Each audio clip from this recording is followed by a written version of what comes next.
The Faith of Epicurus Benjamin Farrington. To my wife. Contents. Introduction 11. 1. A reformer in the making 1.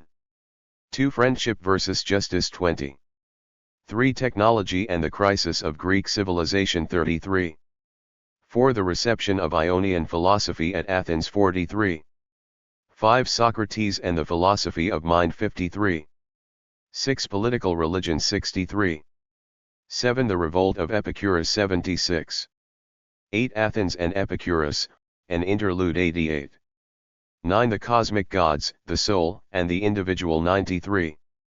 10. Epicurean canonics 105. Introduction.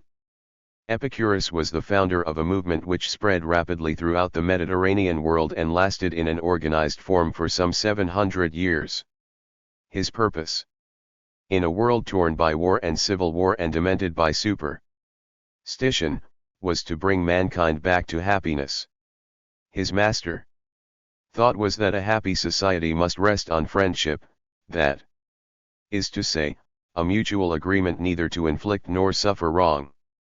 Not on justice, that is to say, a constitution devised by a lawgiver and enforced by sanctions.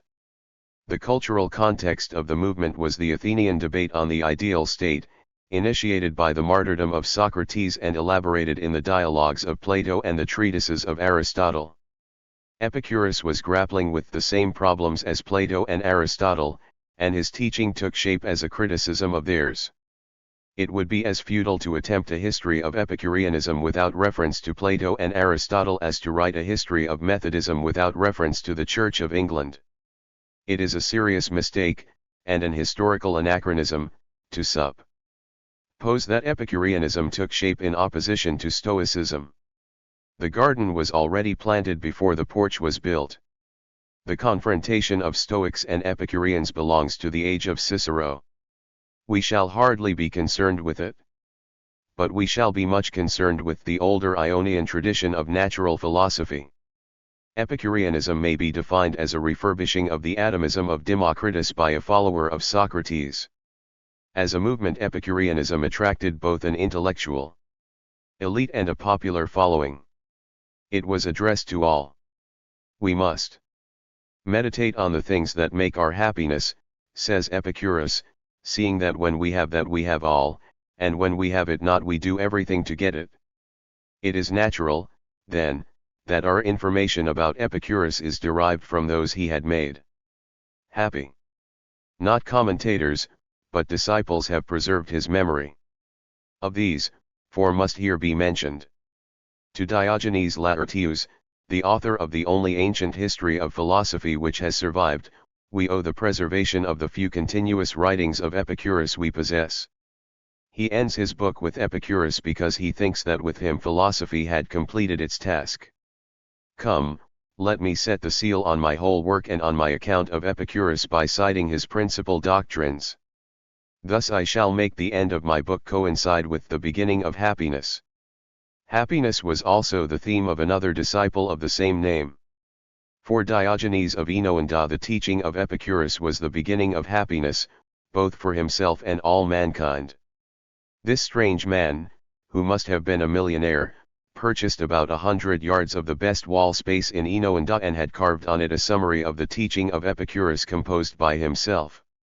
I am at the sunset of life but unwilling to depart without a paean of victory for the fullness of happiness.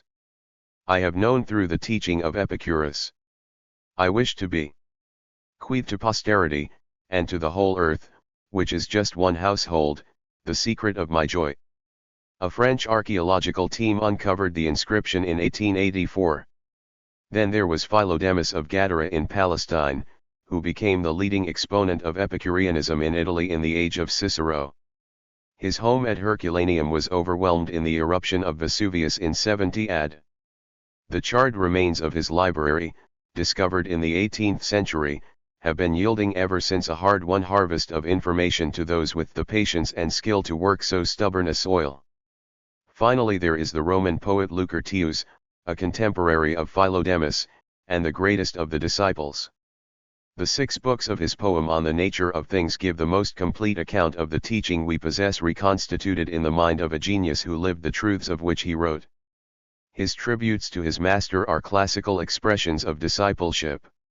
You are our Father, the revealer of truth, the giver of fatherly precepts. As bees in flowery glades sip every bloom, so from your pages, O glorious one, we suck the golden maxims, golden, I say, ever worthy of immortal life. In the last generation there has been a fruitful renewal of Epicurean studies. In Cyril Bailey's still precious works Epicurus, 1926, and the Greek atomists and Epicurus, 1928, Epicurus was deprived of his Athenian background. Morally, he appeared as an egoistic hedonist in no way concerned with the ethical issues raised by the Socratic schools, scientifically, as a belated pre-Socratic, intellectually acute but essentially anachronistic. Only since Bailey wrote has the historical position of Epicurus as a post-Socratic philosopher been understood. Here Bignon's Aristoteli Perduto was the key work. Disclosing in the remains of Epicurus a systematic polemic against the early Platonizing work of Aristotle, Bignon amply demonstrated the intimate concern of Epicurus with the teaching of the Socratic schools. From this it follows, as is recognized by Alfieri Adamus Idea, 1953, that, whatever the philosophic stature of Epicurus, his revised atomism is radically different from the ancient atomism of Democritus. Epicurus's revolt from Plato's astral gods is finely handled in Festagir's Epicurus. In English, de Witt's comprehensive Epicurus and his philosophy helpfully exploits the new approach. Finally, Mondolfo's magisterial study, La comprensión del sujeto humano en la cultura antigua, has placed the whole question of the interiorization of the moral law, so essential for the understanding of Epicurus and his school, securely in its historical perspective. My debt to this, and to other supporting works of Mondolfo, is limited only by my capacity to profit by them. If I have avoided indicating particular debts, where the recognition of them in a familiar field is not always easy, it is because the general debt is so great and more in need of acknowledgement. Mondolfo is the great master in our age of the history of ancient philosophy. Lymington, 1966. 13. The faith of Epicurus. A reformer in the making. Epicurus of Athens, son of the most famous city-state of Greece, forbade his followers to take part in public life. The prohibition is commonly regarded as a symptom of the universal loss of interest in politics consequent on the subjection of the free Greek cities to Macedonian rule. This generalization hardly fits Epicurus.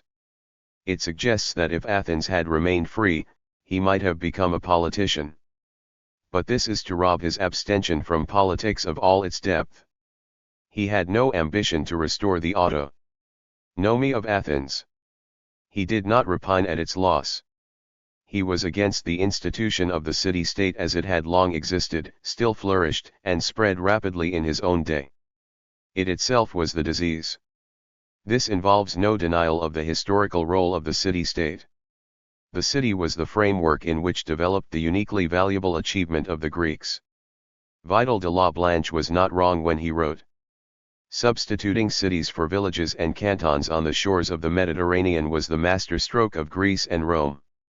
Contemporary observers of this phenomenon, Thucydides, Polybius, and Strabo, were not mistaken when they described the polis, or ancient city, as the symbol and outward evidence of a superior civilization. Yes. But the creative phase of the city did not last, and what might be on the whole a civilizing influence when transported to the distant shores of the Black Sea or the western Mediterranean might at the same time be degenerate at home. Aristotle said the 1. City-state came into existence to make possible the good life. But, comments Toynbee, everything that is of value is purchased at a price. The price was the creation of social injustice. Epicurus thought the price had become too high. A. H. M. Jones lends his massive support. Great as was their achievement, the contribution of the cities to ancient civilization was based on too narrow a class foundation to be lasting. He lists the defects. The city was parasitic on the country. Wealth was concentrated in the hands of the urban aristocracy. Political life was narrowed, till it was confined to a small clique of families. Magistracies were the preserve of those rich enough to defray the expenses of public service out of their own pockets. Priesthoods, which gave the divine sanction to the established order, were filled from the same source. The history of Athens, which concerns us most, will serve to give precision to these generalities. Athens was the political center of Attica, a territory about as large as an average English county. The concentration of the political life of this considerable area in one city, the process the Greeks called synoeism, was traditionally ascribed to King Theseus. Plutarch about AD 100 describes how he thought it was done and what its effect was. Theseus, he says, persuaded, cajoled, or bribed the inhabitants of the many little townships to abolish their magistracies, demolish their town halls and council chambers, and concentrate their political life in Athens. The process was accompanied by a stratification of the people into nobles, husbandmen, and handicraftsmen. To the nobles was committed the control of religion, the supplying of the magistracies, the exposition of the law, and the interpretation of the will of heaven. This stratification of the population and concentration of power in every sphere in the hands of the nobles implies that the synoeism of Attica marked the passage from tribal to political society. The old clan chiefs had become landlords and the new state was an apparatus for the control of the peasants. Aristotle, a reformer in the making, describes the situation more frankly than Plutarch. The constitution, he says, was completely oligarchic, the poorer classes, men, women, and children being serfs of the rich. The land was in the hands of a few. Tenants who failed to pay their rent could be enslaved. The mass of the people had no share in anything.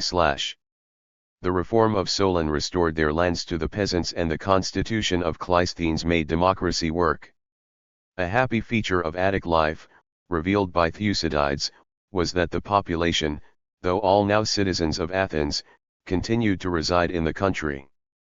In the words of Lewis Mumford, the democratic habits of the village were carried over into the specialized activities of the city. There was a constant rotation of human functions and civic duties, a full participation of each citizen in every aspect of the common life. This pattern, though interrupted by the Persian invasion, was resumed and persisted right down to the outbreak of the Peloponnesian War, when Pericles, for their own protection, gathered the citizens within the city walls. It was not long since their estates and country houses had been restored after the Persian devastation. Now they had to abandon them again. In leaving their villages they were changing their manner of life and virtually going into exile. Sophocles was one of those who experienced this exile. His father Sophilus, who ran a smithy and a wood works in Athens, had also a country house north of the city where Sophocles was born and bred and whence, no doubt, he drew the simple piety so marked in his plays. But the practice of synoeism, which even in the conspicuous success of Attica was not without its darker side, was soon to be adapted to harsher ends. Less than 30 years before Epicurus was born, Greece witnessed an experiment that set a new fashion. About 370 BC, after his famous victory at Leuctra, the much-praised Theban statesman Epaminondas, whose city was at enmity with Sparta, realized that it would suit the Theban book if rural Arcadia could be synoicized under his control. With its political life concentrated in one great city, it could serve as a bulwark against Spartan aggression. He sent in 1,000 Theban soldiers to protect the rural Arcadians while Megalopolis was being built. The plan involved the destruction as political entities of some 40 little towns to make the one big one. And, since Megalopolis was designed from the first to be a stronghold, pressure was put on the Arcadians not only to demolish their town halls but to move into Megalopolis to man the great fortress. Some escaped by emigrating to the Black Sea. Others resisted and were massacred. Some towns were entirely depopulated, others dropped to the level of villages. And the gain? There was none. Of the Stoicism of Athens it could be said that in the fullness of time it had led to the birth of the democratic city which rallied Greece against the Persian invaders. As for Megalopolis, its bitter enmity towards Sparta facilitated the rise of Philip of Macedon and the overthrow of the liberties of Greece. Voluntary Stoicism was, of course, a possibility. This had been suggested already by Thales to the Ionian cities, and in 408 BC it was actually effected by the island of Rhodes with conspicuous success. But it was not Rhodes but Megalopolis that set the fashion, and enforced Stoicism reached its maximum intensity during the lifetime of Epicurus. To make Cassandria, Cassander razed 26 little towns of Chalcidice to the ground. A similar number were sacrificed to make Thessalonica. A dozen cities in Magnesia went to form Demetrias. Lysimachia was made out of the small cities of the Chersonese. We can accept the verdict of A.H.M. Jones that the Stoicisms on the whole raised the political life of their districts. But less of such politics might have been in the interest of mankind. So at least thought Epicurus, who hated what Epaminondas had done to Arcadia. He surnamed him Ironheart and suggested he would have deserved better of mankind if he had stayed at home. Epicurus, though an Athenian citizen, was not born in Athens. A reformer in the making. His fatner Neocles, being ill-provided at home, emigrated along with 2,000 other indigent Athenians on a state-aided scheme. They were given allotments in the island of Samos. This was in 352 BC. There, 11 years later, Epicurus was born. He was probably the second in a string of 4 brothers. Neocles, called after their father, was the firstborn. Samos, of course, was not a desert island. Older settlers were displaced to make room for the new. What became of them is anybody's guess and was nobody's business. Possibly they hung around their old home subsisting on the nothing that suffices to keep people alive in that genial climate. Perhaps they worked for Neocles on their old allotment, for he does not seem to have been cut out for a farmer. The firm tradition is that he kept an elementary school and that Epicurus helped him. This was a despised occupation, and his involvement in it was later made a reproach to him. Plato urged that foreigners should be enticed by good pay to undertake duties he considered beneath the dignity of the citizen of his ideal state. Epicurus, who had taken to philosophy at the age of 14 and studied under the Platonist Pamphilus, may well have been aware of this. If so, even at that date, the opinions of Plato had ceased to have authority with him. When he was 18 his studies were interrupted by the obligation to return to Athens for the 2 years military training of the Ephebi. Aristotle, writing about 325 BC, a year or 2 before Epicurus was called up, describes what this involved. First, the new recruit's claim to citizenship had to be established and his physical fitness proved. Then he joined the other youths in a conducted tour of all the temples. After this they were distributed to various training schools where they were taught to fight in heavy armor, use the bow and the javelin, and discharge a catapult. This occupied the first year, which in the case of Epicurus happened to be the year in which Alexander the Great died, after founding scores of new cities in his conquered territories from the Nile to the Indus. The second year of training opened with a splash. Being now drill perfect, the cadets gave a military tattoo before the assembly, that is to say the full body of adult male citizens, together with numerous foreign visitors, in the theater at the festival of Dionysus. After this each cadet was presented with a shield and spear, and a military cloak and kept on garrison duty for the rest of the year. This was a full and solemn induction to citizenship. We may note for our portrait of Epicurus that, physically he must have been a reasonably robust young man, and mentally he had had every chance to understand what citizenship involved. His second year was also marked by a notable death. Alexander's old tutor, Aristotle, now head of the Lyceum at Athens, fled the city on a trumped-up charge of impiety and died in exile in Chalcis. Such were the troubles of the great, but for Epicurus there was also trouble nearer home. Owing to a turn of the political will, the Athenian settlers in Samos followed their predecessors and were themselves thrown out. Epicurus, seeking to rejoin his family, found them at Colophon on the Asiatic coast. For the next 10 years the city was to be his home, and it was no bad training ground for the future reformer. In the 6th century it had been the birthplace of the poet-philosopher Xenophanes, who had made the Greek world ring with his bold challenge to the religion of Homer and Hesiod. Colophon also had the advantage for Epicurus of its proximity to Teos, the home at that time of the atomic philosopher, Nausiphanes. The opportunity to study under him was of crucial importance.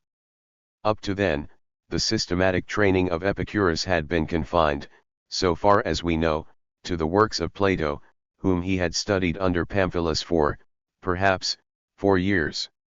If it had been 40 years instead of 4, it would not have given him the information Nausiphanes supplied. Plato's reaction to atomism had been so hostile that he had entertained the idea of burning all the literature of the school, until it was pointed out to him that the books were in such wide circulation that they, a reformer in the making, could not be suppressed. But he did what he could in the cause of truth. He borrowed from Democritus what suited him, but avoided mention of his name. Now in Teos Epicurus had access to the texts of the atomists and could hear them expounded by one of the foremost teachers of their views. True, he quarreled before long with his new teacher. His reason was interesting. Epicurus was delighted with the magnificent synthesis of 200 years of speculation about the nature of things which had been achieved by Democritus, but he could not find in atomism a basis for ethics. This seems to have been the sense of his condemnation of Nausiphanes, whom he called a bad man, skilled in things by which one cannot attain to wisdom. So far as the quarrel was personal, it is of no interest. But in so far as it involved a radical revision by Epicurus of the atomism of Democritus, its significance is crucial. Oddly enough, it was Karl Marx, in his doctoral thesis on the relation of the philosophy of Epicurus to that of Democritus, who first took the measure of the problem and provided the solution. Briefly, this is what Marx says. Democritus, coming at the end of the 5th century, summed up in his atomic theory 200 fruitful years of Greek physical speculation. His doctrine of the atom and the void was a generalization of the physical knowledge of his day. In accordance with his scientific purpose, he granted to his atoms only such qualities as would enable them, by entering into combinations with one another, to produce the familiar world of sense phenomena. His atomic theory was an hypothesis to serve as a base for the natural sciences. As such, it carried with it a belief in the universality of the law of cause and effect. Philosophically, Democritus was a determinist. He made the law of cause and effect apply to the world of man as well as the world of nature. Epicurus, more than a century later, constructed his system under different conditions and for a different purpose. His age demanded of philosophy that it should provide a guide for the individual in the conduct of life at a period of social collapse. The most strenuous efforts to achieve this reconstruction of society had been made in Athens under the inspiration of the example of Socrates, in the Platonic and Aristotelian schools. Epicurus, a child of this movement, was primarily concerned to assert the autonomy of the individual will. He accepted from Democritus the atomic theory as in the main a correct account of the constitution and behavior of matter, but he repudiated the philosophical doctrine of determinism. Though he was a relentless enemy of what he called the myth, he nevertheless asserted in a famous sentence that it would be better to conform to the myth about the gods than to be a slave to the fatalism of the natural philosophers. He therefore made such changes in the description of the atom as he conceived necessary to preserve the observed fact of the freedom of the individual to follow a preferred course of action. This meant including in the atom an element of spontaneity. His conception of the atom allowed both for the development of a world of inanimate nature under the rule of mechanical law and a world of animate nature distinguished from it by being in various degrees the theater of will.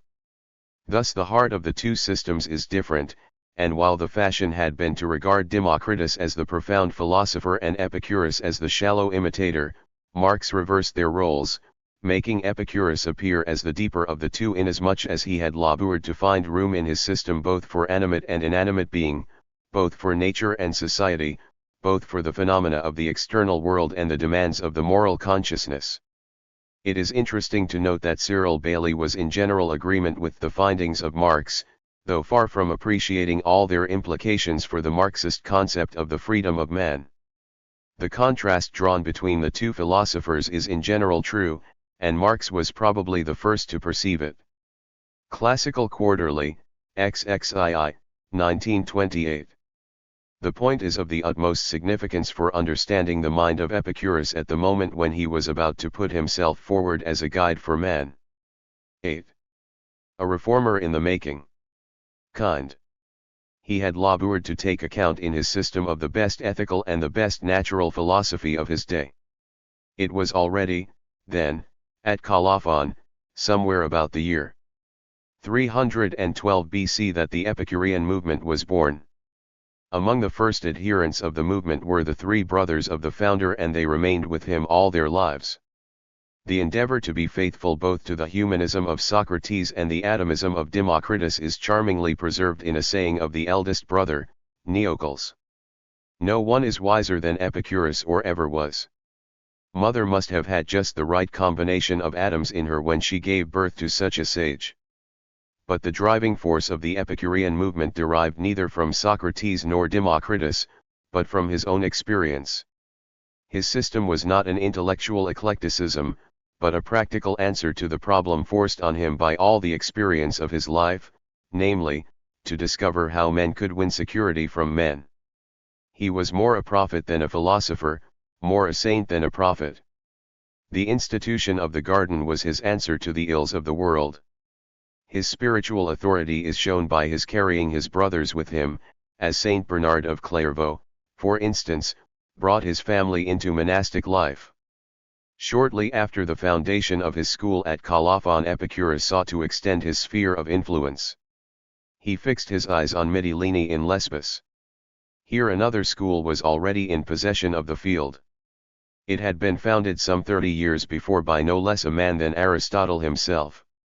At this date it was common for philosophers to give their instruction in public buildings situated in those gymnasia, or parks of culture, which every self-respecting city possessed. The magistrate who controlled these parks was an important official. With his consent the Aristotelians now taught at Mytilene, from him Epicurus sought, and obtained, permission to open his school. The permission was soon withdrawn at the instigation of the rival school. Epicurus had to leave, but not before he had scored a notable success. At Mytilene he won his first famous follower outside his own family. This was Hermarchus who, 40 years later, was to succeed him in the headship of the school. He must have been a man of strong conviction, for he had joined the new movement in the teeth of the popular opposition and the official condemnation the Aristotelians had managed to foment. Foiled at Mytilene, Epicurus transferred himself to Lampsacus on the Dardanelles. The moment was propitious. True, the Platonists had been installed at Lampsacus, and they also were hostile to the new school. But their influence for the moment was under a cloud. Ivian, a follower of Plato, had lent money to the town council, and the council had let the interest fall into arrears.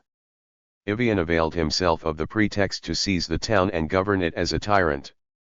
The citizens reacted strongly. They organized a subscription, repaid the loan, and flung Ivian out. The moment was propitious for the advent of a school which abjured politics.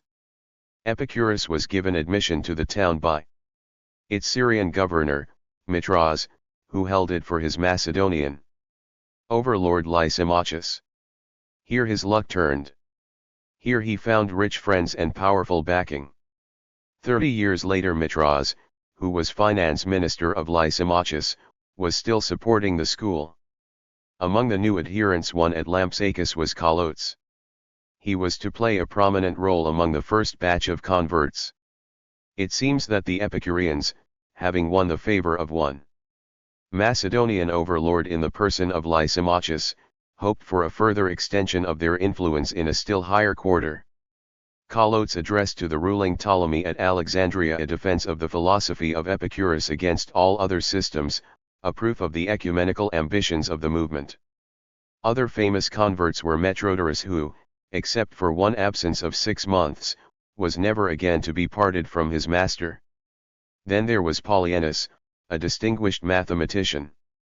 His conversion enhanced the intellectual standing of the school. Its social standing was raised by the adherence of Leontus with his wife Themista, and of Idomeneus, who soon acquired a wife by marrying Metrodorus's sister, Battus. This group contributed financial as well as moral support. The abortive start in Mytilene. 10. A reformer in the making had been overcome. The new gospel had shown its power to win adherents of the highest quality. But it must be remembered that it was not a fashionable movement with a merely intellectual appeal. It was a call to a new way of life. If possible, the disciples came to share their lives with their master. The saying of Seneca is apropos, it was not the doctrine of Epicurus but the life together that produced those great men, Metrodorus, Hermarchus, and Polyaenus. Something more than an intellectual movement was afoot. In the terminology of Pigai, Epicureanism was not a politique but a mystique. His next move again made clear that Epicurus had missionary ambitions of the widest scope.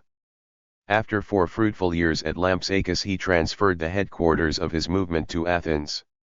This, of course, was a return to his own city, but it also meant planting his new school in the cultural center of the Greek world. The date was 306 BC. It should be noted that the founder of the Stoic school, Zeno of Citium, did not begin teaching at Athens for another 6 years. For some reason, in referring to the new Hellenistic schools at Athens, the habit is to speak of the Stoics and Epicureans in that order. This has helped the illusion that the Stoics were the older school and the still worse illusion that Epicurus formed his views in opposition to theirs. Later there was opposition between the two schools, but the doctrine of Epicurus was formed in complete independence of Stoic influences. The transfer to Athens was effected with care. Unwilling, after his experience in Mytilene, to be at the mercy of the gymnasiarch, Epicurus purchased enough property to be able to conduct his propaganda without dependence on official approval. He bought first a house, and then, at some distance from it, a garden. It seems that he needed both types of accommodation. De Witt describes the house, from which issued a stream of books, pamphlets, and letters, as virtually a publishing concern. If we do not take it in a commercial sense, the phrase is apt. In the garden he lodged his disciples. The scattered community was held together by the writings that emanated from the house. 11. Those who emerged from the garden became the apostles of the new gospel. The function of the garden has perhaps not been altogether clear. It assumed such importance that it soon became the designation of the school. As the movement spread, Epicureans were called those from the gardens. But the name invites satirical comment. It became customary to refer to the garden as if it were a bower of love. Cicero, with his tongue in his cheek, for he knew the facts, called it a pleasure garden where the disciples languished amid refined enjoyments. He was entitled to contrast the apolitical studious life of the garden with his own public activities in the forum, but the sneer is unwarranted. The Kapos, to give it its Greek name, was not a park but a kitchen garden. The great botanist Theophrastus, a contemporary of Epicurus at Athens and successor to Aristotle in the headship of the Lyceum, tells what a normal Kapos was like. It was a place for growing cabbages, radishes, turnips, beet, lettuce, coriander, dill, cress, leeks, celery, onions, cucumbers, basil and savory. This suggests one function of the garden in a community which went in for the simple life. I do not suppose that the disciples worked the garden. I assume slaves did that. But the garden might supply food for the communal meals, and the fact that it did not adjoin the house, and was acquired later, suggests that it was intended to serve a function other than the provision of more living accommodation. In his will, said to be one of the best drafted of such documents surviving from this period, Epicurus disposed separately of house and garden. The property as a whole was assigned to Aminomenus and Timocrates, presumably the business brains of the community. But, while it was provided that future heads of the school should live in the house, the garden was assigned as a residence for future disciples. One supposes that most of the sleeping accommodation would, in the manner of the time, be hutments. Apollodorus, the sixth head, who wrote a life of the founder, said that disciples came from all directions and shared the life in the garden. The hutments and the vegetable plots do. 12. A reformer in the making. Not rule each other out, and in a crisis a kitchen garden could turn up trumps. 10 years or so after its purchase, Demetrius, known to posterity as the besieger of cities, was earning his title by investing Athens. Hunger in the city was so intense that a father and son, sitting at home resigned to death, sprang up and fought one another when a starved mouse fell from the roof onto the table. But Epicurus kept his community alive by counting out the beans, as Plutarch tells us. We now have some idea of the external history of the school during the life of the founder and may turn again to consider more deeply the social situation out of which it sprang. Criticism of the city-state was, of course, no novelty at Athens. Thucydides presents an analysis of the decline of moral ity in the Greek world under the pressure of war and civil war. When the whole Hellenic world was in commotion, when moral terms lost their old meanings, when the seal of good faith was no longer divine law but fellowship in crime, when the love of power, springing from avarice and ambition, made men commit monstrous crimes. His phrases might be taken as mottos for most of the tragedies of his contemporary, Sophocles. Odysseus in the Philoctetes, like a pagan Machiavelli, persuades his prince, the ingenuous Neoptolemus, of the necessity of the political lie, lend thyself to me for one day's knavery and be known henceforth as the most righteous of mankind. Orestes, introduced in the first words of the Electra as son of the great Agamemnon who once led the might of Greece against Troy, is ushered out at the end with the blood of his mother and her paramour streaming from his sword to the plaudits of the chorus and without a tremor of remorse. The bloody drama which began with the father's reluctant sacrifice of his daughter, ends with the son's triumphant slaughter of his mother. But above all, consider Antigone. She puts personal relationships in a sphere above politics, and thinks the brother who died attacking the city as worthy of burial as the brother who died defending it. Her enemies are the gods of the city and their laws. 13. Her loyalty is to the older gods of pre-political society. An unpublished analysis of this play by a great scholar, John I Beer, is before me as I write. I quote: "The weakness of Antigone, the woman, without a party in the state, without the sympathy of the chorus, or even of her sister is made to prevail over the strength of Creon, the strategos, the tyrannos, with all the power of the Poles at his command, and with the apparatus for inflicting pain and death on whom he would. It is made to prevail because it is right, while he is wrong, in some sense not explained but deeply felt by Sophocles. He was 54 years old when he wrote this play. His moral theory here disclosed and taught was not the product of hasty formation. It must be viewed as the product of a process of thinking altogether antagonistic to the sophistic tendency of the Periclean age. And again, Creon does not perceive that the Poles is of later date and less moral authority than the passions and interests which agitate every citizen, female and male. These elements of human nature are consecrated by Greek religion. Zeus Hersius is the god of family affections, Aphrodite is the goddess of the affection of Haemon for Antigone, and Aphrodite is invincible. Creon sees it all too late when, terrified at the consequences of his folly, he exclaims, "My suffering has shown me I was a fool." The Poles is abased before the girl who upholds the older loyalty of the family. Here we begin to discover some of the real roots of the revolt against the city. Here lie the springs of the Epicurean movement. But we shall come closer to them if we leave the historian and the poet and turn to the philosophical tradition, to that Socratic tradition to which, in spite of the blindness of some expositors, Epicurus owed a passionate, if critical, allegiance.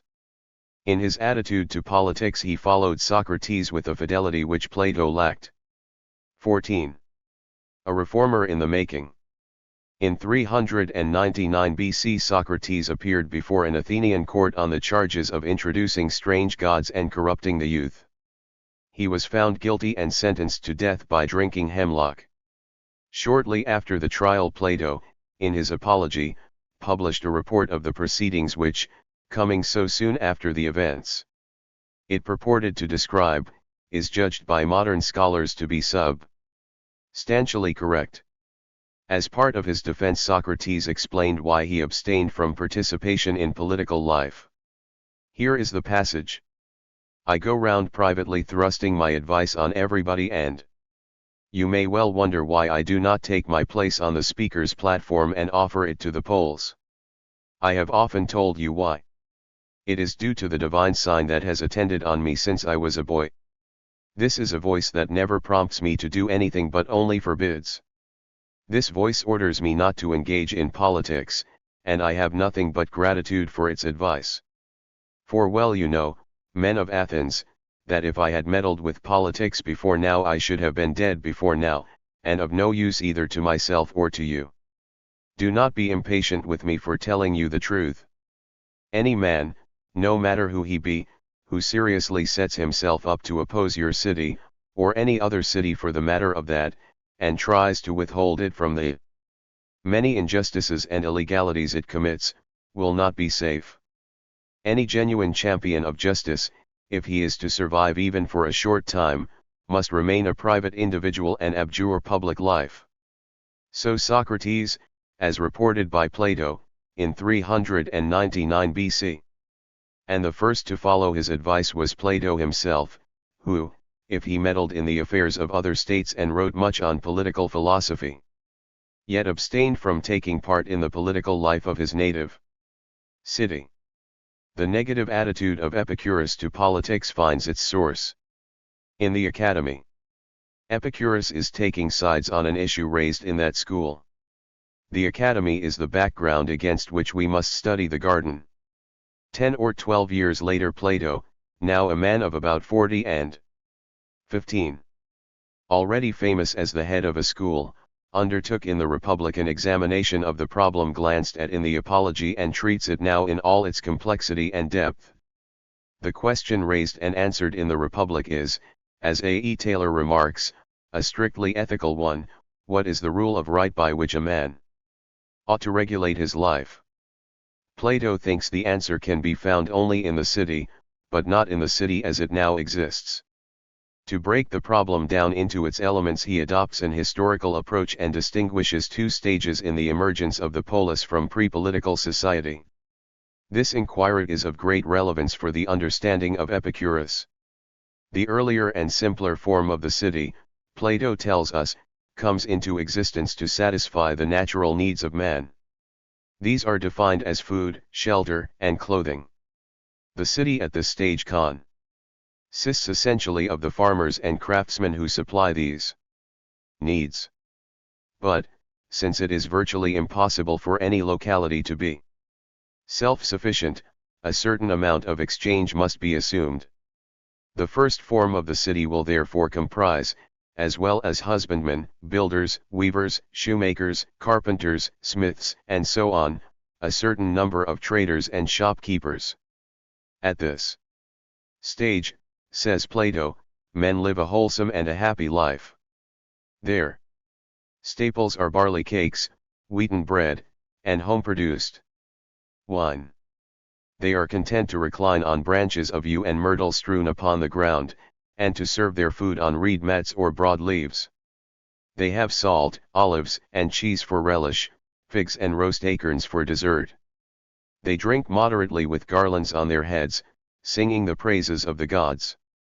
They take due care to limit their families to avoid the risk of poverty or war.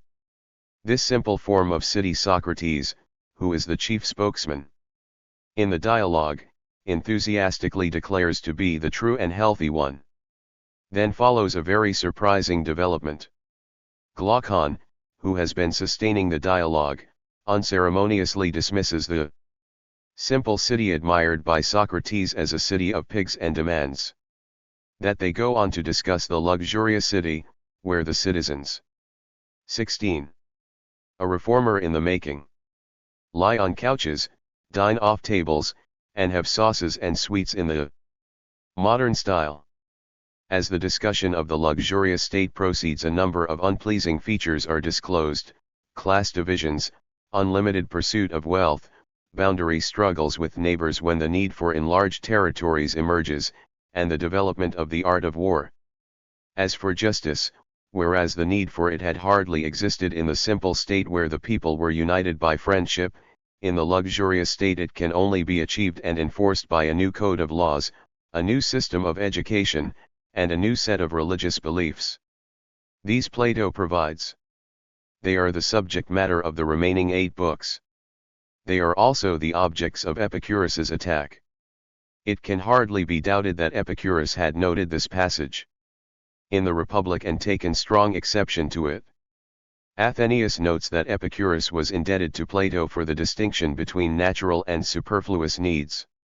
But more pertinent is the recorded saying of Epicurus that it is better to be happy on a bed of rushes than miserable at a luxurious banquet on a golden couch. Here the rush mat, the banquet and the couch are taken direct from Plato. It is plain that Epicurus preferred the city of pigs to the luxury a city.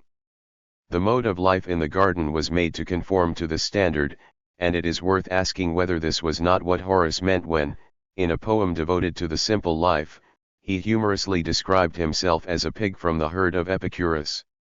Epistles I, 4, 16. We have, I think, in an older Latin poet than Horace, an indication that this passage of Plato's Republic was an established topic of discussion in Epicurean schools. Editors have an indulgent smile for what they jocosely call the Epicurean picnic described by Lucretius. It occurs in the context of a discussion of natural and superfluous needs, which, as Athenaeus reminds us, was taken over by Epicurus from Plato. In the Lucretian passage, the truly wise, who have nothing but contempt for the pleasures of the rich, find their pleasure, like Plato's rustics, in the open air, often stretched in groups on the 17. Soft grass beside a stream of water under the boughs of a high tree. At no great expense they pleasantly refresh their bodies, above all when the weather smiles and the season of the year paints the green grass with flowers. The editors fail to notice the similarity of the Lucretian description to that in Plato, and they fail to notice that the same 5 lines are elsewhere in the poem utilized to describe the habits of men in the simple stage of society before luxury has come into fashion. The inference is clear. The Epicureans, contemplating the transition from the simple to the luxurious state as described by Plato, agree with Socrates, that the true and healthy life, and the only one fit for the wise who seek to live within the limits set by nature, is that dismissed by Glaucon as only fit for pigs. As for Plato himself, it is clear that he was far from satisfied with this easy dismissal of the simple state. He wrote the Republic when he was 40. In the Laws, when he was 80, he was still busy with the theme. Here he does not introduce Socrates as spokesman of his views, but speaks for himself under the transparent disguise of the Athenian stranger. The discussion is much fuller than in the Republic. The stages through which human society is imagined to pass are more numerous and more searchingly explored. The backward glance at the virtues of the simple society is now filled with a painful nostalgia. If the men of old, the Athenian stranger says, were not so well furnished as we are with the other arts, neither were they so well equipped for war. Such war, I mean, as now rages by land and sea, and internally in the individual cities, where, under the names of actions at law and party struggle, Men strive by word and deed to injure one another. Yes, they were simpler, those men of old, but more manly, more virtuous in act, more just in every way. Laws 3, 679d. Here, then, in the writings of Plato, is the basis for the philosophy of the simple life which characterized the Epicurean school. But since Plato had chosen in both his great utopias to draft a constitution, lay down a code of laws, devise an education, and forge a theology which would, he hoped, ensure the 18. A reformer in the making. Reign of justice in the luxurious state.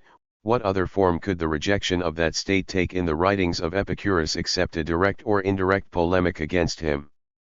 We must free ourselves from the prison of affairs and politics. Some desires are natural and necessary, some natural but not necessary. Some neither natural nor necessary but due to idle imagination. The justice which arises from nature is a pledge of mutual advantage to restrain men from harming one another and from being harmed. Justice is never anything in itself, i.e., not a Platonic idea, but in the dealings of men with one another everywhere and always is a compact not to do or suffer harm. Such were the guiding lines prescribed by Epicurus for those who sought to live the simple life. 19. Friendship versus justice. In what remains of the writings of Epicurus we have nothing intellectually comparable to the splendid edifices raised by Plato in the Republic and the Laws. What we have of Epicurus is 3 letters and a handful of sayings. It is true that the more closely these are studied, the clearer it becomes that they are expressions of a firmly articulated system. Arrietty is right to maintain that the scientific language of the school is so technical and strict that translation is difficult because every term recalls a doctrine and requires a note. Still, we must not assume that in the lost 300 scrolls were literary masterpieces comparable to those of Plato. However that may be, what is certain is that the sayings of Epicurus, as they are, represent a protest from a man of different temperament, sensibility, and aims, and that they cut so deep and proved so effective that Epicureanism, rightly judged, is found to be an historical phenomenon as important as Platonism.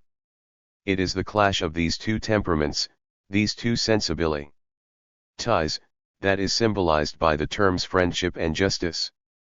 The divergence produced more than a battle of the books.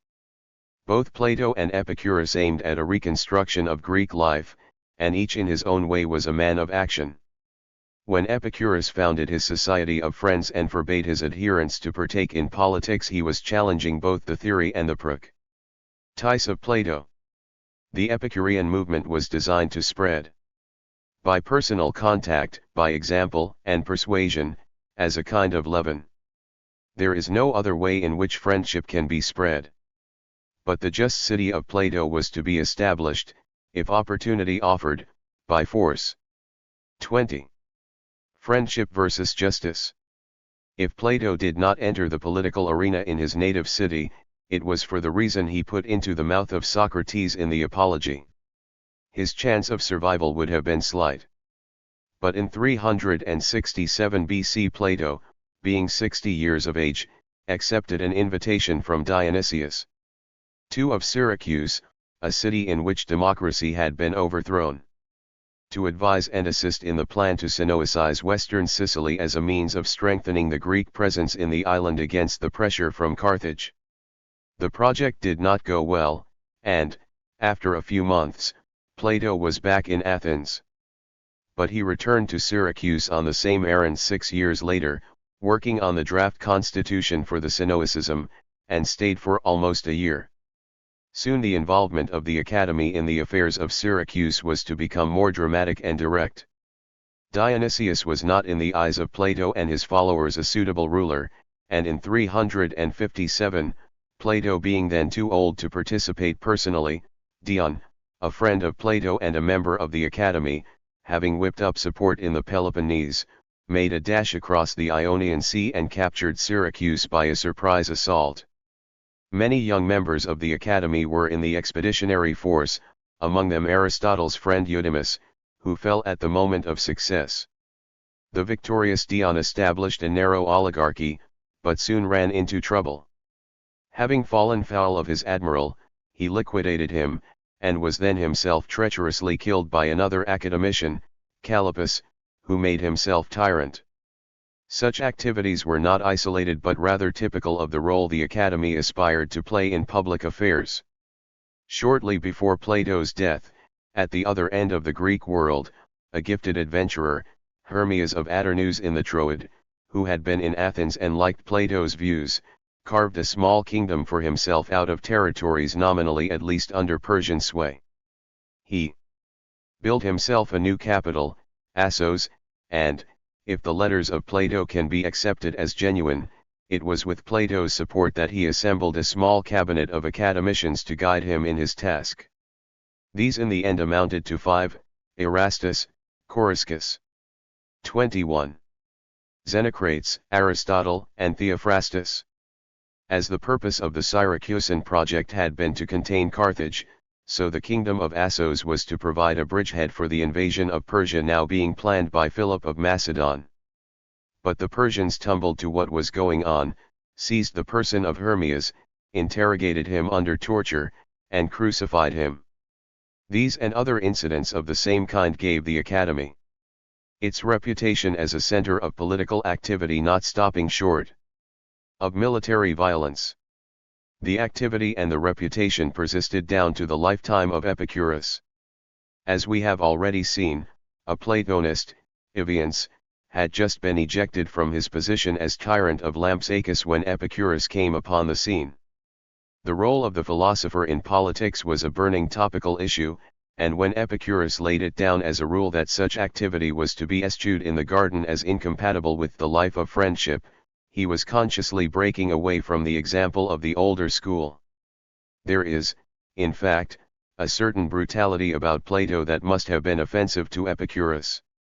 For instance, in the Republic he discusses the dangerous isolation of the tyrant and does it in this way: rich individuals in cities have many slaves and yet live securely. But this is because the whole citizen body is leagued together for the protection of each individual. But imagine one of these slave owners, say with 50 slaves, carried off by some god into the wilderness with his family and property where there are no freemen to help him.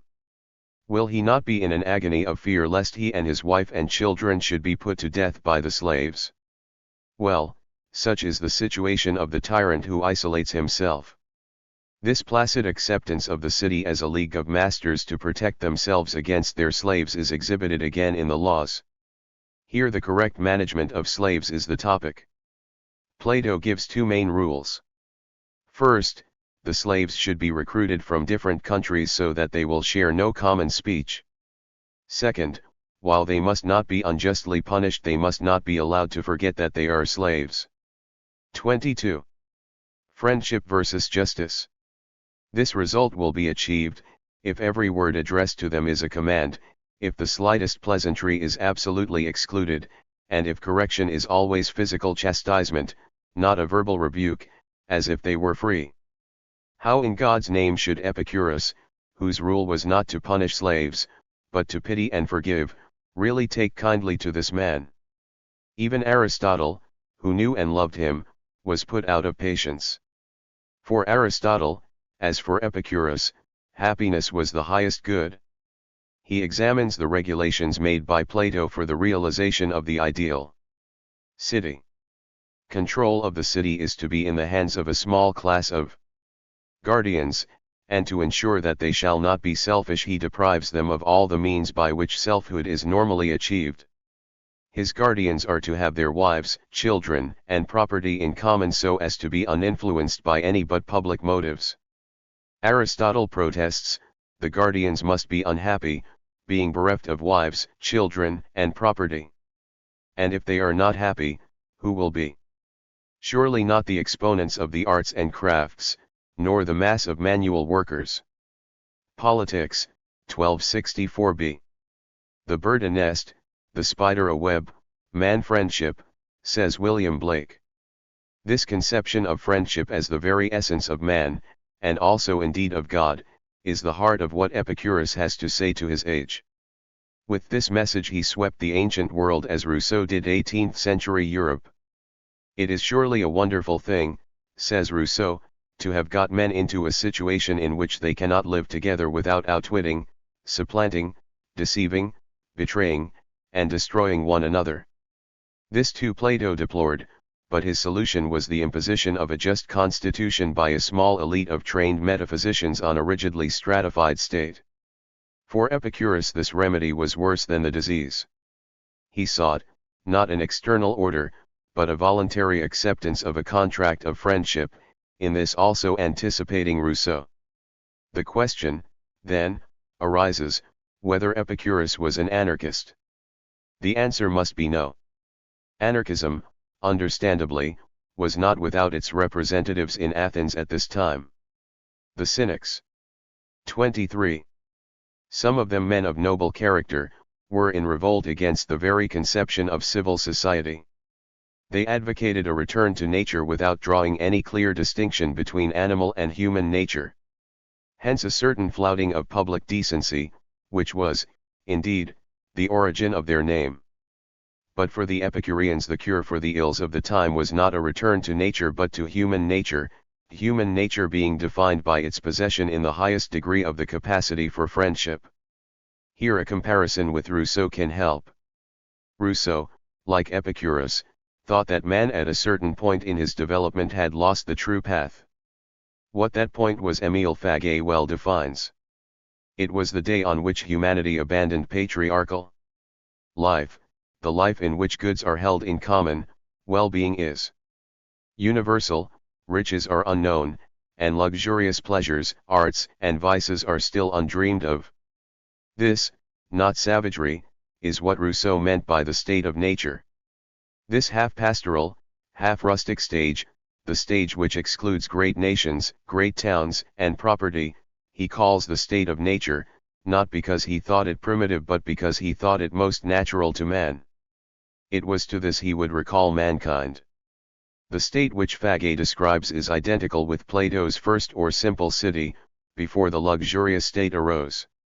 This had had the benediction of Socrates, and this, as A. E. Taylor remarks, is already on the right side of the line which separates civilization from barbarism. To enable us to transport the argument back into the conditions of ancient life in Attica we are not lacking in information.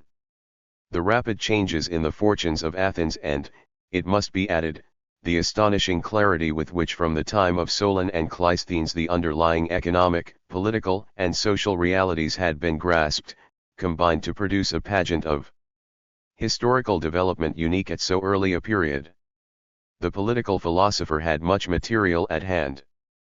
Philochorus, the greatest of the historians of Attica, who in the year that Epicurus 24.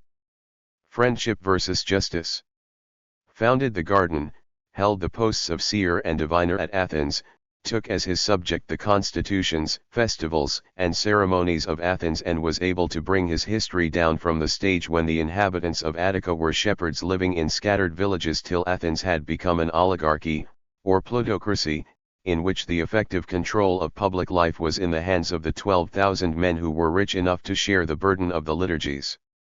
The details of this long political evolution escape us, but the main fact is clear. In its original state the population of Attica was organized in 4 tribes with their constituent groups, the phratries, or brotherhoods. They prided themselves on their equality, calling themselves by such names as feeders from the same crib, sharers of the bran tub, suckled on the same milk. They had no tradition of submerged groups of inferiors, serfs, plebeians within their ranks. The equality, of course, did not last. In the pseudo-Xenophantine constitution of Athens, which dates a little before the outbreak of the Peloponnesian War in 431 BC, the population is already divided into the wealthy, the noble, the good, the few, the fortunate, the landowners, on the one hand, and the poor, the commoners, the inferior, the bad, and anyone connected with the sea, on the other. But the memory of the old tradition remains strong. As we have already seen in our quotation from Thucydides, right down to 431 BC the bulk of the Athenian citizens were living on the very estates with land, house, and shrine which their families had held continuously since before even the time of Theseus. Even the ancient festival of the phratries, the Apoteria, had survived, with its worship of Apollo Patris and Zeus Herkios, its communal meal, and its country jollifications. If, then, we want to inform ourselves what Plato was thinking about when he drew his contrast between the simple and the luxurious city, and of that better state of society Epicurus had in mind when he recommended abstention from politics and altires, it is foolish to look 25. Elsewhere than to the idyllic past of Attica itself. It was to the gods of this idyllic past that the Antigone of Sophocles appealed when she found that the law of the city asked her to love one of her brothers and hate the other. Zeus for her was Zeus Herkios, the patron god of the phratries. Aristotle discusses the passage when he makes his distinction between particular law and universal law. Universal law is the law of nature.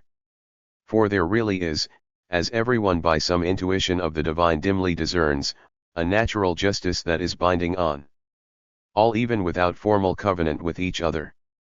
This is clearly what Antigone means when she claims that the burial of Polynices was a just act in spite of the prohibition. She means that it was just by nature, being, as she says, one of the unwritten and unfailing statutes of the gods, the life of which is not of today nor yesterday, but from all time, and no man knows when they were first put forth. Rhetoric, 13, 1-2. For Epicurus, brooding on the same problems, the commandments are reduced to one: believe in the immortality and blessedness of God, for this is the image of God engraved on the mind of every man. Blessedness, the attribute of the immortal nature, is synonymous with love or friendship. Of all the good things wisdom provides for lifelong blessedness, the chief is the acquisition of friendship. The noble nature dedicates itself to wisdom and friendship, of which the first is a mortal good, the second immortal. Here friendship is called immortal because it is the way of life of the gods, while wisdom is only the path by which mortals may discover the blessedness of friendship. Then the conclusion of the whole matter: meditate on these things day and night, both by yourself and with one like yourself, and you shall live like a god among men. For a man who lives amidst immortal blessings is not like a mortal man. This religion of friendship had its roots in the current idealization of primitive life, seen not as a form of savagery but as a state of civilization congenial to the true nature of man. In arriving at this conception, Epicurus was indebted to many of his 26. Friendship versus justice predecessors, but to none more deeply than to Aristotle, with whom the topic of friendship received an astonishing development. To understand what Epicurus owed to Aristotle in this matter, and where he broke with him, will be our concern in the rest of this chapter. In his Politics, Aristotle accepts justice as the basis of the state, and the state itself as natural. Man is intended by nature to be part of a political whole and is driven by an inward impulse to such an association. Accordingly, the man who first constructed such an association was the greatest of benefactors. For man, when perfected, is the best of animals, but without law and justice he is the worst of all. Justice is the basis of the polis, and the constitution of a political association is the same thing as the decision of what is just. Epicurus was by no means blind to the force of this argument, but he thought it needed correction. Only the simple form of the state was natural, for this was held together by the natural impulse of friendship. The fully developed state, with its code of laws enforced by external sanctions, was not natural to man. This point of view was clearly expressed in a remarkable document drafted even before the school had left Lampsacus for Athens. Epicurus had been admitted to Lampsacus by the representative of the Macedonian overlord, Lysimachus.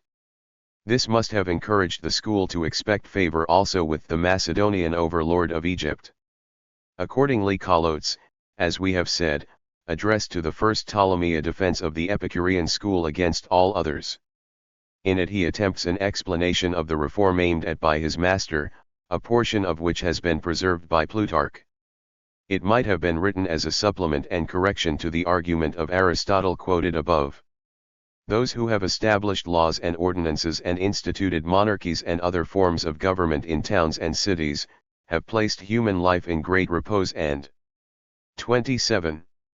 Tranquility and delivered it from many troubles, and if anyone should go about to abolish this, we should live the life of wild beasts and be ready to devour one another when we met.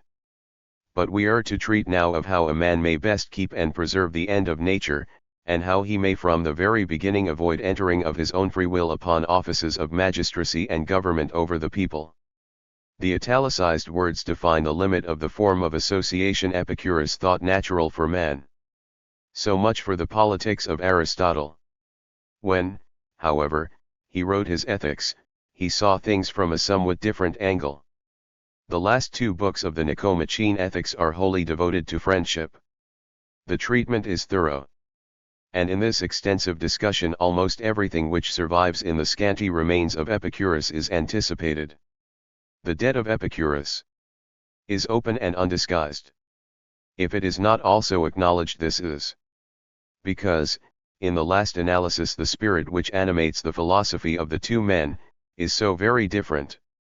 In his treatise on the generation of animals, Aristotle notes how the capacity of animals for love of their young is proportionate to their practical intelligence. Nature seems to wish to implant in animals the sense of care for their young. In the lower animals it lasts only to the moment of giving birth to an incompletely developed animal. In others it lasts till the development is complete. In all the more intelligent it covers the bringing up of the young also. And in those which have the greatest share of practical intelligence we find familiarity and love shown also towards the young when fully grown, as with men and some quadrupeds. Then in the Ethics, when he begins the discussion of friendship, he harks back to this natural association between love and intelligence. Parent seems by nature to feel it for child and child for 28. Friendship versus justice. Parent, not only among men but among birds and most animals. Creatures of the same kind are drawn together, and this is especially true of men, so that we bestow praise on men who love their fellows. That this is true of mankind as a whole we see when we travel. Every man is a friend to every man. Moreover, friendship seems to hold states together, and lawgivers set more store by friendship than they do by justice. For concord seems to be akin to friendship, and when men are friends there is no need of justice. On the other hand, even just men need the impulse of friendship to bring them together in the first place. Indeed, justice in its fullest sense is friendship. Nor is friendship only a means. It is also an end. For we praise those who love their friends, and regard the possession of many friends as a noble thing. In short, we identify goodness and friendship. If there were not so much else that differentiated Epicurus from Aristotle, this magnificent paragraph might be accepted as the foundation charter of the garden. To a man of the temper of Epicurus it was an invitation and a challenge to base an ecumenical movement on the philosophy of friendship. For friendship is shown to be rooted in nature, to be proportionate to the degree of intelligence, to be the common possession of all men everywhere, to be prior to justice both in the order of time and of logic, to be a self-sufficient principle of concord in society, and an end in itself. In a word, friendship is virtue in practice. How deeply rooted this ideal was in the school of Aristotle is exemplified by what remains of the writings of his pupil. Dicerchus, a slightly older contemporary of Epicurus, to whom Aristotle had assigned the task of writing a history of civilization in Greece. Men at the first stage of civilization, writes Dicerchus, were near the gods, best by nature, and lived the best life. They did not know war, and their chief blessings were freedom from the compulsion of necessity, health, peace, and friendship. 29. Apart from the agreement between the Lyceum and the garden on the great fundamentals touched upon above, there is agreement also on points of detail. We have noted, for instance, that Epicurus admitted his slaves to his society of friends. It might be thought that this was a point on which Aristotle gave no lead to the practice of the garden. In fact, Aristotle discusses the question, and, in spite of his well-known insistence that slaves are so by nature, by a characteristic distinction he opens the door for Epicurus. There can be no friendship, he says, with a slave qua slave. But a slave is also a man, and there can be friendship with him in so far as he is a man. Nicomachean Ethics, 1161a. Other points on which Epicurus was to insist are that under certain circumstances a man will die for his friend, and that the value of a life is to be judged not by its duration but by its quality. Aristotle anticipates both opinions. The good man does many things for his friend, and if need be dies for him. Since he would prefer a short period of intense pleasure to many years of humdrum existence. Nicomachean Ethics, 1169a. Finally, Aristotle stresses the importance for friendship of the life together. The argument is elaborate and characteristic of the emergence at this period of a greatly increased consciousness of the inner life. Animals, says Aristotle, have sense perceptions, men alone are conscious of the fact that they have them. In the technical language of the time, their aesthesis is accompanied by synaesthesis. Self-consciousness accompanies not only their sensations but their thoughts. We think, and we are conscious that we think. This is the source of the good man's pleasure in himself. When he thinks about himself, he can approve himself. He has a good conscience. But his friend is to him another self, and to share with a friend the awareness each has of the other's goodness is the specific pleasure of friendship. The beasts of the field can share only the pleasure of feeding on the same pasture. Sharing for men means sharing their thoughts and words. What is there left for Epicurus to tell us about friendship? Not 30. Friendship versus justice. Very much, it might seem, except that for Aristotle friendship was the stepping stone to political life, while for the Epicureans politics were the destruction of friendship. They fled from the polis, one says Plutarch, because they held it to be the ruin and confusion of blessedness. Life of Pyrrhus, XX. Philodemus, the head of the garden at Naples, explains why.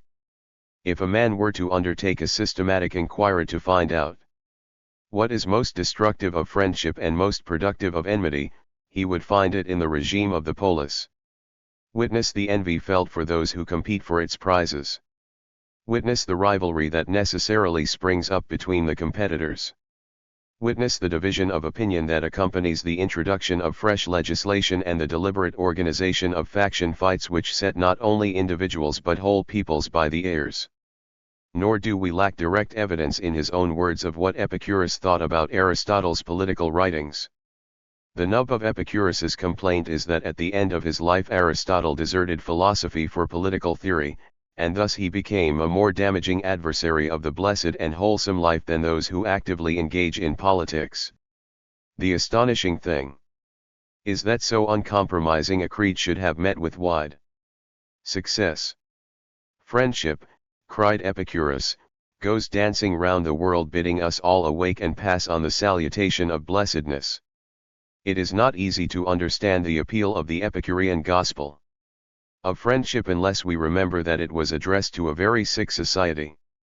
For a gospel it was, as well as a severe intellectual discipline for those who were capable of such mental exertion. In one of the writings of William Tyndale we read, Evangelion is a Greek word, and signifieth good, merry, glad, and joyful tidings, that make the man's heart glad, and make him sing, dance, and leap for joy. Epicurus, 2. 31. Was an evangelist and thought of himself as such, as did also his disciples. The mood of disillusionment with politics was not to last forever, but it lasted a long time. More than 200 years later Lucretius was celebrating the man who set friendship above politics in these terms. Who can avail by might of mind to build a song to match the majesty of truth and these discoveries? Who has such skill in speech that he can fashion praises to match the deserts of him who has left us such treasures, conceived and won by his genius?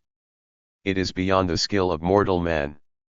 For if we are to speak as befits the majesty of the truth now known to us, then we must say that he was a God I say, who first disclosed that principle of life we now call wisdom, and who by his skill rescued us from the seas that engulfed us and the thick darkness and brought us into still waters and a clear light. 32. Technology and the crisis of Greek civilization. Plato and Epicurus were agreed about one thing. Greek civilization had gone sour. The Greeks had enormously increased their material wealth, but their wisdom had not sufficed to carry the burden of prosperity. The human race had often been devastated by droughts, floods, famines, and pestilences. But now things were different. Now man's worst enemy was man. The transition from the simple to the luxurious state had produced, not happiness, but misery. As Epicurus put it, more men perish by war and civil war than by natural calamities or the attacks of wild beasts. But, while our two philosophers agreed on the diagnosis, they differed about the cure. Plato proposed to reconstruct the luxurious state on a just basis, Epicurus to abandon it.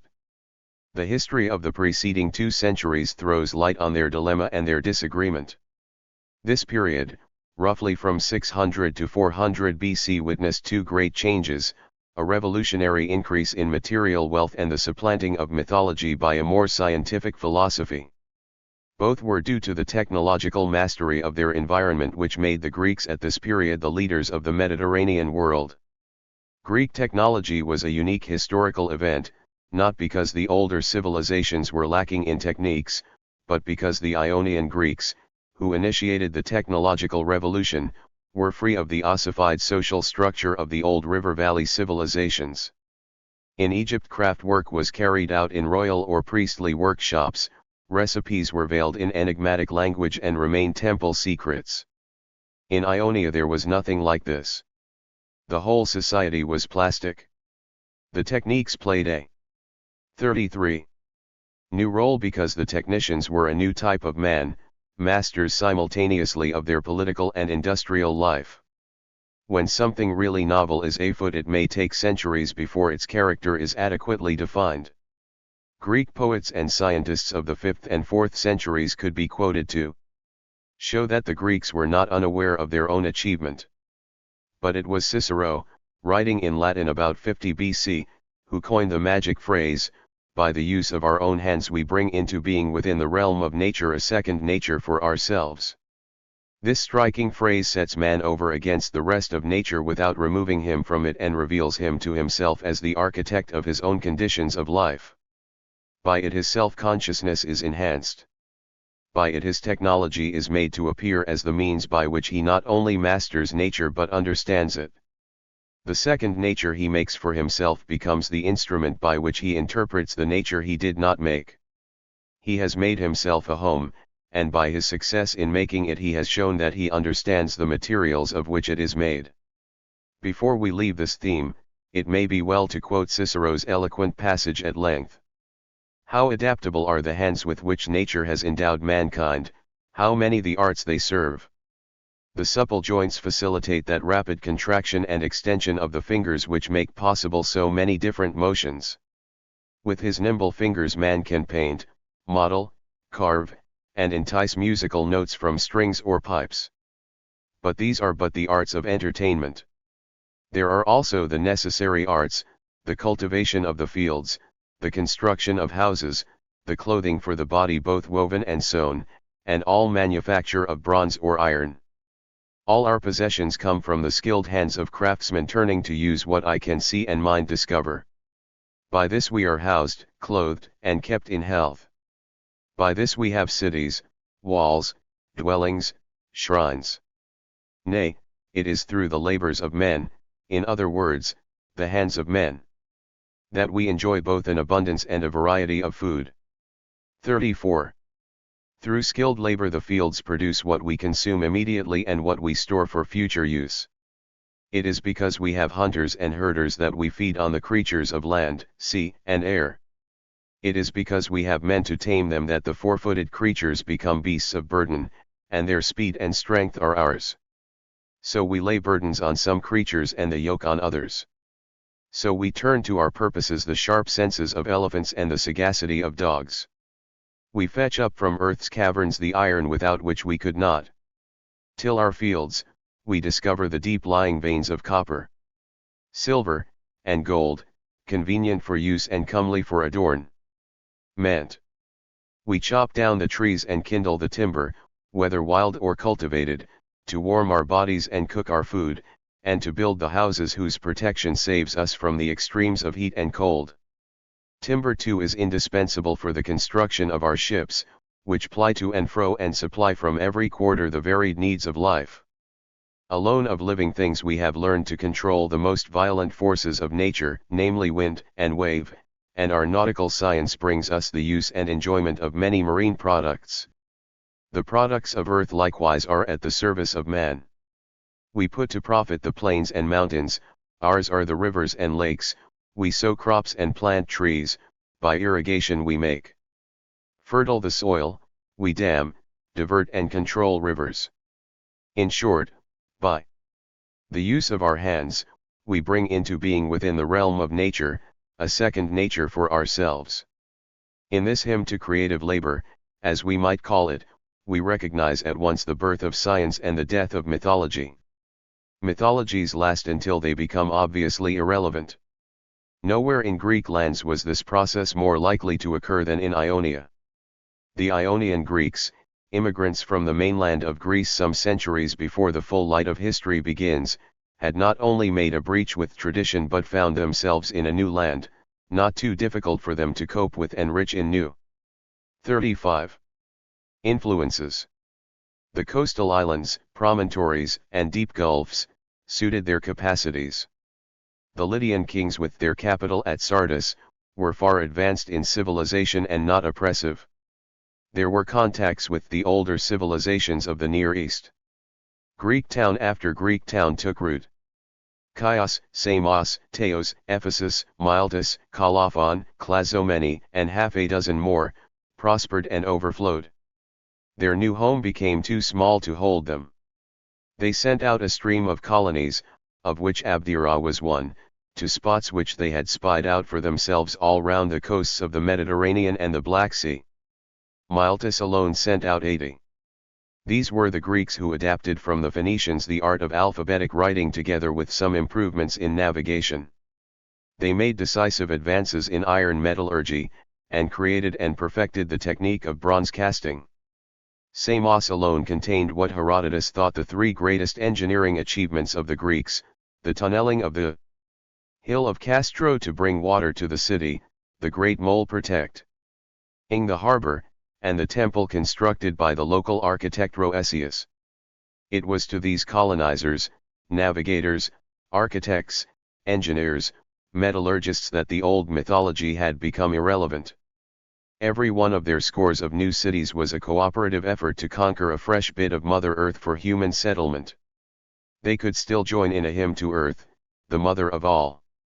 O universal mother, who dost keep from everlasting thy foundations deep, eldest of things, great Earth, I sing of thee. The life of mortal men beneath thy sway is held, thy power both gives and takes away. Happy are they whom thy mild favors nourish, all things unstinted round them grow and flourish. For them endures the life-sustaining field. Its load of harvest, and their cattle yield large increase, and their house with wealth is filled. 36. Such honored dwell in cities fair and free. The homes of lovely women, prosperously. Their sons exult in youth's new budding gladness, and their fresh daughters free from care or sadness, with bloom enwoven dance and happy song, on the soft flowers the meadow grass among, leap round them sporting, such delights by thee are given, rich power, revered divinity. This was the poetry of their lives, but it did not exhaust their philosophy. They knew who tunneled the rock to bring water to the city, who built the mole to keep back the sea, who was the architect of the new temple. They had effected what Gordon Childe called an astounding enlargement of man's control over nature, and the inventors of the tools and processes on which their achievement rested, men like Glaucus of Chios, Eupalinus of Megara, or Theodorus of Samos, were held in honor. They were actually shaping the world anew and, in consequence, they had new thoughts about its nature and how it worked. It is not accidental, wrote M.P. Nilsson, that the nature philosophers arose in Ionia at this time. There is a connecting link between the construction of the universe by the philosopher and the constructions of the engineers. It was in Miletus that the new thoughts took definite shape. Thales, known to history as an engineer who turned the course of the river Halys for the Lydian king Croesus, as the astronomer who foretold an eclipse of the sun, as the surveyor who could estimate the height of distant objects, as the navigator who improved his technique by borrowing from the Phoenicians, as the statesman who advised the 12 Ionian cities to make for themselves a common capital at Teos, this many-sided man also ventured to give expression to a few thoughts about the universe which have been seized upon as the starting point of 37. Greek speculation. At a period which it is difficult to define, the Greeks had come to regard the world as composed of 4 elements: earth, water, air, and fire. Thales' suggestion was that all 4 should be regarded as modifications of water. His reasons, doubtless, were those given by Plato, though without reference to Thales. When he says of water, we see it solidifying into stones and earth, and again evaporating into wind and air, and air by combustion becoming fire. No technical vocabulary of science or philosophy yet existed, but it was soon needed. The speculation of Thales served as the starting point for the far more sophisticated opinions of a younger contemporary in Miletus. Anaximander, known in the world of action as the founder of a colony in the Black Sea and the maker of the first world map, rejected the notion that everything is water in favor of the subtler theory that earth, water, air, and fire are all different forms of one underlying matter, which he called the indeterminate. This is the beginning of the technical vocabulary of science and philosophy. Anaximander called his indeterminate the arche or first principle. The indeterminate is a mental concept, which could never itself be the object of sensation, invented in order to make the phenomenal world intelligible. Anaximander had as his successor in the Milesian school Anaximenes. He supplemented the work of his predecessors by attempting to define the process of change. The transformations of earth, water, air, and fire into one another were due, he said, to the 2 processes of rarefaction and condensation. Choosing air as his first principle, because air is all about us and is necessary to maintain life, he claimed that when rarefied, it becomes fire; when condensed it becomes, first, water, then earth. This was the end of mythology. The traditional 4 elements, their relation to one another, their action and reaction on one another, the mode of their transformation into one another, had received a simple explanation dependent on physical principles without the invocation of personal agents. 38. These novel theories are rightly regarded as marking the beginning of scientific speculation. But it is without justification to separate them from their context in the practical activities of their authors. Plainly, their purpose is not primarily practical. The new theories satisfy mental curiosity, not practical need. But we have still to account for their origin at this place and time. Here there has been much misunderstanding, perhaps even misrepresentation, in the interests of an idealist view of the history of thought. Plato has a story, Theaetetus, 174, of Thales not minding his footsteps because he was gazing at the stars and consequently falling into a well. Whereupon his pert, pretty and practical Thracian maid mocked him for having his eyes fixed on the heavens and failing to observe what was at his feet. The implication of the anecdote is that philosophy in the person of Thales began with speculation on the heavens. There is here great confusion. The founders of scientific speculation were practical men immersed in politics and affairs. They certainly began abstract speculation. But just as certainly they did not begin with it nor confine themselves to it. Thales was an engineer versed in various practical skills. If he said everything was water, it is relevant to remember his active concern with rivers and navigation. To express his concepts of rarefaction and condensation, Anaximenes borrows the vocabulary of the felting industry. It is gratuitous to suppose that this great speculative thinker did not know what he was doing. He was explaining the behavior of the four elements of which the great world consists by analogy with processes observed at close quarters in a local craft. The case of Anaximander is even more striking. He put forward a theory of the development of the cosmos to its present state. He imagined that, in the beginning, the indeterminate was a rotating mass. Through the process of rotation the four elements arose. Earth, the heaviest, gathered at the center. Water, the next in weight, formed a mantle round the earth. Air formed the third layer. Fire, the lightest element, formed the outer sphere. It seems likely that his notion of circular motion round 39. A fixed center producing centrifugal force arose from experience of the potter's wheel. But Anaximander did not stop there. He followed through in his imagination the likely consequences of this arrangement of the elements. He thought that the action of the fire through the air on the water would be, by evaporation, to increase the volume of air and so burst the envelope of fire. Nobody could ever have arrived at such an idea simply by gazing on the heavens, though he might have tumbled to it, like Watts, by watching a kettle boil. Anaximander's method, like that of physical astronomers at the present day, was to conduct ideal experiments. What, he asked himself, would the consequences of such a cosmic explosion be? His answer was that, when the fiery envelope was burst by the expansion of the air, it was torn into ribbons which continued to rotate with the original motion. The ribbons took the form of wheels of fire sheathed in mist. The sun, moon, and stars we now see are the fire jetting out upon us through punctures in the sheaths of mist. These ideas are not to be arrived at simply by stargazing. They suggested themselves to a man who, tradition tells us, first traced out the zodiacal circle. But since astronomy, in the time of Anaximander, was still physical and mechanical, as well as mathematical, he was not too proud to take a hint from the action of a bellows in a forge or a potter's wheel. Aristotle says, quite rightly, that metaphysics is not a science of production, and adds that this is clear even from the history of the earliest philosophers. But that is not the same thing as denying that in their scientific speculations they drew many suggestions from the techniques with which they were familiar.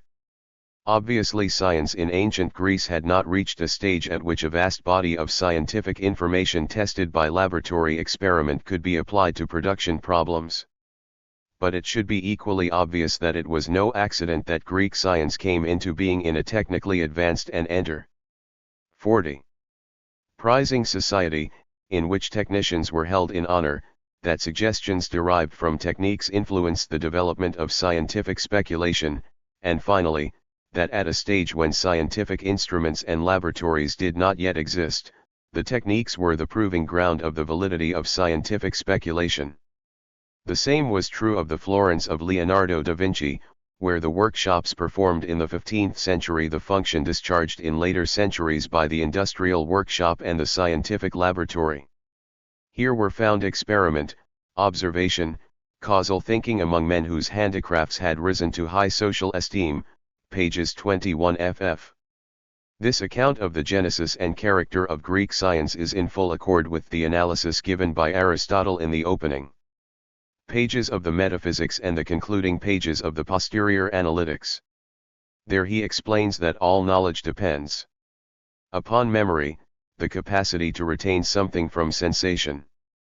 That in man, as in some of the higher animals, memory leads to experience, the ability to recognize a situation when it recurs and act accordingly, that with men, but with no other animal, experience gives rise to art in the sense of a body of knowledge which can be studied independently of experience.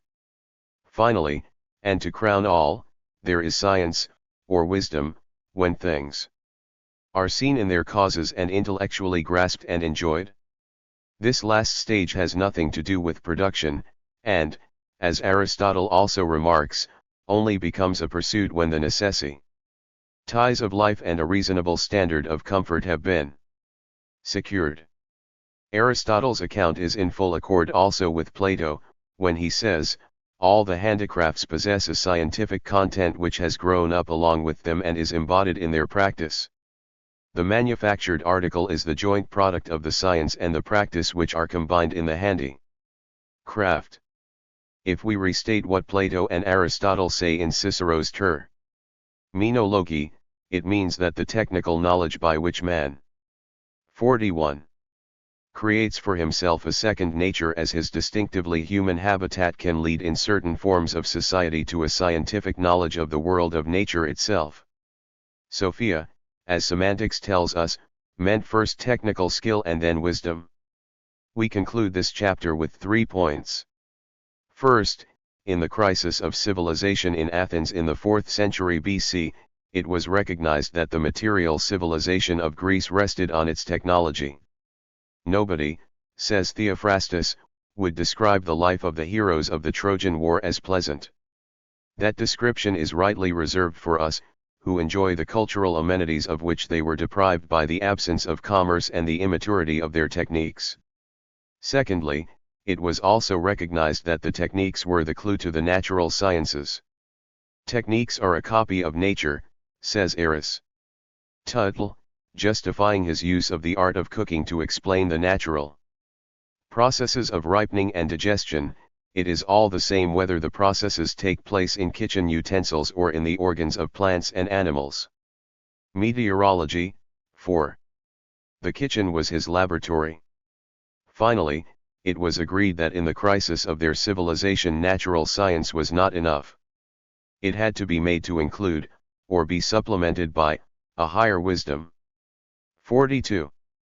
4. The reception of Ionian philosophy. At Athens, the Milesian school, by which we mean simply the succession of the three thinkers, Thales, Anaximander, and Anaximenes, had completed its task in the middle of the 6th century BC. Another 100 years of rapid development were to pass before the scientific movement found its way to Athens, but during that century it had spread widely among the Greeks of Asia Minor in the east and Magna Graecia in the west. It was not simply a speculative movement. Speculation about nature went hand in hand with the technological conquest of nature and with the evolution of new forms of society. The Ionian Greeks looked upon themselves as a new type of man, and accounted to themselves for their rapid expansion over the world by the novelty of their political institutions. In one of their scientific masterpieces, a treatise called Airs, Waters, Places, designed to instruct a doctor settling in a new locality on the bearing of climate, topography, and other natural features on the health of the natives, we find this comment on the difference between despotism and liberty. If Asiatics are, as I think, feeble, their institutions are a contributory cause. When men are not their own masters and lack independence because they are governed by despots, they neglect the arts of war, preferring to seem unfit for military service. Why should they be parted from their families and friends and endure fatigue and death in order to benefit their masters? But the Greeks in Asia, and such Asiatics as are free, are excellent soldiers. It is for their own sakes they run their risks, and in their own persons they receive the rewards of their valor and the penalties of their cowardice. 43. It was men of this type who spread the Enlightenment. But the Enlightenment was a total transformation of an older way of life, a great groundswell of social evolution rising here and there into leaping pinnacles of speculative thought which could not have occurred without it. The Enlightenment was spread in the most concrete way by the colonization of new lands. The colonization was effected by the founding of new cities, and the cities were scientifically planned. Hippodamus of Miletus is the most famous of what must have been a numerous company of planners. These planned towns were the seed plots of new advances in science, which, under the name of the Inquiry into Nature, now became a recognized part of Greek culture. A self-respecting town now made provision for an observatory. Anaximander's was on the island of Tyndas. Such observatories served the practical end of calendar keeping. The theoretical problem which preoccupied the minds of the calendar makers was the transformation of a lunar calendar into a lunisolar one, which required as accurate a determination as possible of the relation of the length of a lunation to the length of the year. The practical applications of this knowledge were three: the organization of the civil and religious year, of the nautical almanac, and of the farmer's calendar. If Anaximander was concerned in the constitution of the circle of the zodiac, if, more generally, the Ionian Greeks are to be given credit for the creation of geometrical astronomy on the basis of the arithmetical astronomy of Babylon, these theoretical advances are not to be separated from the practical ends they served. It is when we think of these practical applications of the new astronomy to such fundamental departments of life as government, farming, and navigation that we realize how deeply Anaximander's mechanical model of the universe must have undermined the mythological view of things. The same remarks apply with special force to medicine. This, one of the greatest branches of ancient science, vigorously resisted any tendency to exalt it from a practical art to a speculative science. Its intellectual content was so important that 44. Aristotle recommended that a philosopher should study it but, of course, not practice it. Its deliberate immersion in practical experience was accompanied by a vivid humanity. Be on your guard against lack of sympathy, runs one precept of the Hippocratic school. If your patient is not rich, be ready to give your services free. Give a penniless stranger full assistance, remembering that where the love of mankind is, there is the love of the art. Precept 6. Furthermore, the doctors were conscious apostles of the Enlightenment, explicitly striving to substitute a natural for a mythological explanation of disease. The sacred disease, chap. 2. And they were to be found everywhere. Here are further instructions for a doctor arriving in a new town. Bear in mind the effects each season of the year can produce. The seasons differ from one another and the changes from one season to another are critical points. Consider also the hot winds and the cold, whether universal or confined to a particular region. Thirdly, note the properties of the waters. Waters differ in taste and weight and their properties vary accordingly. Therefore, on arrival at a new town, a physician should examine its position in respect of the winds and the points of the compass. A northern, southern, eastern, or western aspect has each its own property. Determine these carefully, then examine the water supply. Are the waters marshy and soft, or hard as descending from rocky heights, or brackish and harsh? The prevalent mode of life is also relevant. Are the inhabitants inactive, heavy drinkers, eating 2 full meals a day, or athletic, hard-working, eating well and drinking little? So much for the connection between practice and speculation in the Ionian Enlightenment and its active, conscious role in the overcoming of superstition. We turn now to a new aspect of the Enlightenment, its scientific method and its theory of knowledge. From the very beginning it was clear that 2 faculties were engaged in the inquiry into nature. These were sensation and reason. The 45. Inquirer was using his mind to interpret his sense perceptions. The fact of this collaboration between mind and senses was already plain when Anaximander introduced, as his first principle, the indeterminate, a purely mental concept which could never be an object of sensation. The implications of the distinction between sensation and reason were much more slowly realized. An adequate philosophy of mind was the achievement of Plato and Aristotle. Its importance is so great that the history of Greek philosophy is rightly divided into 2 periods by it, the pre-Socratic and post-Socratic. More of this later. Meanwhile, it is important to remember that the fact of the difference between sensation and thought was already clear to the Milesians and that their science was always recognized as a collaboration between the two. Nature loves to hide, said one of the great Ionians, Heraclitus of Ephesus, and to this he added, the eyes and ears are bad witnesses for men if they have uncultivated souls. Ionian speculation, resting on this collaboration between senses and mind, is rightly understood as the precursor of modern science. In the phrase of a French writer, it was a genuine mutation in thought. It was not yet experimental science. Its method was speculation based on experience and tested by further reference to experience, and the range of its experience, which embraced all the arts, all the techne, was extensive and varied. As it progressed, it sketched out three great provinces of research. Three areas in which nature loves to hide. These were, the phenomena of the heavens, which are removed by distance from close inspection, the physiological processes concealed within plants and animals, and more particularly inside the human body, and finally all processes in nature which, though neither distant nor hidden, take place below the level of sense perception. As the atomists put it, nature works by unseen particles. The method, then, was to seek in the techniques, which are under man's control, a clue to the observed processes of nature and a check on the kind of explanations proposed. Heraclitus, struck by the fact that the changes observed by Anaximenes pro. 46. Seed in opposite directions, upwards from earth through water and air to fire, downwards from fire through air and water to earth, explained this balance of things as due to tension, a pull in opposite directions, and illustrated his meaning by reference to the taut string of bow or lyre. The doctors, noting the characteristic shape of the internal organs of the body, suspected that the shape had something to do with suction, and for illustration pointed to the shape of the cupping vessels used to draw blood. The Pythagoreans, unable to accept rarefaction and condensation as a complete explanation of the differences between the elements, suspected that number played a fundamental role in the structure of the cosmos, and pointed to the fixed intervals of the musical scale.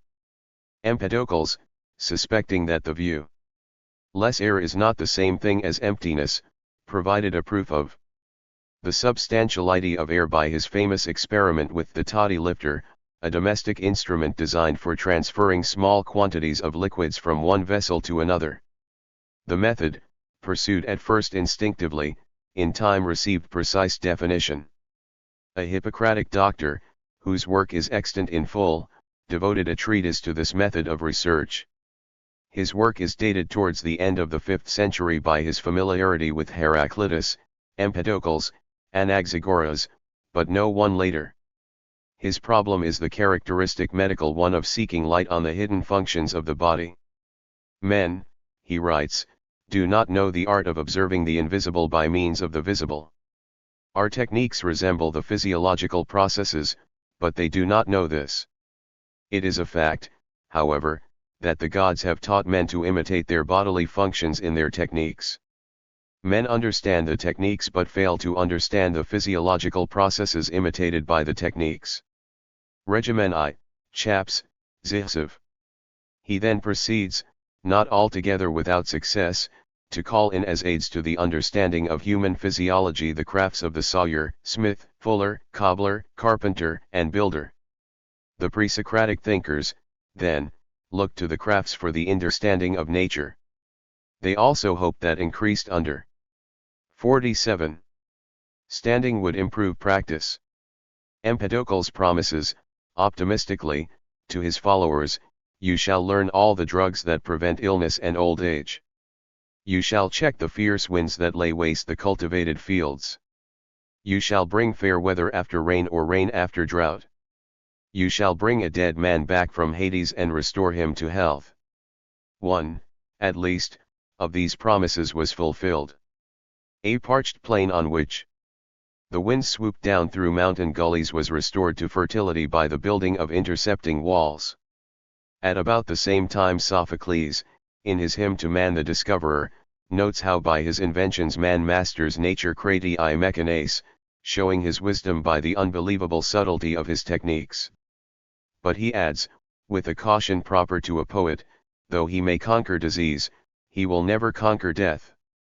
Antigone, 332-66. The Ionian Enlightenment, celebrated by Sophocles in the great ode in the Antigone, first established itself in Athens in the person of Anaxagoras of Clazomene. Born in 500 BC, he seems to have taken up residence at Athens about 465 BC, perhaps on the invitation of Pericles, who was consciously modernizing his city on Ionian lines. Whether invited by him or not, he remained in Athens for some 30 years, during which he enjoyed his friendship and protection. Pericles, for his part, owed to Anaxagoras the intellectual superiority and lofty spirit which made him the unchallenged master of the impetuous Athenian democracy. These were the decades in which Athens was being rebuilt after the Persian devastation. Phidias was the organizer and overseer of the grand design and had as assistants the architects Callicrates and Ictinus for the Parthenon, and Nicicles for the Propylaea. Their success with buildings which, as Plutarch finely says, were created in a short time for all time, is still attested by visitors from every land, just as the plays of Sophocles and Euripides, which were then being written and produced, still hold the stage. Hippodamus, the town planner from Miletus, who, like Anaxagoras, settled in Athens, was invited to lay out 48. The new harbor town at Piraeus, and he too made the plans for the new Pan-Hellenic colony of Thurii which, under the aegis of Pericles, replaced ancient Sybaris. Among the settlers attracted to Thurii was Herodotus of Halicarnassus, the panegyrist of Athenian democracy. In the Athens of this extraordinary age Anaxagoras was the embodiment of the Ionian Enlightenment in all its aspects, the enemy of superstition, the combiner of the love of techniques with the love of mankind, the bold inquirer into nature. It was he Euripides had in mind when he wrote in one of his choruses, "Blessed is the man who has won the knowledge that comes from the inquiry into nature. He stirs up no evil for the citizens nor lends himself to unjust acts, but surveys the ageless order of immortal nature, seeking to learn of what it is composed and how and why. In the heart of such a man no base pursuit can find a lodging." It was he, Plutarch tells us, who lifted the mind of Pericles above superstition by introducing him to the doctrines of natural philosophy.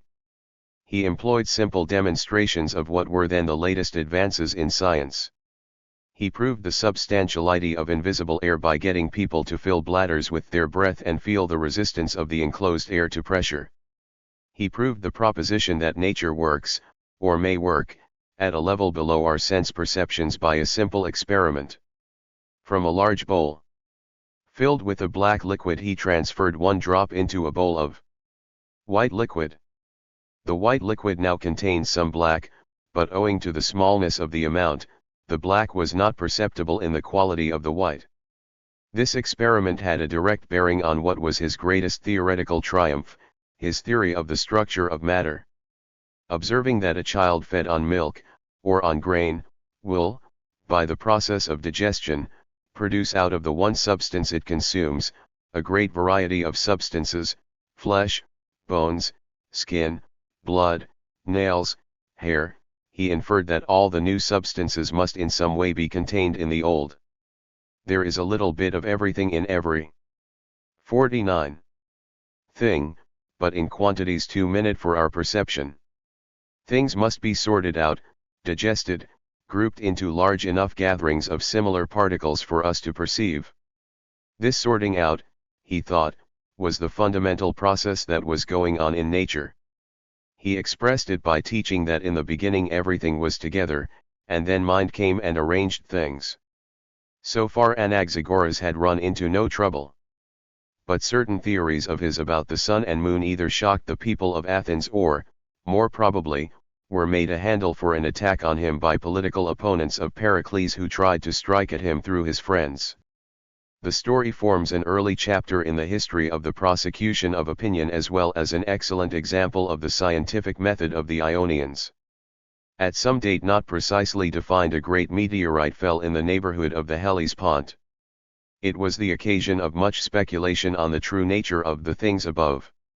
If Anaximander had been right, the heavens were made of the lightest element, fire. How, then, could a stone fall from the sky? It was a challenge which presented no insuperable obstacle to one who understood and handled the Ionian method. That a great stone had fallen from heaven was sure. What in our own experience could provide evidence of such a possibility? Could the weightier elements be shown to be capable of circling over our heads? The answer was, yes. If a bucket full of water be swung over the head, the water does not fall out. If a stone be held in a sling, it too will circle overhead, and, what is more, if released from the sling, it will accomplish a large trajectory and even, perhaps, be found to have grown hot as a result of its flight. Anaxagoras had the answer. The moon was, what indeed it seems to be, a territory like a portion of our earth. The sun was, in all probability, an incandescent mineral mass heated by the speed of its passage through the air. The cool moon, doubtless, shone only by reflected light, and the sun is eclipsed when the moon passes in front of it, while the moon is eclipsed when it loses its reflected light by the interposition of the earth. It need not have been difficult for the Athenians to accept the 50. New astronomy, for neither moon nor sun were worshipped by the Greeks of this age, who preferred their anthropomorphic gods. But the opinions of Anaxagoras were startling enough to make plausible a charge of impiety. The machinery was set in motion. Pericles proved unable to protect his friend.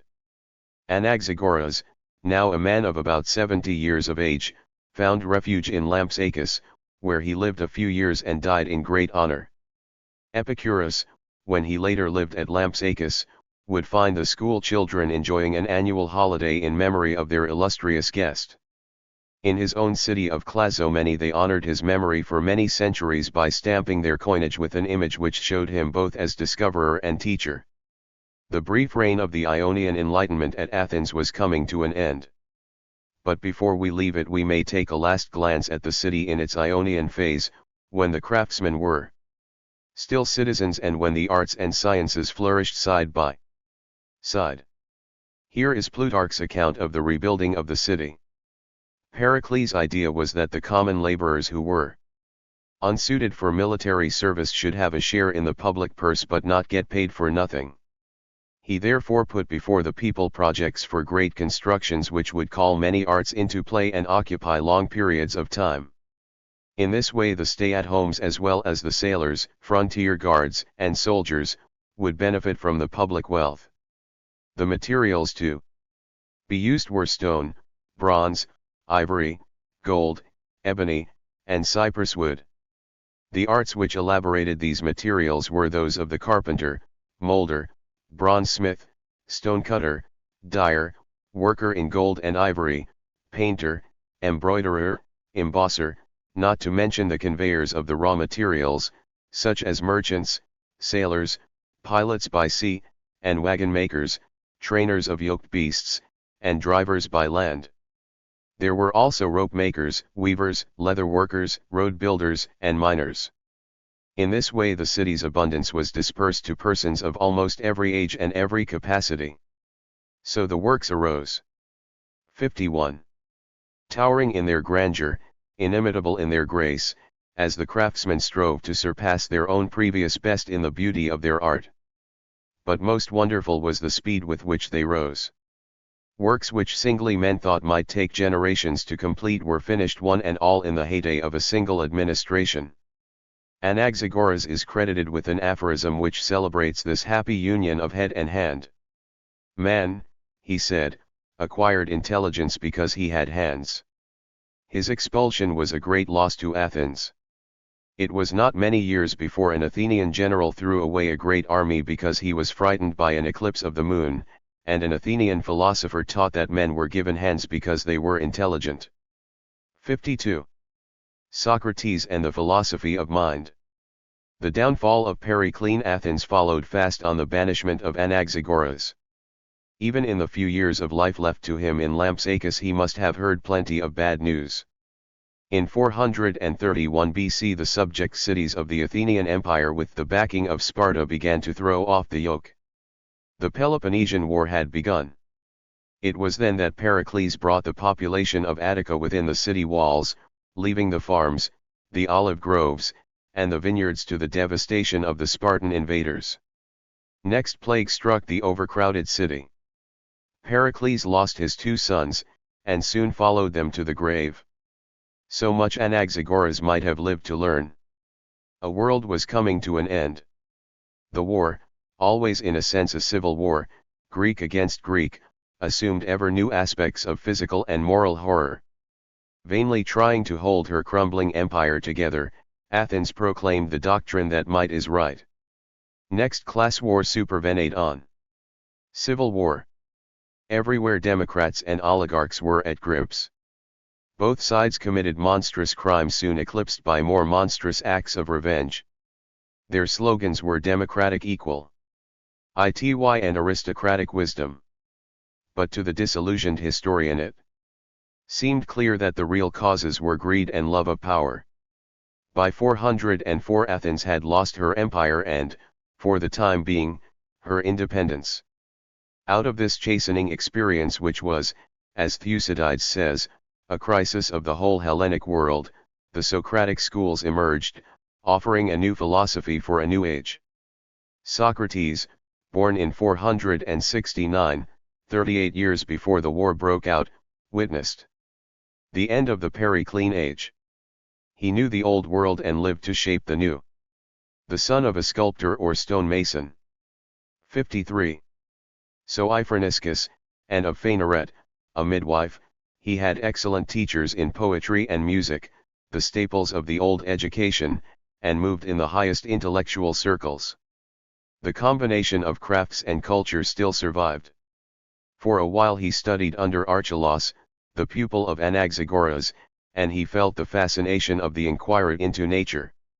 Then, in middle life, the blow fell. In his own person he endured war and the aftermath of war. He served in at least 3 campaigns with conspicuous courage. But it took courage of another sort to resist, as he did, the follies of the democracy and the villainies of the tyranny which succeeded it. Finally, under the restored democracy, he was brought to trial on a charge of introducing strange gods and of corrupting the youth, and suffered martyrdom. It takes hammering on a hard anvil to make a martyr. It also takes a cause. And Socrates had a cause. Athens, the school of Hellas, had been found wanting in wisdom. Her citizens thought themselves wise but had been shown to know nothing. The oracle at Delphi, in response to a query from a follower of Socrates, pronounced Socrates the wisest man in Greece. Socrates, conscious of his own ignorance, interpreted the oracle in his own way. In a world that thought itself wise and knew nothing, he alone knew that he knew nothing, and was that much wiser than the rest. The injunction of the Delphic god, Apollo, was know thyself. The beginning of self-knowledge was to acknowledge one's ignorance. If Socrates could do anything to help his fellows, he must begin by convincing them of their own ignorance. The first stage of his task was, therefore, necessarily destructive. Illusory knowledge had to be destroyed.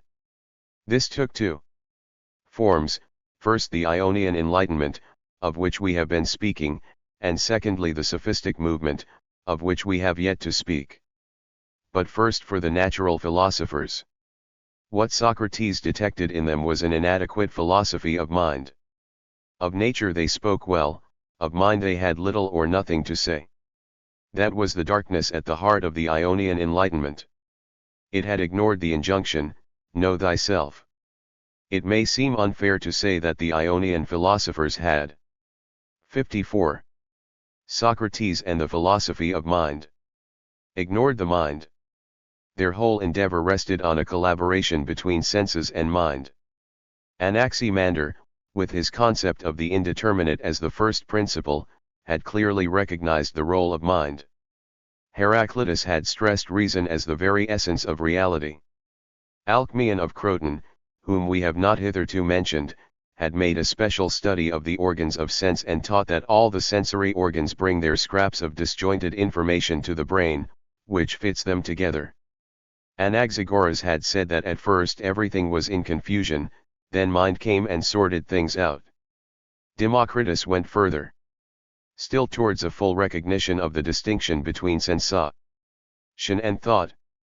There are, he says, 2 forms of knowledge, one genuine, the other false. To the false belong sight, hearing, smell, taste, touch. The genuine is to be distinguished from this. It begins where the false leaves off. When the object of our quest becomes too subtle for sight, hearing, smell, taste, and touch, and we require a finer instrument, then the genuine knowledge is born. But, on reflection, it becomes clear that while the Ionians had recognized the fact of mind, they had not seized its essential character. Alcmaeon talks only of the brain, which, like the senses, is a bodily organ. Democritus speaks of a finer instrument, and that is precisely what he means. The mind, or soul, is for him an atomic structure like the body, but made of finer atoms. The mind of Anaxagoras comes closer to the truth. For him mind is mixed with no thing, but alone by itself. But he does not plainly say that it is immaterial. This, as Plato tells us, was precisely the charge that Socrates levelled against him. How can a mind, conceived of in purely material terms, be said to know itself? Mind in this sense was what Socrates sought, and since the Ionians had nothing to say about it, he turned for information to another quarter. There were in Athens in his time representatives of the Pythagorean sect. A religious and scientific brotherhood, it had been founded about 540 BC at Croton in southern Italy by Pythagoras, a refugee from Samos. He was the son of a gem engraver, and 55. Was credited with introducing weights and measures into Greece, thus showing the combination of craftsmanship with scientific speculation characteristic of the early philosophers. It is no accident that a man whose craft trained him in plastic form, in pattern, and in exact measurement, should have introduced these elements into Greek speculation. The Pythagoreans upheld the belief in the immortality of the soul and in transmigration, thus accepting in a traditional form a radical distinction between soul and body which was to prove of importance in the development of their thought. The health of the soul was the main object of their cult. They practiced certain voluntary abstinences, and observed certain taboos, in the interest of ritual purity, and in their struggle for self-mastery they devoted themselves to meditation and to a strict daily examination of conscience. These disciplines they combined with a passionate, and mystical, absorption in mathematics, and in so far as they contributed to the advancement of speculation about the nature of things, it was by stressing the importance of the elements of number, proportion, and pattern in the structure of the cosmos. Here, in their radical distinction between body and soul, in their regular practice of meditation and examination of conscience, and in their disciplined study of mathematics, were the elements of which Socrates fashioned his new philosophy of mind. But before we consider these developments we must pause to consider the sophistic movement, the second kind of false or illusory knowledge with which he found himself beset. The Ionian tradition, when Socrates broke with it, was 200 years old. The sophistic movement was new. It had arisen in response to a contemporary situation. The growth of city-states, the synoecisms of which we have spoken, concentrated the political life of extensive territories in new or enlarged towns. Multitudes of villagers, especially where democracy prevailed, were thus transformed into citizens. In Athens and those cities which sought to model their way of life on hers, the adult male citizens attended the assembly, had a share in the administration of justice, and enjoyed, in theory at least and to some, 56. Socrates and the philosophy of mind. Degree in practice, access to the magistracies. The political skills, traditionally confined to the few, were now required by the many. And, what was perhaps of greater importance, the aristocracy also needed new skills if they were to retain their old ascendancy. A social upheaval was in progress and education was in demand for the conflicting ends of opposed classes. The demand was met by the new profession which sprang up all over the Hellenic world. Of these sophists, as they were called, the most famous were Gorgias of Leontini, a great orator, Protagoras of Abdera, interested like his fellow townsmen, Democritus, in political origins, Prodicus of Ceos in the Cyclades, Hippias of Elis, whose boast was that he had equal mastery of the mechanical and cultural arts, Antisthenes and Critias of Athens. These were all men of ability, who have left a discernible mark on the history of culture. Like the Hippocratic doctors, they often traveled from place to place offering their services in the highest market. In exchange for a fee they taught what might roughly be called citizenship. Protagoras and Prodicus, says Plato, and a host of others have only to suggest to their followers, you will never be able to run your house or your city unless you put us in charge of your education, and they make such an impression that their admirers almost carry them round on their shoulders. Here a point of great importance emerges. In Hippocratic medicine in particular, and, as I contend, in the Ionian tradition of natural science as a whole, a fair degree of objectivity had been attained by constant reference to the test of experience. No theory was to be accepted which ran counter to the facts. But what test was available as a check on the extravagances of the sophistic teaching? They professed to teach the art of politics, and politics had no claim to be a science. The consequence of this genuine difficulty was an uncontrollable subjectivism. Nothing exists, said Gorgias. If it did, it could not be known. If known, it could not be communicated. Man, said Protagoras, is the measure of all things. It is difficult to be sure what was in the mind of Gorgias or Protagoras when they made these 57 pronouncements. If we had the context of these sayings, they might be judged less harshly. As things are, they have survived as examples of the subjectivism to which Socrates sought to put an end. Hence Socrates enters upon the scene of history, not only as the critic of the Ionian physicists, but as the scourge of the sophists. His cure for both errors was the same, the creation of a true philosophy of mind. He pressed upon his fellow citizens the Delphic injunction, know thyself, convinced that this knowledge, once attained, would prove to be, not private and individual, but public and universal. Here the mathematical developments which had taken place in Pythagorean circles came to his aid. It is the peculiar property of geometry to deal with ideal forms which transcend experience. The circle and the square are known to us by their definitions, not by the imperfect circles and squares we meet in sense experience. We judge the material shapes by the standard of the ideal forms, and, once we have mentally grasped these forms, no further experience of their physical embodiments increases our knowledge. What, then, is the nature and source of this kind of knowledge? In the dialogue called Meno, Plato shows Socrates by skillful questioning causing Meno to discover in his own mind the properties of the square. The point here established is valid.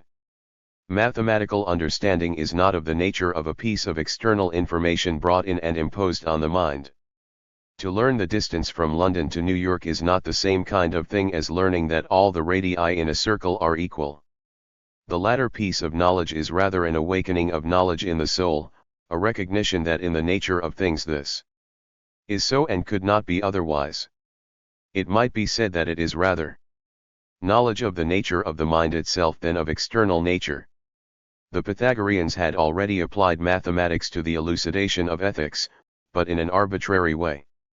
They called virtue 1. They defined evil as 2. Justice for them was 4. But this is trivial. With Socrates, how? 58. Socrates and the philosophy of many. Ever, his realization of the nature of geometrical truth raised a great new hope. If it could be shown that ethical truths have the certainty of mathematical truths, then the subjectivism of the sophists would be conquered. The need, then, was for agreed definitions of the principal virtues, which should have the clarity and compelling force of geometrical truths. Men would then no more practice injustice than ignore the properties of the square. A long series of Platonic dialogues shows Socrates engaged in the quest for such definitions of the virtues, seeking to bring them to birth in the minds of young men, as he had awakened knowledge of the square in the mind of Meno. To effect this awakening, this birth of ethical knowledge in the soul, not as something imposed upon it but discovered in it, became the deliberate mission of Socrates. He compared this work with that of his mother, the midwife. She delivered the children of the body, he those of the mind. Now it is true that it is easier to find mathematical truths than ethical. it is easier to construct that independent world created out of pure intelligence, which the mathematicians inhabit, than it is to discover the rules of living in this world. Self-born, high-born, and solitary truths, those terrible, implacable straight lines drawn through the wandering vegetative dream, for which the spiritual intellect strives. But, however quixotic we may find the endeavor of Socrates, the fact remains that he had effected a revolution in thought with his new philosophy of mind. Perhaps the mental discipline of mathematics is not the best training for the more difficult discipline of morals. But we must be careful not to misjudge Socrates here. His was not, as has been said, a purely intellectualist conception of virtue. Virtue is knowledge, he said. But the knowledge of which he spoke could only be sought by those who hungered for it, arrived. 59. At by meditation and by discussion, and preserved by self-discipline. It was an ideal to be loved, not a yoke to be endured, and it depended as much upon the will as on the intellect. The Socratic conception of the soul as not only distinct from the body but in the truest sense the man himself had grown slowly in the thought of Greece, but, as enunciated by him, it was startlingly new. Plato emphasizes its novelty in his account of the last few hours of his master's life. Some question has arisen among his friends about arrangements to be made after his death and, in the midst of their sadness, Socrates laughs and says, "I can't convince you that I who am here now talking to you am the real Socrates, you confuse me with the corpse you will soon see lying here." But before long the new conception of the soul, no longer only as the cause of movement, but as the seat of consciousness, the source of purposive activity, the faculty by which we distinguish right from wrong, was to receive fresh development. The immateriality of the soul was at last to be categorically affirmed. In one of Plato's later dialogues, The Sophist, the question is raised whether a thing can be without being a body. The materialists, it is suggested, should be asked whether they admit the existence of such a thing as the soul.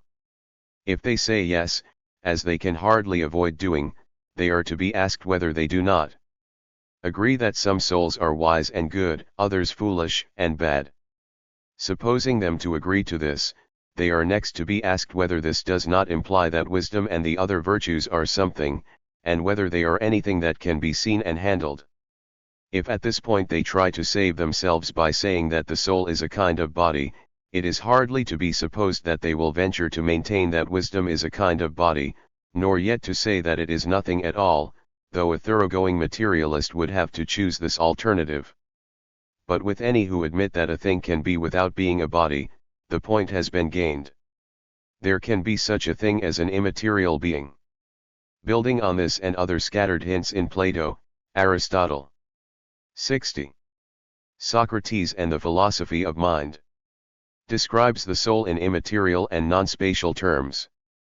Once such a description has been achieved, the way is open for an account of cognition in which the act of knowing is no longer confused, as it had been by the older thinkers, with physical mingling of bodies in space. This new concept of the awakening of consciousness and self-consciousness in the soul in response to external stimuli is expressed by Aristotle more than once.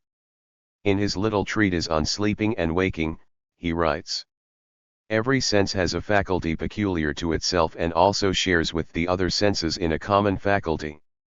Seeing is the peculiar faculty of sight, hearing of the auditory sense, and so on. But all the senses share a common faculty by virtue of which a man perceives that he is seeing or hearing. For of course it is not by the special sense of sight that a man knows that he sees, nor by taste nor sight nor by both together that he distinguishes white things from sweet things, but by a faculty shared in common by all the organs of sense / This analysis is carried further in on the soul. There, it is shown that, while each sense distinguishes between a range of qualities peculiar to itself, the common faculty is not only aware of the operations of each sense, but able to distinguish them from one another. This common faculty is thus both multiple and single, multiple in the sense that it accompanies the activity of each of the senses, single in the sense that it is able to hold them all in consciousness at the same time, and pronounce them different from one another. In this analysis, Aristotle seems to stretch a hand across the millennia in salutation to Kant. He affirms the synthetic activity of consciousness. He sharply distinguishes the spatial, where everything is external to everything else, from the conscious, in which everything interpenetrates everything else, and he attains to a spiritual end. 61. Subjective definition of man, for whom to exist is to feel and think.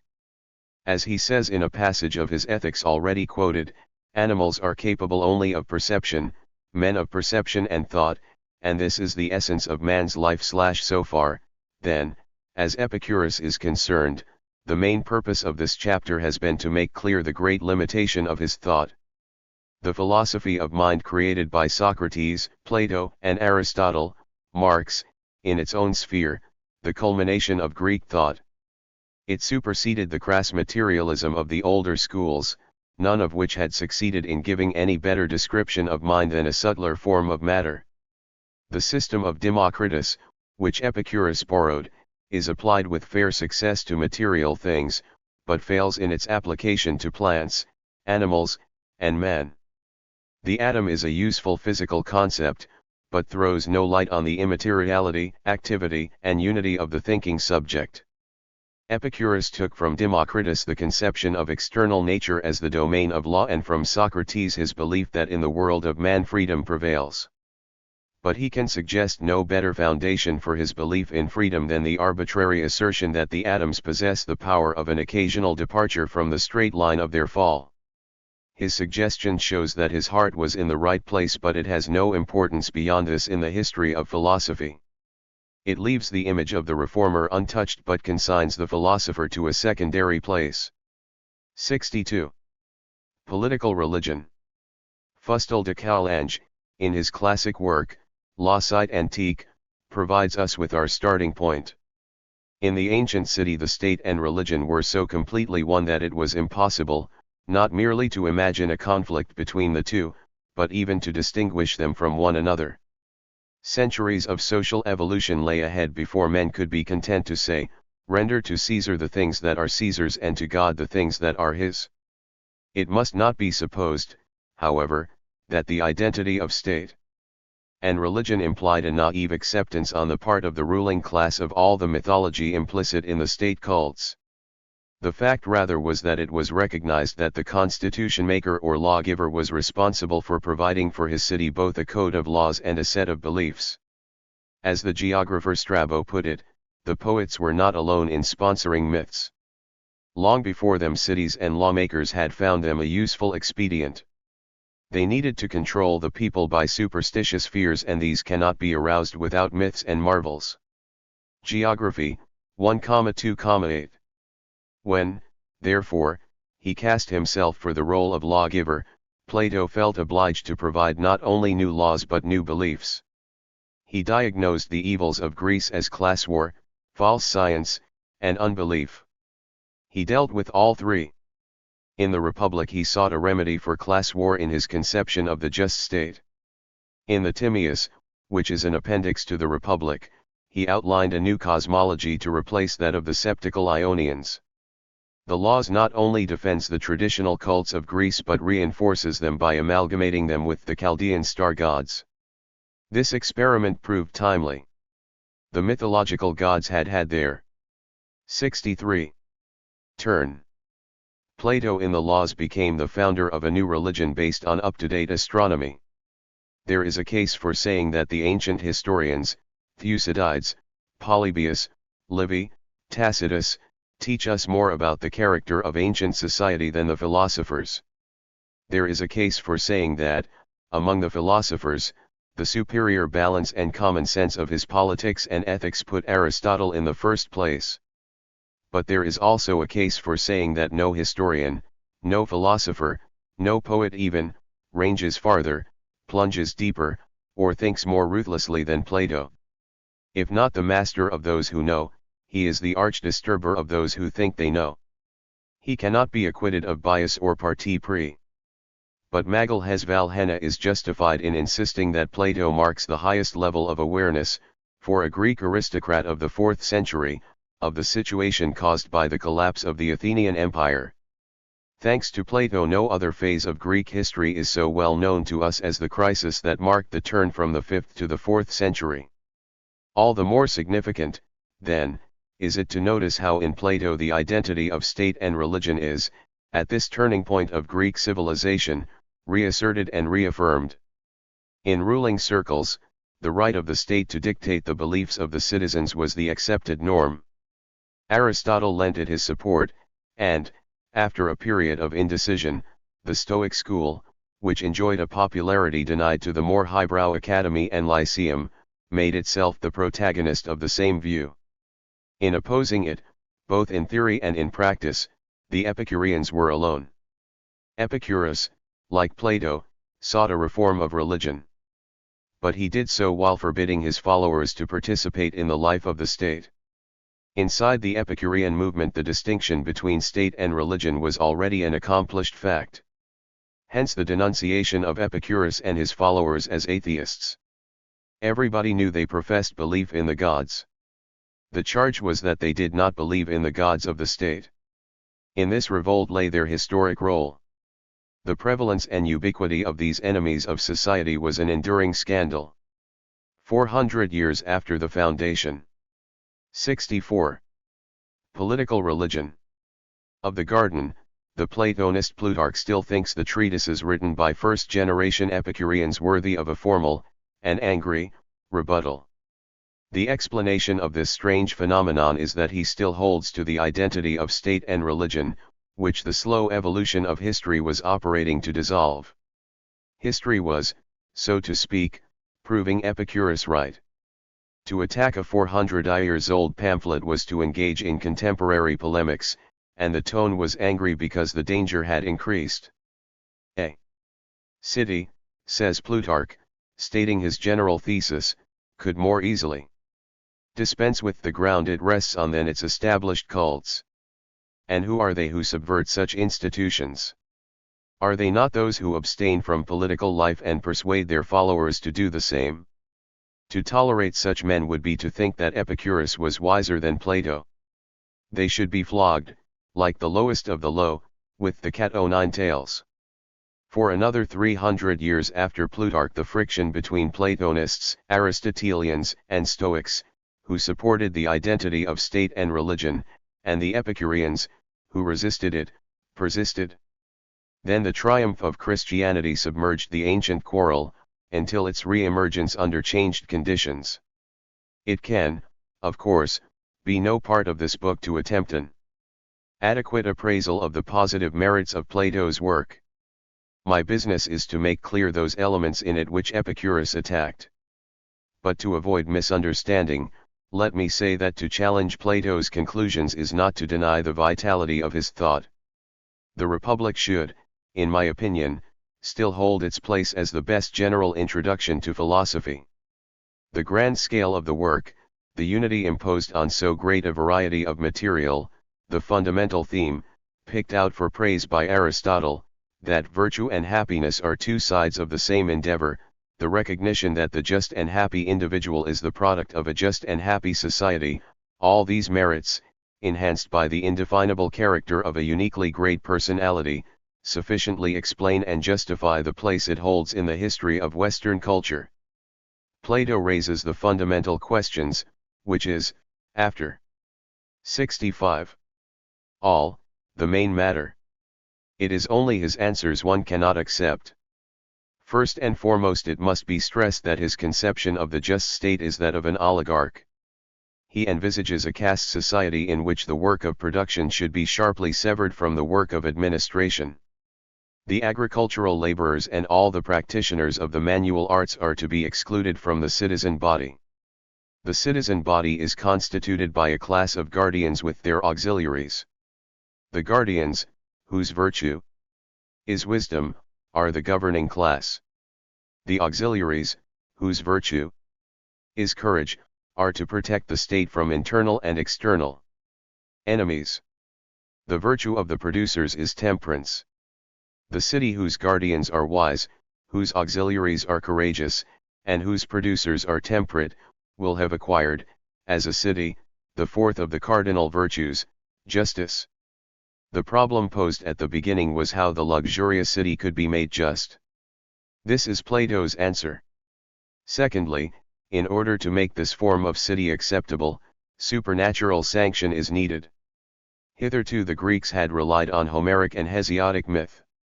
The trouble with these myths, fables, fictions, lies is not, says Plato, that they are fictions but that they are bad fictions. Homer tells bad fictions when, for instance, he depicts the gods committing crimes, or soldiers playing the coward.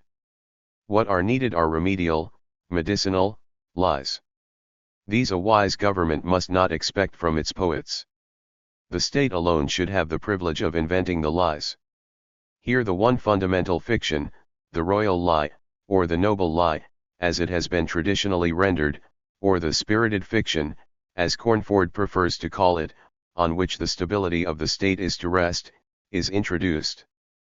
This needful falsehood, this audacious fiction is to be communicated gradually, first to the rulers, then to the soldiers, and lastly to the people. It will not win immediate credence, but, given the passage of a couple of generations, it may be trusted to establish itself. The substance of the fiction is that, though all the members of the state are brothers as being children of the one mother. 66. Political religion. Earth, yet God has made them in three distinct classes. The first have an admixture of gold in their composition, these have the power of command, and are to be chief in honor. They are the guardians. The second, the auxiliaries, who are to defend the state, have an admixture of silver. The third class, the husband men and craftsmen, are composed of brass and iron. There is a provision that, if by chance, a child of inferior metal is born of golden parents, he must be downgraded. This provision could conceivably work. The contrary provision, that a golden child who might happen to be born to parents of brass and iron, should be upgraded could not work. No education such as might fit a man to rule is provided for the third class. The guardians and auxiliaries, to safeguard them from selfishness, are to have all things in common, even their wives and children. There will be a mating season, when the couples will be paired by lot. No grounds of complaint will arise, the lot is impartial. But, in fact, in the interest of eugenics, the lots will be rigged, so as to pair the best men with the best women. After 9 months, when the lambing season, as we might call it, arrives, the babies will be looked over by experts and the unfit eliminated. Those that are thought fit to be citizens will be distributed among the nursing mothers, care being taken that no mother will know her own child. The women will, in general, share the same education as the men, gymnastic for the body, music for the mind. The equality of the sexes will extend to war. The women will be trained and will fight along with the men.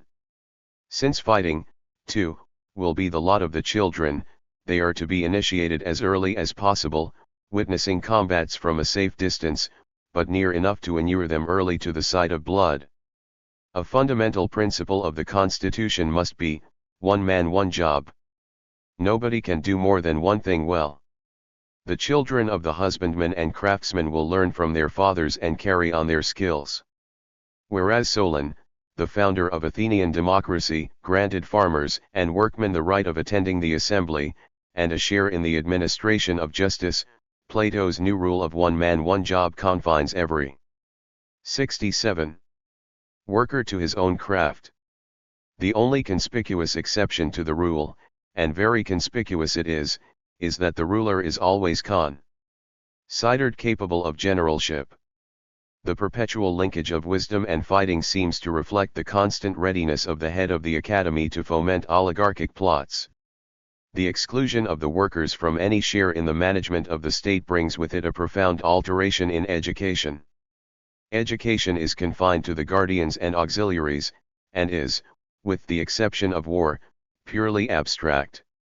The subjects, in ascending scale, are to be arithmetic, plane geometry, solid geometry, astronomy, harmonics, and, finally, dialectics. The discipline of these subjects is intended to fit the mind to apprehend the eternal truths, of which the idea of the good is the crown. Before we leave the Republic, we should balance what Plato includes in his educational scheme with what he leaves out. Homer had been for about 2 centuries the basic ingredient in the education of Athens and of Hellas. Homer's voice is now to be silenced, his bad one lies about the gods, and about the possibility of heroes behaving as cowards, make him unfit to be the educator of the citizens of the ideal state. With him is to go the Athenian drama. Slices from the banquet of Homer 1, Aeschylus had called his plays, which was enough to condemn them. For in the theatre the banquet was set before vast audiences, including not only women, who, if they are to be trained like men, are yet the inferior sex, but also workers, who are without any tincture of silver or gold, and therefore lack the courage or wisdom to regulate the passions to which the drama so forcefully appealed. The Timaeus, to which we now turn, may have been composed as many as 30 years later than the Republic, but it is closely connected with it in design. Its purpose is to supply for the citizens of the ideal state a cosmology free from what Plato thought. 68. Political religion. The objectionable features of the Ionian view. Its dramatic date is therefore fixed immediately after the discussion on the ideal state in the Republic, and it begins by a summary of the main conclusions of that dialogue. These are worth repeating in Plato's own words. They show that he had not changed his mind in 30 years. The following is a condensed paraphrase of the opening pages. Yesterday our subject was the ideal state and its citizens. We began by separating the farmers and craftsmen from the guardians. To each class we assigned a single occupation. The guardians alone were to defend the community from external or internal danger, handling their subjects gently, but dealing roughly with external foes. They were to be supported by the state, live in common, and devote all their energies to the maintenance of the moral standards of the community.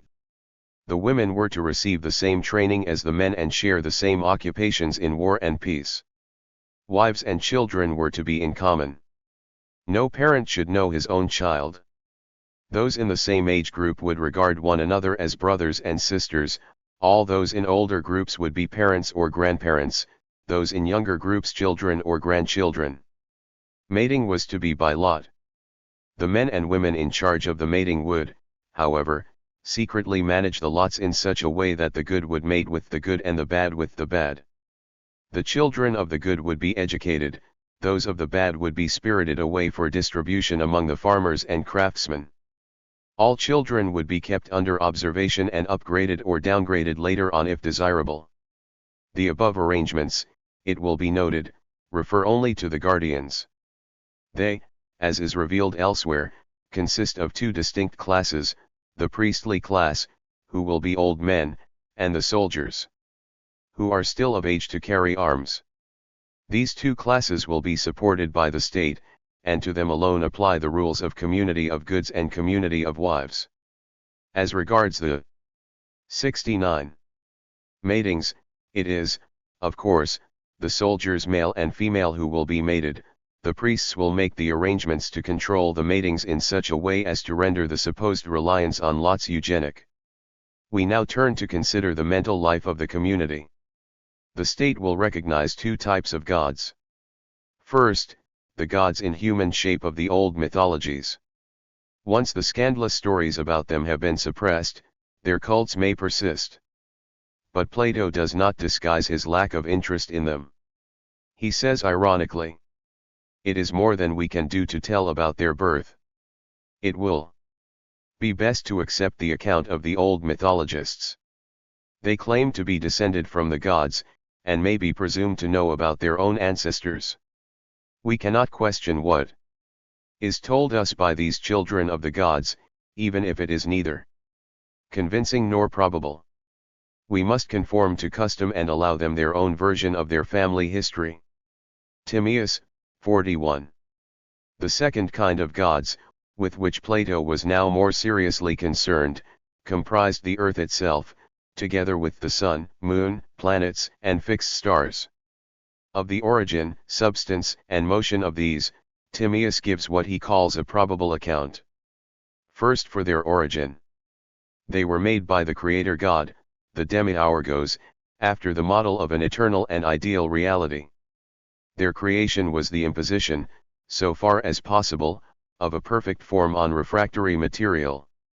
They were as good as it was possible for copies of the ideal made in the material elements of earth, water, air, and fire to be. The origin of this world is a blending of necessity and intelligence. Intelligence masters necessity by persuading it to bring most of the things that come into being to the best issue. In this way and to this extent, by the victory of intelligent persuasion over blind necessity, this universe originally came to be. Timaeus, 48. It will be expected, from what we already know of Plato, that, in his effort to understand the operation of intelligent 70. Political religion.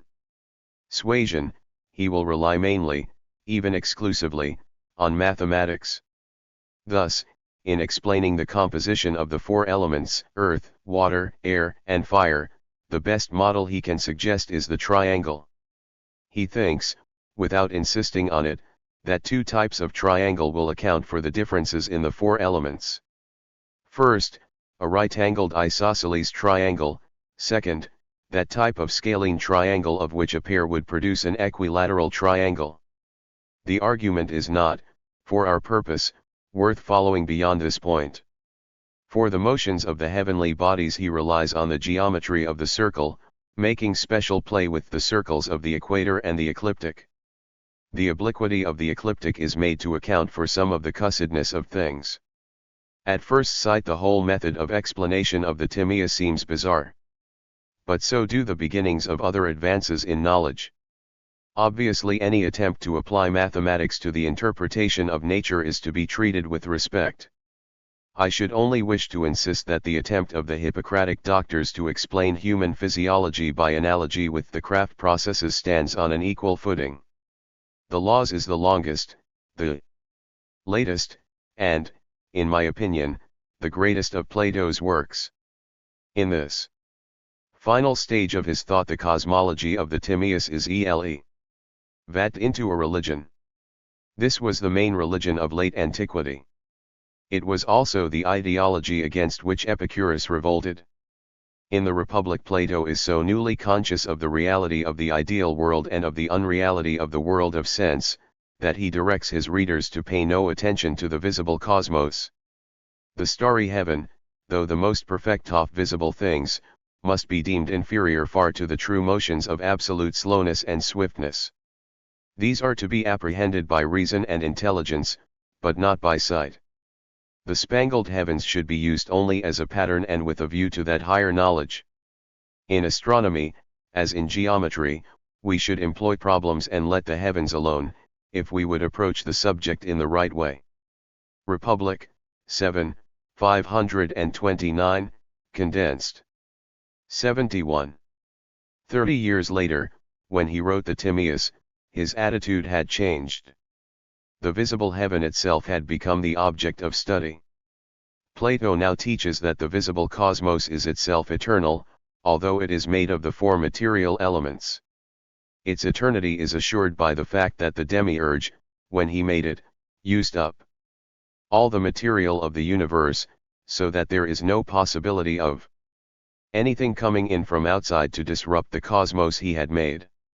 Our cosmos is eternal because it is unique. Its eternity is also guaranteed by what Plato regarded as a fresh advance in astronomy. As a sound Pythagorean, Plato believed that eternal bodies must move in perfect circles at regular speed. The observed motions of the planets seemed to contradict this requirement. Plato had therefore set it as a problem to the members of his academy to account for the irregularities of the observed movements on the assumption that, in spite of appearances, the heavenly bodies were in fact moving in perfect circles at uniform speed. Whether it is really scientific to lay down the conditions of an acceptable solution beforehand may be questioned. However that may be, the astronomer Eudoxus produced the required answer. Eudoxian astronomy now became for Plato true one astronomy and could safely be included in the educational curriculum of the laws. Duhem in his System du Monde thus explains the matter. We now understand why the youth are required to study the most advanced theories of arithmetic, geometry, and astronomy. It is because the true astronomy, by overthrowing the presuppositions of observational astronomy and substituting for them the exact and eternal laws of stellar motion, will prevent young men from applying to the star gods false and sacrilegious opinions which would be a scandal to the city. State and religion were already, as we know, inseparable in ancient Greece. But the growth of scepticism, resulting from the discrediting of the old myths by Ionian science, forced Plato to 72. Political religion. A new formulation of the old identity. It now became an identity of state gods and star gods, no longer an identity of state gods and mythological gods in human shape, except as a pious toleration of a dying belief. But the identity was, if anything, reinforced. Plato was indeed the first to conceive the state in the form of a church. The dogmas Plato expounds in the laws, says Reverton, represent a real revolution in the history of Greek religion. Plato was the real founder of the religious philosophy of the Hellenistic age, says Vestager. This new religion, being the background to Epicurus and the garden, must be looked at more closely. For in this latest version of Plato's ideal state citizenship is made to rest on orthodox belief, differences of opinion on cosmology are transformed into heresies, and the occasional persecutions for impiety, such as banished Anaxagoras and killed Socrates, are replaced by a formal inquisition with punishments involving imprisonment and death. To eliminate the awkwardness of two types of god, Plato attempts a bold amalgamation of the old anthropomorphic gods with the new star gods. In the following passage he upbraids the young atheists of his day for their failure to believe in both. Who can avoid hating and abhorring them, he says, when they will not believe what they were told by their mothers and nurses, nor follow their parents whom they have seen and heard offering up sacrifices and prayers.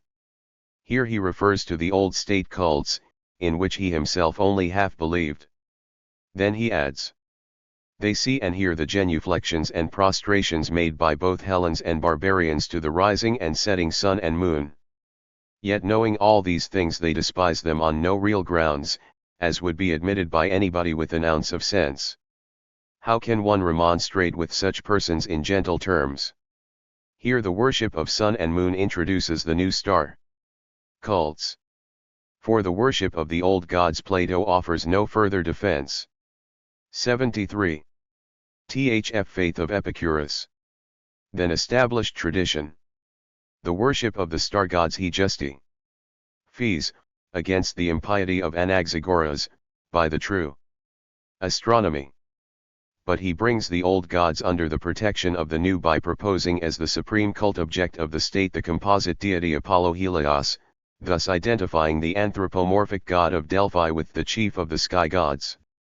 This bold step established a precedent. By later generations more and more stars and constellations were identified with the personages and events of mythology and even of history. The process, known as catasterism, was one of the achievements of the new scientific religion, astrology, to the elaboration of which the Stoics applied their talents. The celestial bodies, wheeling eternally in their circular orbits in accordance with geometrical laws, were endowed also with the palpitating life of the old anthropomorphic gods.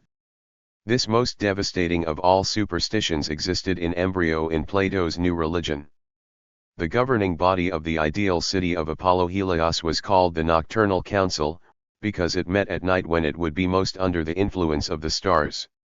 It was both a religious and a political council, its most august members being priests of Apollo Helios.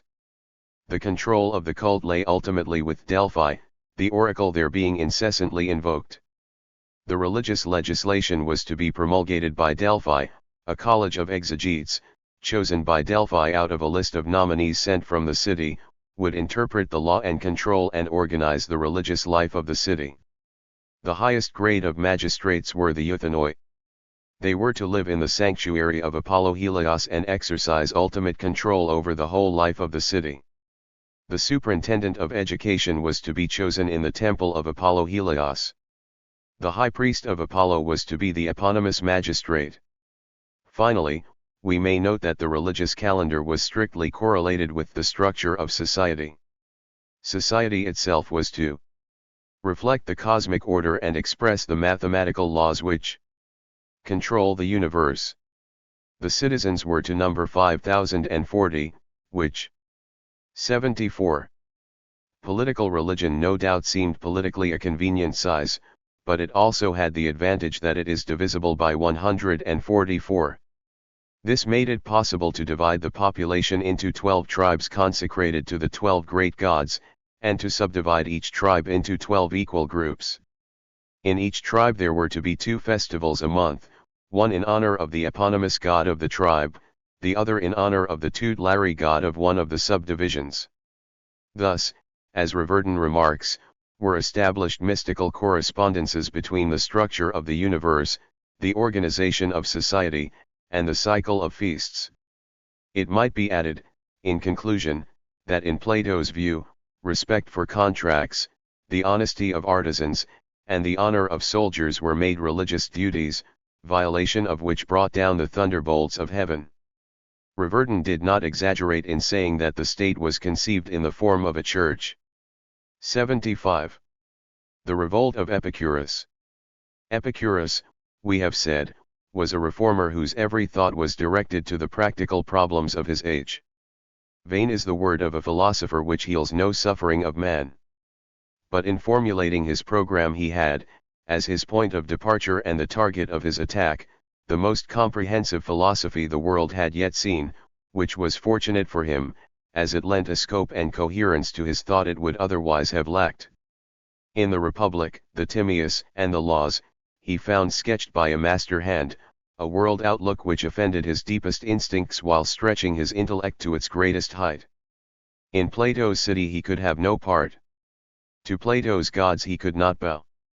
Plato's cosmology no penal legislation, if it could have been applied, would force him to accept.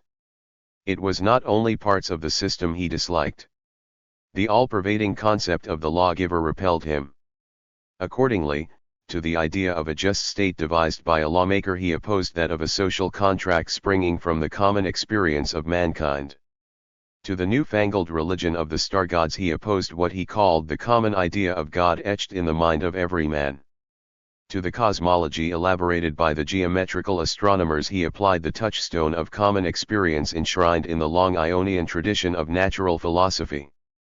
Everywhere the overriding authority of the lawmaker was discarded in favor of the principle of unforced assent.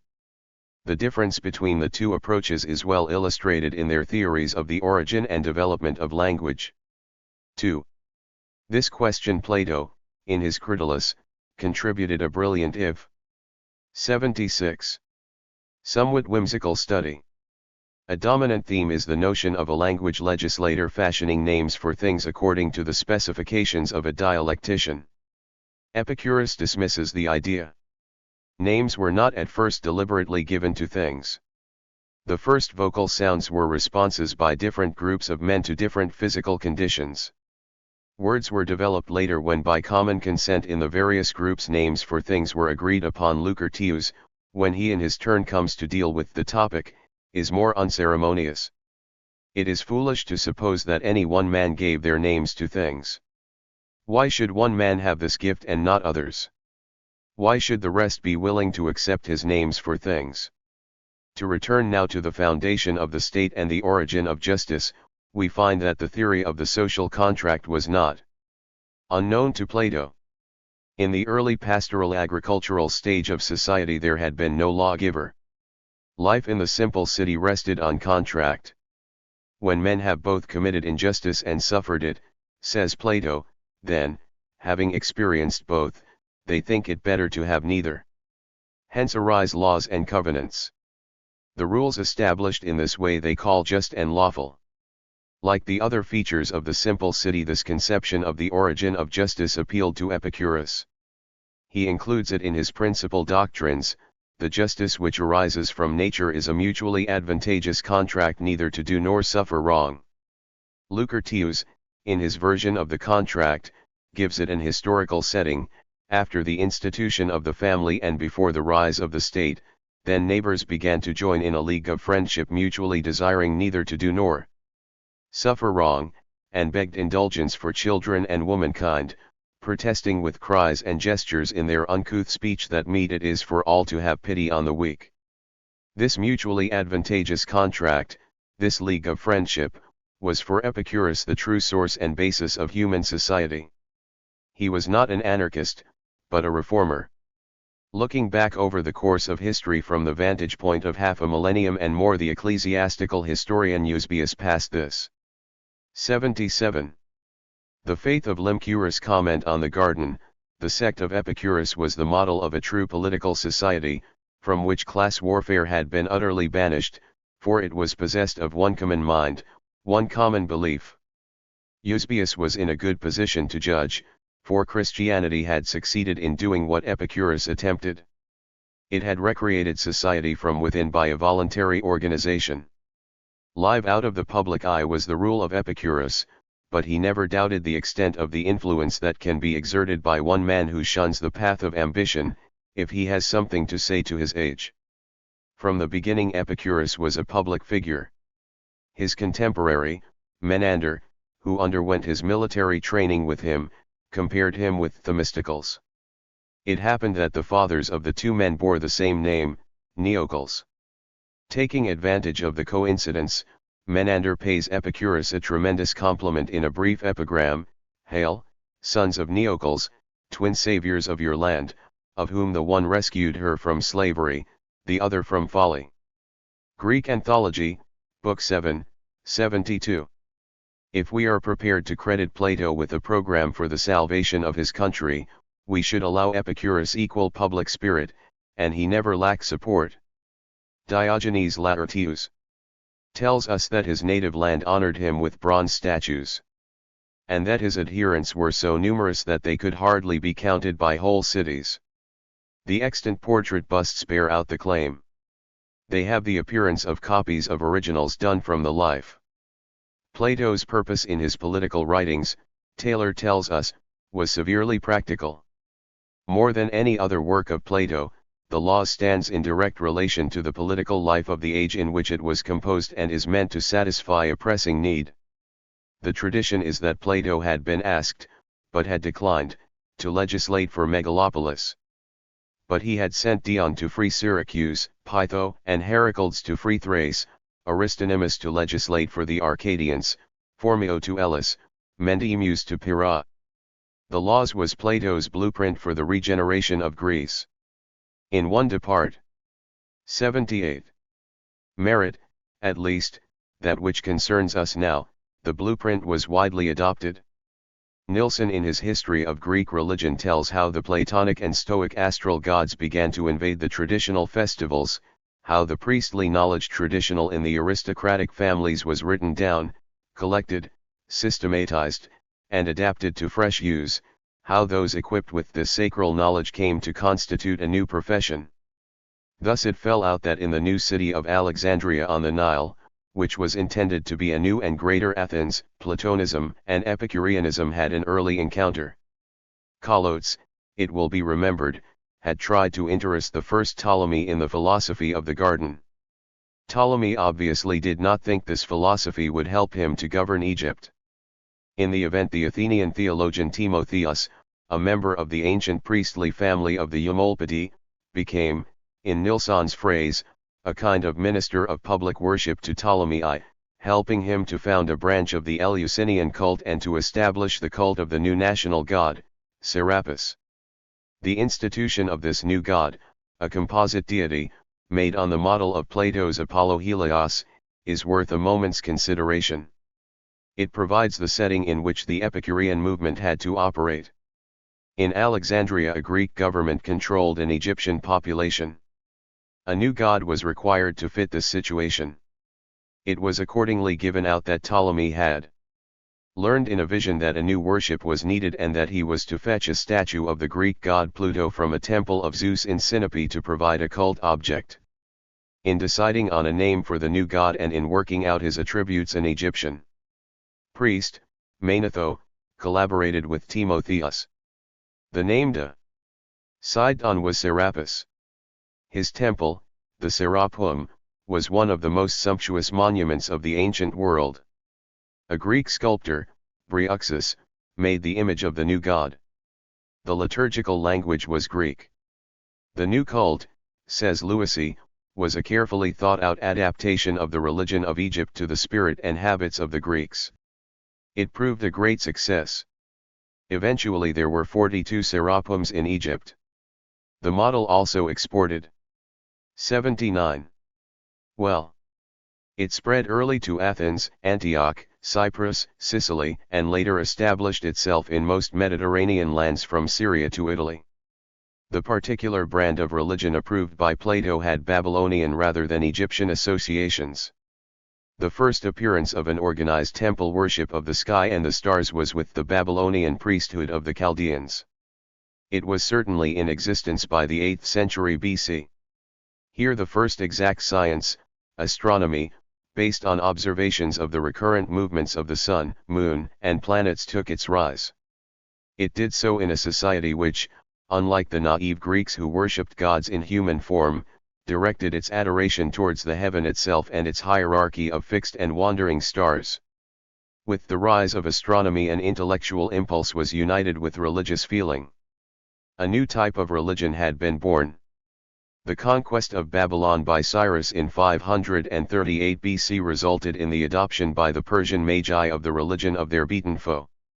The star religion had already shown its fatal fascination. The Chaldean temple worship continued under Persian rule, the name of Chaldean now acquiring a more purely religious sense of priest-astronomer, and the temple worship becoming coextensive with the Persian Empire. Long before Plato's time the Greeks must have had some knowledge of this religion that was so different from their own. Thales already was acquainted with the findings of the Babylonian astronomers, and Greek and Babylonian astronomers collaborated from his time.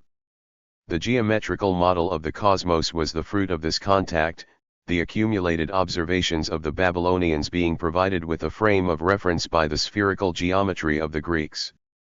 But whence did Plato derive the idea that this new sophisticated astronomical religion might provide a substitute for the decaying worship of the anthropomorphic gods? Of course we cannot be sure of the answer, but there is no doubt that when Plato was a very young man the notion that the sky gods might be invoked to supplement the inadequacy of the traditional cults was in the air, and that in circles very close to him. 80. Plato's mother had a cousin, Critias, a brilliant writer, and active politician. He was one of the 30 tyrants, and was killed in the fight against the democrat Thrasybulus in 403, when Plato was 25. Plato had a certain sympathy with him. He made him the narrator of the myths in his Critias and Timaeus. Now there is extant a speech from a play by Critias, a lively and forthright utterance, in which the political utility of a religion such as that of the Chaldean sky gods is expressed with all the excitement of a new discovery. The time had passed when Pisistratus could stage manage a return to Athens by dressing a handsome young Amazon up as Athena and getting her to drive his chariot into the city. A more sophisticated public required a more sophisticated ruse. This is how the speaker in the play of Critias described his idea. There was a time when the life of man was unruly, savage, and at the mercy of force. No reward came to the good, no punishment to the bad. Then it was, I think, that men devised laws to chastise the sinner so that justice might hold sway over all alike and keep violence in check. So the wrongdoer was punished. But later on it was seen that the laws reached only open violence, while hidden crime escaped. Then it was that some man intelligent beyond his fellows invented fear of the gods, in order that men should dread the consequences even of their secret deeds, and words, and thoughts. Religion was born. It taught that there exists a supernatural being, immortal, gifted with the power to perceive all that is said and done. Even the deed planned in secret is known to him. This fiction was received with delight, and its author went on to fix the abode of the gods in the sky, whence men expect blessings and disasters to descend, for thence come thunder and lightning, there is seen the starry face of night in which the seasons and the hours are read, there the day star rises, thence showers fall. With such fear did our discoverer beset mankind, choosing a conspicuous dwelling for the god of his brilliant imagining, crushing lawlessness by laws. Thus, one think, did he. 81. Persuade men to accept the race of God / This is only a speech by a character in a play. Nevertheless it is a contemporary document, and, while it gives us no warrant to say that Plato cast himself in the role of the clever fellow who invented the sky gods in order to frighten men into observance of the laws, at least he laid himself open to the imputation. He did insist on the value of the medicinal lie. He did say that the invention of the most suitable fictions should be left to the lawgiver. He did prescribe the maintenance of the cult of the anthropomorphic gods, although he had lost belief in them. He did also elaborate and prescribe the worship of the star god Apollo Helios, though here, I think, he was personally sincere in his devotion to this cult. Sincerity in religious belief is not easy to judge. But it is not sincerity that matters. Calvin was sincere, but Calvin's God remains an abomination to those who cannot accept predestination.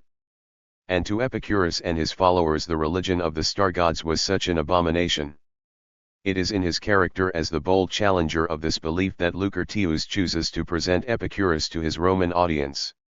When the life of man lay foul to see and groveling upon the earth, crushed by the weight of religion, which showed her face from the realms of heaven, lowering upon mortals with dreadful mien, a man of Greece dared first to raise his mortal eyes to hers, dared first to stand forth to meet her, him neither the stories of the gods nor thunderbolts checked, nor the sky with its revengeful roar, but all the more they stirred the eager daring of his mind.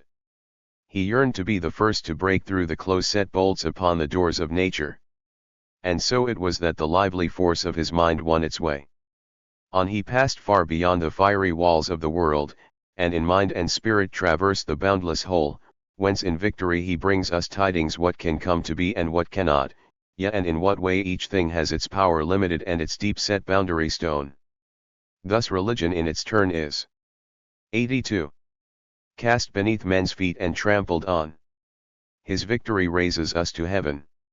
Nobody now questions that the man of Greece of this passage is Epicurus.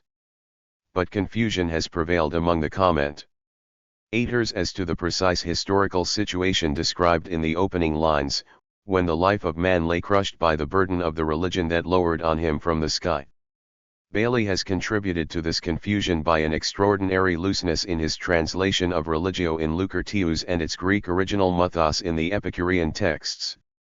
He renders the words indifferently myth, legend, or superstition, and, with him superstition and popular superstition are interchangeable terms.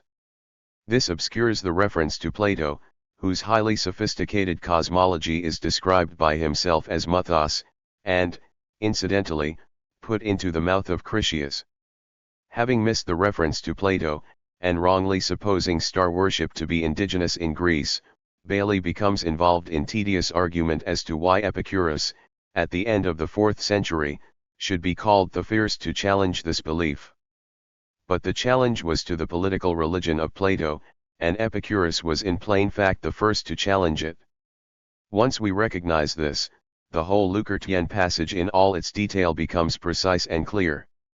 The fiery walls of the world are a description of the unique cosmos of the Timaeus, unique because the demiurge, in accordance with the will of God, had used up in making it all the matter that exists. Epicurus, who, in accordance with atomic theory, believed in an infinity of worlds, breaks through the bars of this supposedly unique cosmos to traverse in mind and spirit the boundless whole. From this mental exploration of the infinite void he returns with the knowledge of the divine beings in human shape, who, according to Epicurean belief, dwell in the intermundia, the spaces between the worlds. With the knowledge of what these gods are like, he understands that the sky gods are a contradiction in terms, he knows what can come to 83. Be and what cannot.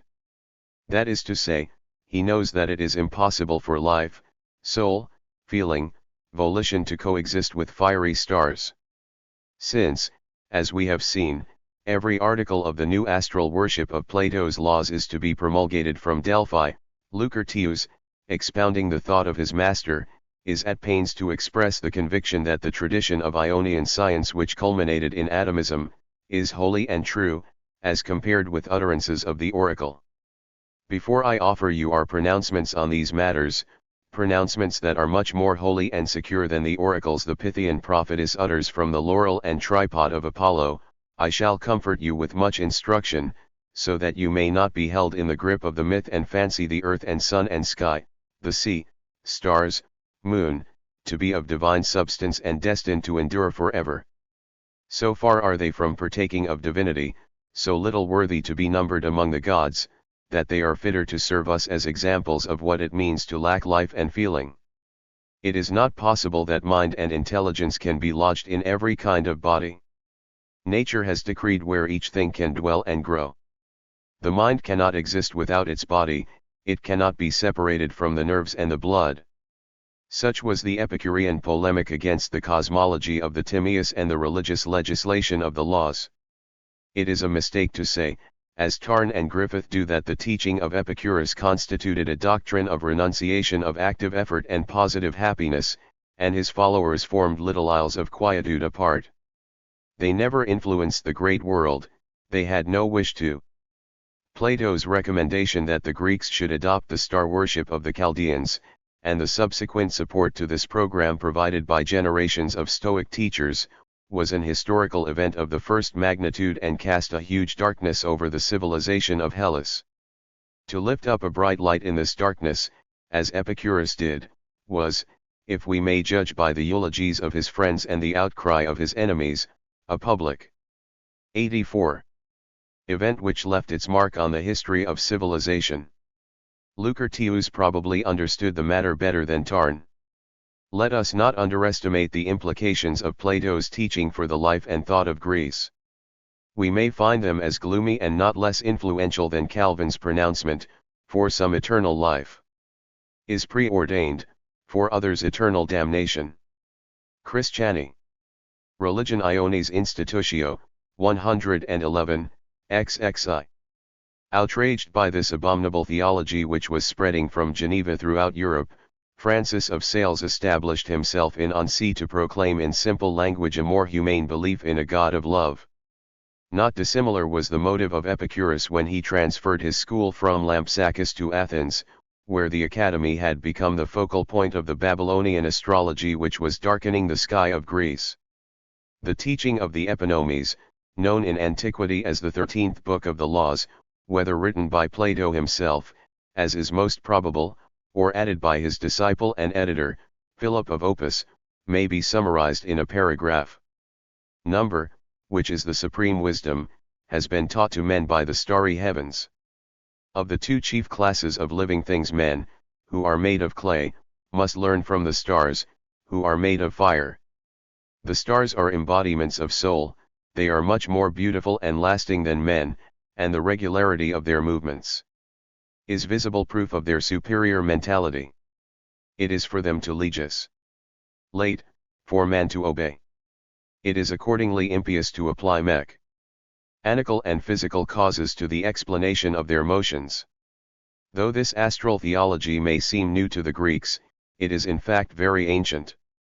It has spread to all the world, including Greece, from Egypt and Syria, where it originated and where its validity has been tested by an experience of tens of thousands of years. It is, however, the prerogative of the Greeks to improve on all they borrow from the East, and, with the help of the Delphic oracle, the astral theology may be made suitable for Greeks. This will be accomplished by giving a long training in astronomy and its preparatory disciplines to the few who are capable of it, and then handing over to them the chief 85. Magistracies in our cities. They will constitute a nocturnal council to control our civic life. To this outline may be added a few supplementary details. Though the star gods were to be the supreme objects of worship, the cults of the gods in human shape, the demigods and the heroes were not to be suppressed.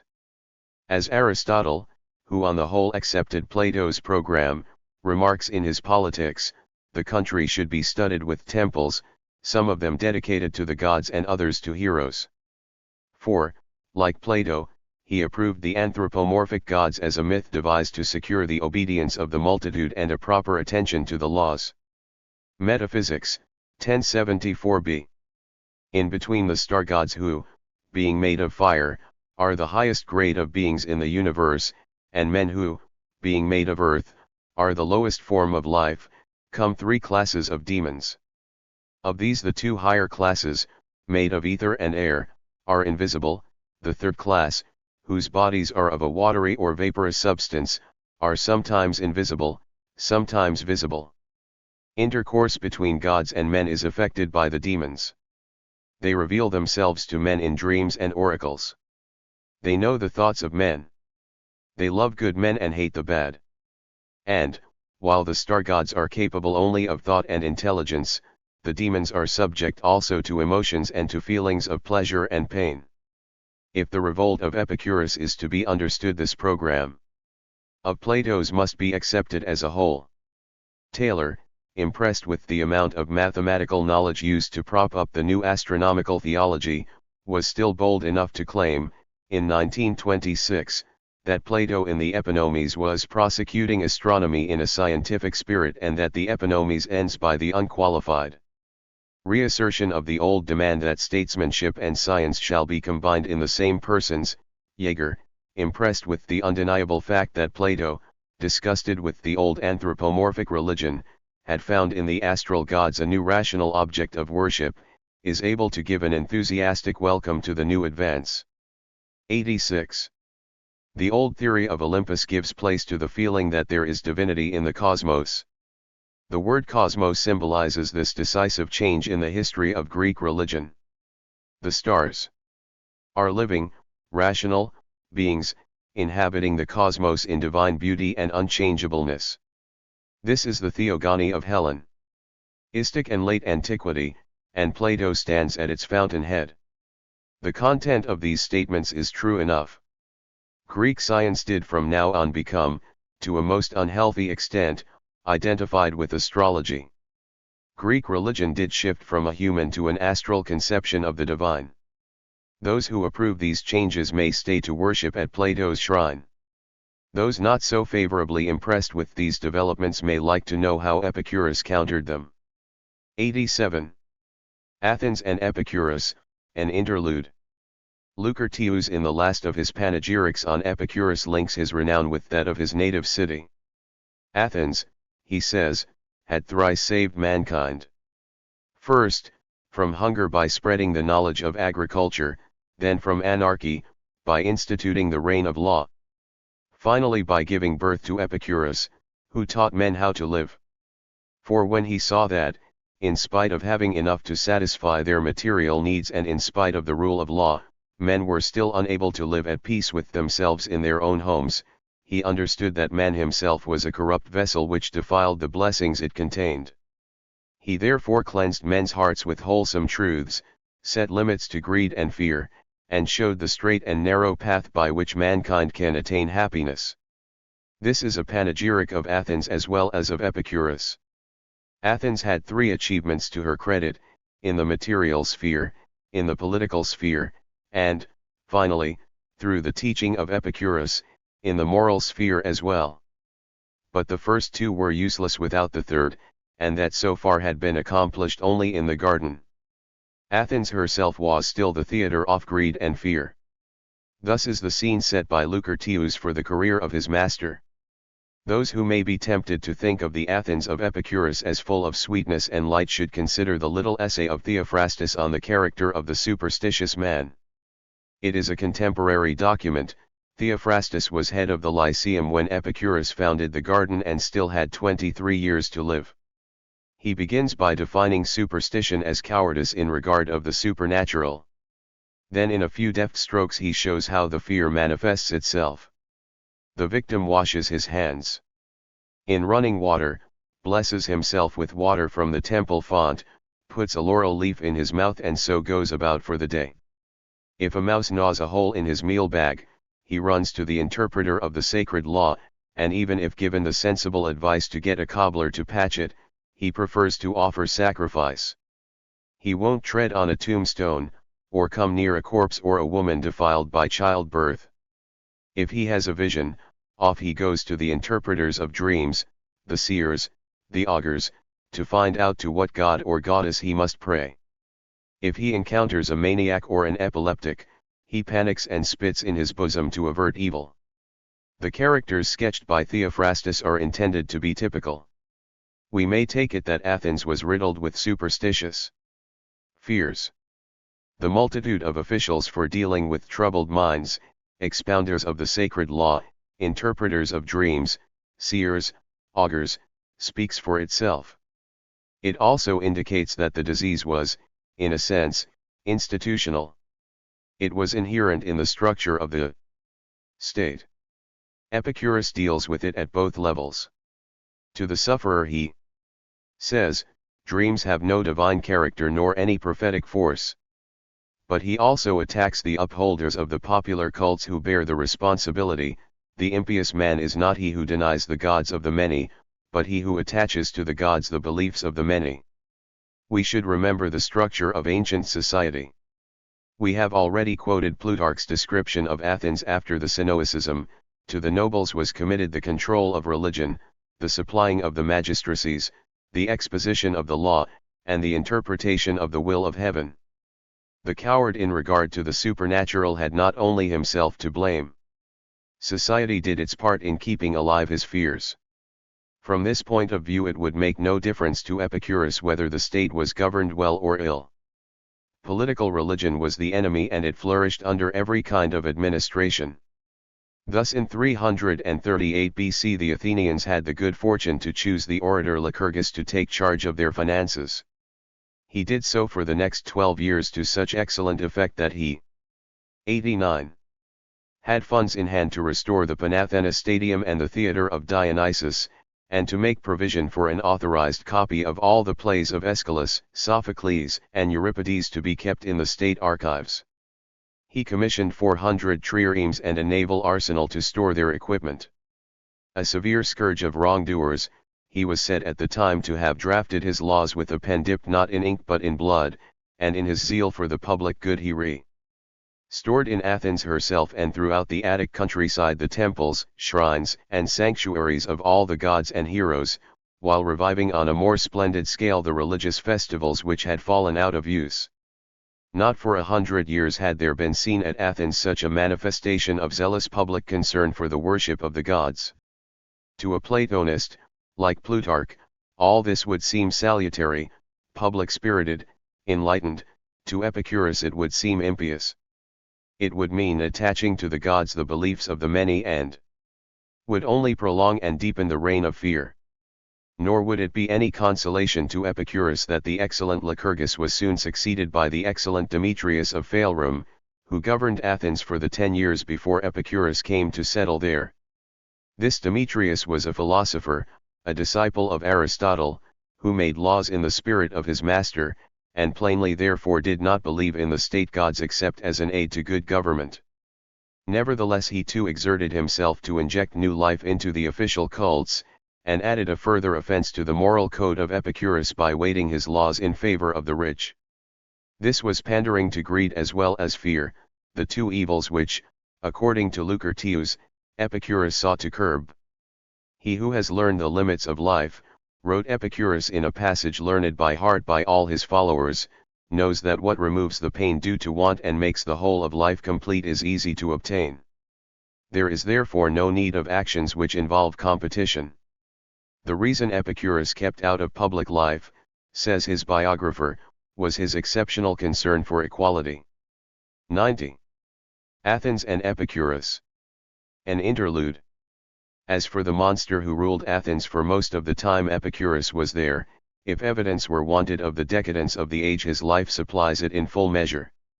Demetrius Poliorcetes, who freed Athens from Demetrius Phalerius in 307, professed to restore democracy. The grateful Athenians hailed him and his father Antigonus as savior gods, entreated Demetrius, as though he really were a god, to give them, after successful performance of the requisite sacrifice, an oracle on a point of public policy, and assigned him living quarters in the Parthenon. There he took up residence, calling Athene, whose home it was, his elder sister. Once installed, he made the Acropolis the scene of his outrages on free women and boys, though it was not on the Acropolis but in a bathhouse in the city, that a boy whom he had cornered avoided his embrace by jumping into a cauldron of boiling water. This unsavory wretch took it into his head to be initiated into the Eleusinian mysteries, but found the normal procedure too slow.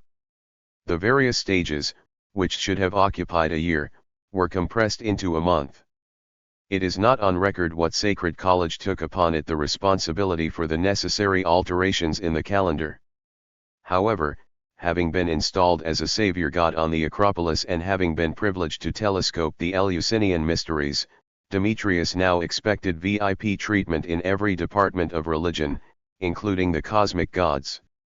As a savior god he had already seen his portrait woven into the sacred robe carried in solemn procession at the Panathena festival to be deposited in the Parthenon. But that merely put him on a level with his elder sister among the gods in human shape. Later, when he had become king of Macedon, he commissioned the weaving of an astrological cloak in which he would walk bearing on his shoulders the cope of heaven figured with the celestial gods of the cosmos. He lost his kingship before the cloak was finished.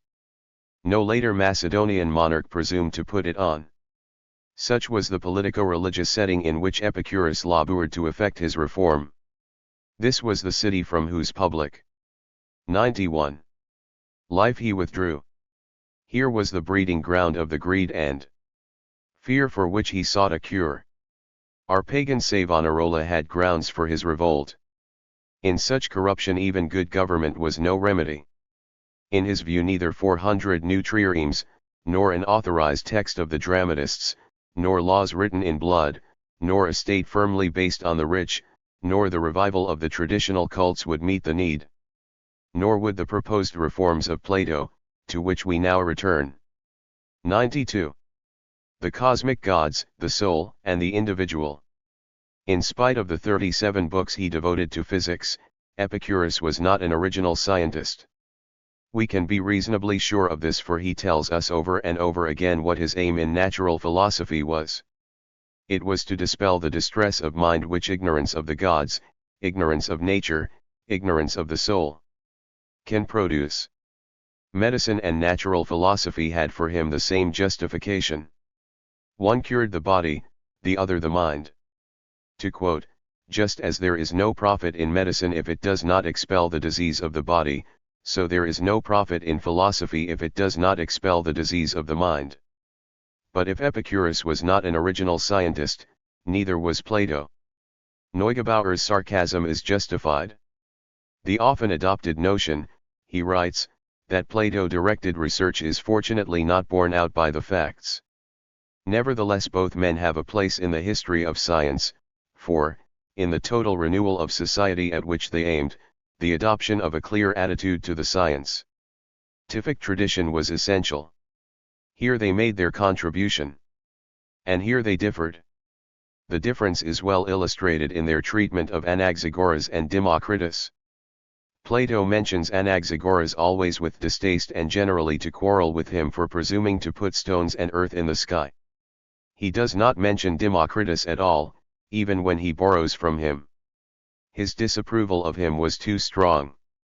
Epicurus, on the other hand, favored Anaxagoras among all the older philosophers, and made Democritus, though he quarreled with his determinism, the basis of his natural philosophy. The contribution to 93. Science of Epicurus was the greater. The mathematical foundation of Plato's astronomy was powerless to prevent its rapid decline into the most crippling of all superstitions, astrology. Epicurus's stout championship of the experiential test in physics played a role in the emergence of modern science. In the earliest Greek scientific schools, those of the Ionian seaboard. Balance was maintained between the claims of reason and experience. Thales and Anaximander, great speculators in physics, showed also great interest in mathematics. So later did Democritus. Let Archimedes be our witness. Explaining how he came to solve the great problem of the relation of the volume of a cone to a cylinder with the same base and height, he says, we should give Democritus no small share of the credit, for he was the first to state the relation correctly, though he could not prove it. Even in the schools of Magna Graecia the balance was long maintained. The early Pythagoreans were equally interested in physics and mathematics.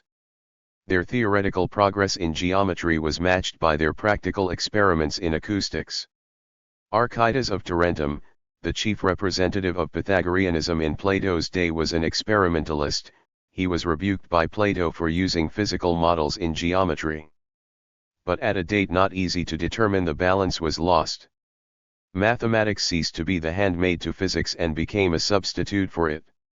The ambition to model all knowledge of nature on the pattern of the deductive science of geometry set in, and geometry itself became purely abstract. The change is correctly described by the late historian Proclus, but wrongly ascribed to Pythagoras. Pythagoras changed the study of geometry, giving it the form of a liberal discipline, seeking its first principles in ultimate ideas, and investigating its theorems abstractly and in a purely intellectual way. This abstract mathematics, in which, to quote Proclus again, the mind makes objects of contemplation by itself, and completely divorces itself from forms connected with matter, dominated Plato's thought in Middle Five, when he wrote the Republic. 94.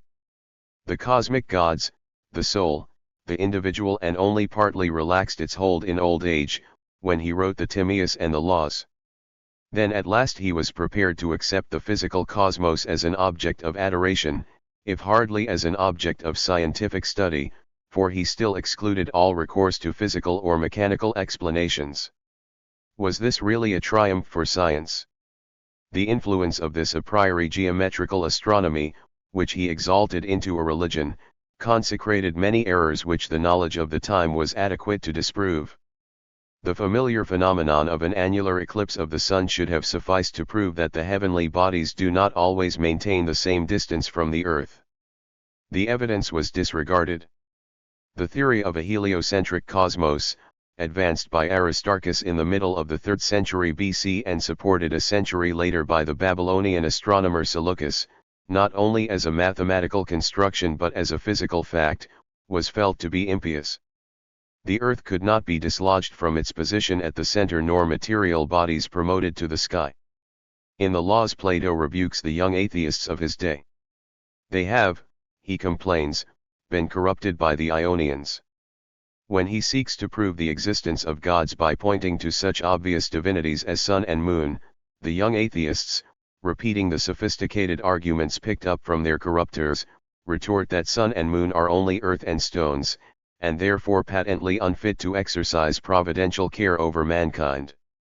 At this point Plato declines further argument. It is not for them to challenge his legislation because he chooses to legislate on the assumption that gods exist. Here we have Plato proposing to include in his laws a cosmology based on geometrical axioms and described by himself in the Timaeus as myth. Surely we cannot doubt that it is with this in mind that Epicurus writes. We must not conduct scientific investigation by means of empty axioms or by acts of legislation. Rather we must follow the lead of phenomena. 4. 95. Our life has not now any place for irrational belief and groundless imaginings, since we are to live free from trouble. But when one accepts one theory and rejects another, which agrees just as well with the phenomena, then it is clear that he utterly abandons the path of scientific inquiry and degenerates into myth. In this passage each detail establishes the reference to Plato, the empty assumptions, the settlement of scientific problems by legislation, the relapse into myth. Also the statement that such procedures are now out of date admits of a clear explanation. This is given in Principal Doctrines, 12, it was impossible to dispel fear about fundamental things when men did not know the nature of the universe and still believed there was truth in the myths. In this rejection of the method of Plato and the reassertion of the claims of experience characteristic of the older schools, Epicurus is in line with developments which had been taking place in the Lyceum between 366 and 322, and it seems uncritical to suppose that Epicurus was unaware of them. Just as Aristotle's treatment of the topic of friendship in his Ethics supplies the basis for the Ethics of the Garden, so Aristotle's criticism of Plato's abstract, mathematical, approach to physical problems is reflected in the Physics of the Garden. In his treatise on coming to be and passing away, Aristotle contrasts the procedure of Plato in the Timaeus with that of Democritus. He stresses particularly the inadequacy of the mathematical approach to deal with the problem of chemical change. He sums up his discussion in terms which prepare the way for that partial return to atomism characteristic of the Lyceum under Theophrastus and Strato. The reason for his incapacity to take a comprehensive view of the established facts is lack of experience. Those who dwell in intimate association with nature and its phenomena become increasingly capable of formulating, as 96. The cosmic gods, the soul, the individual. The foundation of their conclusions, principles which admit of a wide and coherent development. Those on the other hand who devote themselves to abstract discussions become inattentive to phenomena and ready to dogmatize on the basis of a few observations. The rival theories now before us show how great the difference is between a dialectical and a scientific method of inquiry. The Platonists argue that there must be indivisible magnitudes because otherwise the triangle will be more than one. The findings of Democritus, however, seem to be based on arguments appropriate to the subject, as being drawn from the science of nature. Here we admire the superiority of a great original scientist like Aristotle over the armchair science of both Plato and Epicurus. But it is to the credit of Epicurus that he used the best science of his own day to help him in his refutation of Plato. There has been question how much of Aristotle's teaching Epicurus may be credited with knowing. Alfieri, with such passages in mind, argues that Epicurus must have been acquainted, not only with the exoteric works, but to some degree at least with the esoteric works as well. His scientific knowledge was grounded in the best thought of his day. True, Epicurus is not concerned with science for its own sake, but is science for its own sake any wiser and ideal than art for art's sake? At least the attitude of Epicurus implies a serious concern that the science he accepted should be true. We must not suppose, he writes, that any other object is to be gained from our knowledge of the celestial phenomena than peace of mind and a confident sense of security. But beside this, as an unmistakable service to science, we must place his championship of the Ionian tradition of controlling speculation by observed facts. In the service of this tradition, he writes, we can obtain indications of what happens in the sky from some of the phenomena on earth, for we can see how the earthly phenomena come to pass, though we cannot do so for those in the sky. 97. For which consequently various explanations are possible. And this is the ground of his quarrel with Plato, those who insist on one explanation, without even raising the question whether such certainty is possible, fight against the evidence of phenomena. The reassertion of this scientific tradition, important in itself, was accompanied by a vigorous propaganda for its general recognition. Epicurus felt, and rightly felt, that the mental distress arising from the popular cults was immeasurably reinforced by the new pseudo-scientific religion of the astral gods, for this was intimately bound up with a new doctrine of the soul. The problem of immortality had long been a matter of debate among the Greeks. Socrates was among those who believed in it and drew comfort from his belief. Plato represents him on his last day as undogmatic but still confident. He knew he had lived well. He felt he had been unjustly condemned. All would be well with him hereafter. But belief in immortality is neither shared by all nor a comfort to all. Democritus, who did not believe in it, considers the case of the unfortunates who do. Some men, he writes, not knowing that the separation of soul and body is the end for mortals and conscious of an ill-spent life, pass their span of life in distress and fear, conjuring up mythical fancies about the life to come. That the rulers of states appreciated the political convenience of these fears is a matter of universal testimony. The masses in every state, says Polybius, are unstable, full of lawless desires, irrational anger, and violent passion. The best that can be done is to hold them in check by fear of the unseen and other shams. It was not for nothing, but with deliberate intent, that the men of old introduced to the masses notions about the gods and opinions on the afterlife. Livy says the same about Numa, the organizer of Roman religion. The best way of controlling an ignorant and simple people is to fill them with fear of the gods. But the most efficacious of such fears, those touching the afterlife, lose their force, if scepticism, such as that of Democritus, spreads. Hence, in those of his dialogues which 98. The cosmic gods, the soul, the individual, are concerned with politics, Plato ceases to argue and resorts to legislation. Belief in immortality is written into the constitution. Unbelief becomes heresy and is punishable by death. Furthermore, in the new cosmology, the fate of the soul is even more hopeless than before. Under the dispensation of the old popular gods, there was at least a hope of appeasing them or getting round them. But now the human soul is taught to be of the same nature as the stars, eternal as they, and bound by the same laws. It descends from a star to enter into a human body. At the death of the body it passes on to a new life determined by the manner in which it has lived. Let Plato himself now take up the tale. A man who lived well would return home to a happy life on his native star. One who failed would be reincarnated as a woman. If he persisted in wrongdoing, his next birth would be in the body of some animal suitable to the evil propensities he had developed. There would be no respite from this change from bad to worse until the soul allowed the superior uniform motion of the stars to subdue the riotous and irrational desires which had clung to it owing to its incorporation in a body made of earth, water, air, and fire. It is not difficult to understand, says Vestager, that Epicurus regarded the astral religion as more dangerous than the popular beliefs. From the nightmare of this astral religion a way of escape was opened by the biological researches of Aristotle. In his first period Aristotle had eagerly embraced the cosmology of Plato and had written of the soul as an immortal visitant, of the same essence as the stars, temporarily resident in the body, and suffering in consequence a kind of sickness for which death, and the return of the soul to its proper sphere, was the only cure. But with the progress of his biological studies he became convinced that the notion of the soul as a temporary resident in the body, connected with it only accidentally and extrinsically, was false.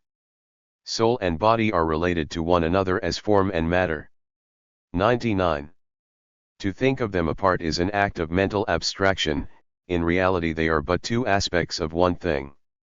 Here is his conclusion in his own words. A problem arises in connection with the states of the soul. Are they all shared with the body, or is any one of them peculiar to the soul? The answer is all important but not easy. In regard to the great majority of these states it seems plain that the soul neither suffers nor acts without the body. I mean when we are angry, or elated, or experience some want, or, generally speaking, have any sensation. Thinking seems a possible exception. But if thinking is a kind of imagining, if it cannot be carried on without mental images, then this too is impossible without the body. Only if we could detect some activity or affection of the soul confined to it alone, could the possibility of a separate existence of the soul arise. If there is none, it is impossible. And this seems to be so, for all the states of the soul, self-assertiveness, tenderness, fright, pity, boldness, not to speak of joy, love, and hate, all imply an associated state of the body. We conclude that all affections of the soul are inseparable from the material substratum of animal life. Of the truth of this conclusion not only Aristotle himself but all the leading members of his school, Aristoxenus, Dicerchus, Strato, were convinced. The torments of the traditional Acheron and the cycle of punitive incarnations of the Platonic myth were alike discounted. Emancipated men no longer gave them a thought. Epicurus, too, was confirmed by Aristotle in the opinion he had first derived from Democritus. Where he differed from his contemporaries was in his concern for the unemancipated. His school existed to propagate the good news that the terrors of the afterlife were incompatible with the teachings of science.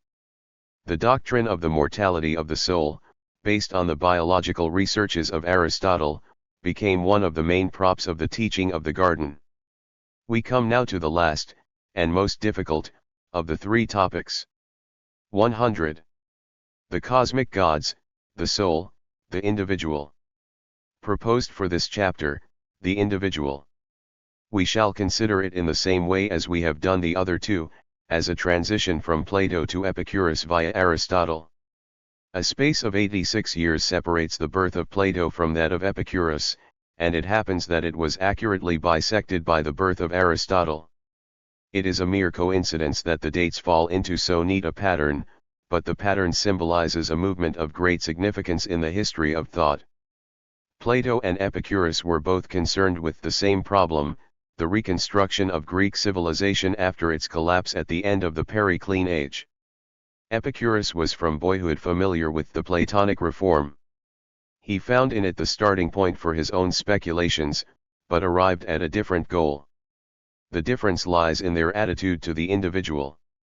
There is, as we have already noted, a large area of agreement between the two men. We have quoted from the Apology the explanation Plato makes Socrates give for his refusal to take part in public life. The question continued to haunt him. In the Gorgias, written shortly before the composition of the Republic, Plato again makes Socrates reject absolutely the values of the Periclean state. Professor Dodds, in his recent commentary, puts it thus: what Plato attacks in the Gorgias is the whole way of life of a society which measures its power by the number of ships in its harbors and of dollars in its treasury, its well-being by the standard of living of its citizens. So far we might be listening to the voice of Epicurus himself. But what Plato recommends in the Gorgias is the training of a new type of philosopher who, when seasoned in the practice of virtue, would return to political activity. This new concept of the philosopher-statesman Epicurus rejects. The motive for the rejection is clear if we let Werner Jaeger amplify for us the situation described by Dodds. In the Gorgias, Plato measures the Periclean state, and its weaker successors, by the strict standard of the moral law, and arrives at an unconditional condemnation of the historical state. He then goes on in the Republic to sacrifice the life of 101. The individual completely to the state with a one-sided strictness intolerable to the feelings of his century. But his justification lies in the changed spirit of his new state. The sun that shines in it is the idea of the good, which illuminates its darkest corners. Here Epicurus parts company with Plato. He was not prepared to accept the sacrifice of the individual to the state. Nor would it have been right for him to do so. For the Platonic notion of the idea of the good had been exploded by Aristotle, and provided no justification for Epicurus to acquiesce in the inhumani ties of the Republic and the laws. Aristotle had learned to think in Plato's school. But he had gradually come to feel that Plato had misconceived the relation between the universal and the particular. While Plato stressed the reality of the universal and allowed to the particular only a shadowy and derivative existence, Aristotle shifted the emphasis. He was the first to see the necessity of thinking of reality as individual and of the individual as the real. What this means as applied to ethics and politics is explained both by Aristotle himself and by a disciple of his in the Lyceum, who was probably an older contemporary of Epicurus. In his Nicomachean Ethics, Aristotle says, "It is perhaps our duty to raise the topic of the idea of the good and ask what it can mean, though the necessity is distasteful because it was friends of ours who introduced the theory. Still, we call ourselves philosophers, that is, lovers of wisdom, and where truth is at stake we must not shrink from demolishing theories that have originated amongst ourselves. Dear as our friends are, the truth is dearer still. When Aristotle has completed his examination of the idea of the good, he concludes that the notion of a universal good, good for everything and everyone, in all relations and all situations, is an illusion. We must ask good for whom, for what? 102. The cosmic gods, the soul, the individual. And when? To find the answer to these queries we must consult the individual. No lawgiver can pronounce a universally valid rule. In the ethico-political sphere the most generally accepted definition of the good is happiness, and, since one man's meat is another man's poison, we find ourselves again back at Aristotle's fundamental position, the necessity of thinking of reality as individual and the individual as the real. From this it follows that the function of the state, for Aristotle, is not to crush the individual but to provide for him the milieu in which he can reach his highest potential. Virtue becomes, not conformity to an external law, but self-discipline by a morally autonomous person. Virtue must be internalized. The educational process by which this may be achieved is habituation. One of Aristotle's followers, the author of the work known as Magna Moralia, who must have been an older contemporary of Epicurus, carries the argument a step further. He notes that Plato divided the soul into a rational and an irrational part, in which he was right, and assigned appropriate virtues to each. But he had taken too intellectual a view of ethics. He had wrongly imagined that the great problem of ethics is to secure the control of the reason over the emotions. It is not the case, says this author, that reason, as is generally supposed, is the principle of virtue and its guide. This role belongs to the feelings. First there must be an irrational impulse towards the good, later reason casts its vote and decides what shall be done. Earlier, in our discussion of friendship, we found it virtually impossible to find any point in the Epicurean doctrine which had not been anticipated by Aristotle, except the priority given by Epicurus to friendship in the practical activity of his life. For him it was the pearl of great price to which everything else was sacrificed. His quarrel with Aristotle was that, having seen the light of friendship, he had returned to the darkness of politics. Now we find that the cardinal point of Epicurean ethics, the internalization of virtue by the exaltation of the role of the feelings over the role of reason, had been anticipated by Aristotle. 103.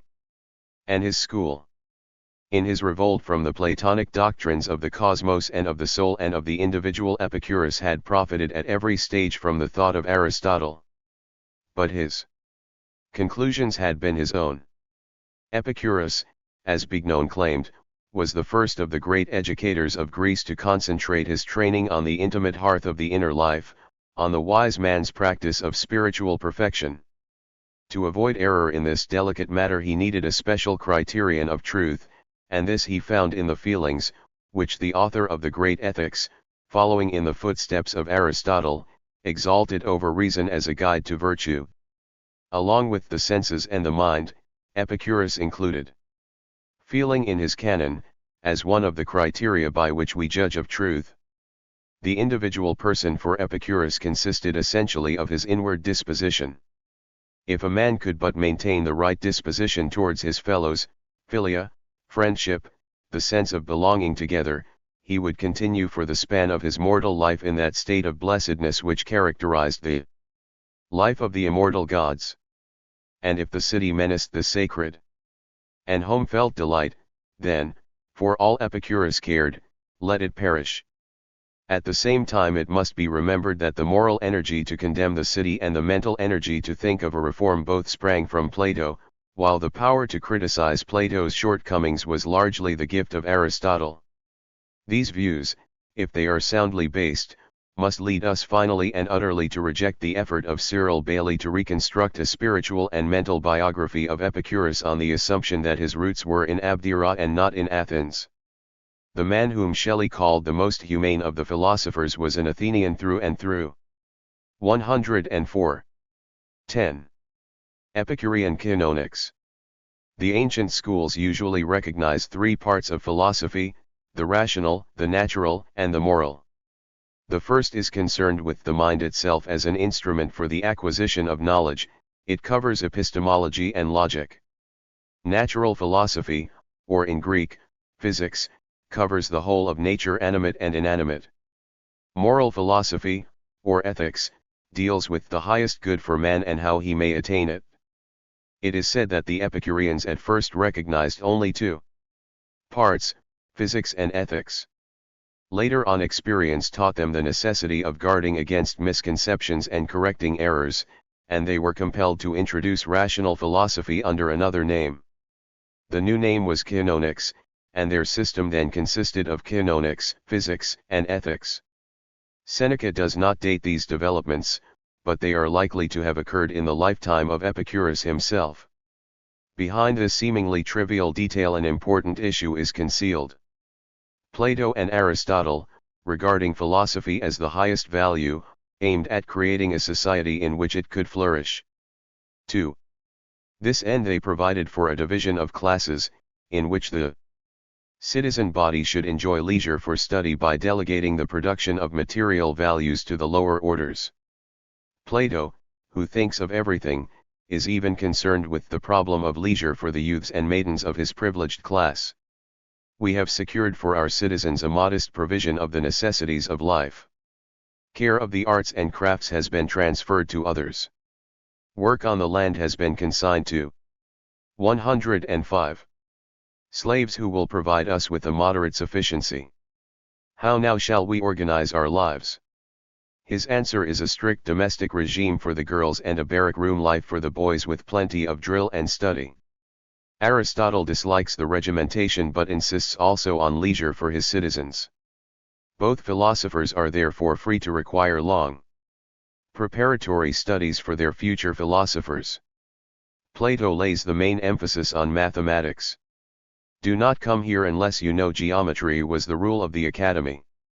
Aristotle laid greater stress on the logic he had himself invented. The value of these disciplines for the future of civilization is not in dispute.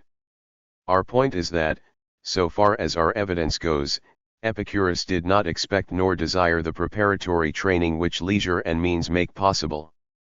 All he asked of his pupils was that they should be literate. Cicero speaks of his philosophy, in contrast with that of the academy, as plebeian. Seneca says that his following comprised not only the educated but a numerous company of the uneducated. The evidence suggests that he addressed himself to a less selective audience and therefore hoped to be able to do without a preparatory discipline. Thus in his letter to Herodotus, he says that we must avoid either leaving things uncertain or going on explaining empty terms to infinity, and for this purpose it is necessary to pay attention to the first mental image associated with every word. The idea is excellent, if we could be sure what is meant. In practice it seems to have proved unworkable. The vocabulary of Epicurus is difficult and idiosyncratic, and in the end he was unable to avoid providing the preparatory discipline which he called by the name of canonics. These questions are part of the history of civilization. How the problems of pagan Athens in the 4th century BC still haunted the memories of Christians in the 4th century ad Lactantius may serve to remind us. It may seem a digression to quote him, but it is not. His remarks are pertinent to the purpose. 106. Epicurean Canonics. Of this book, which is to show the magnitude and persistence of the issues which divided Plato and Epicurus, the overriding purpose of Lactantius is to prove that the Christian religion can do for men what pagan philosophy could not. Even so, his understanding of the dilemma of the philosophers is full of instruction and delightfully free of the pedantry which makes academic studies of the ancient world often so dull. I translate, and compress slightly, from his Divini Institutions, 3, XXV. Cicero, our Roman Plato, denied that philosophy was for the vulgar. But if human nature is capable of wisdom, then craftsmen, farm workers, women, all who bear the human form, can become wise.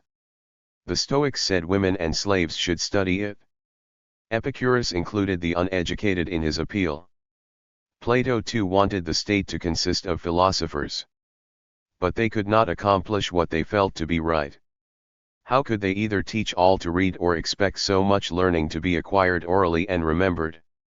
Grammar takes years, without rhetoric you cannot tell others what you know. Geometry, music, and astronomy are virtually parts of philosophy. How are women to learn all these things, when their girlhood is spent acquiring the domestic arts?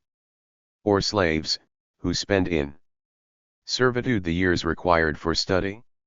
Or poor men, workmen, farm laborers, who must toil for their daily bread? No wonder Cicero said philosophy was not for the many. You may object that Epicurus opened his doors to the uneducated.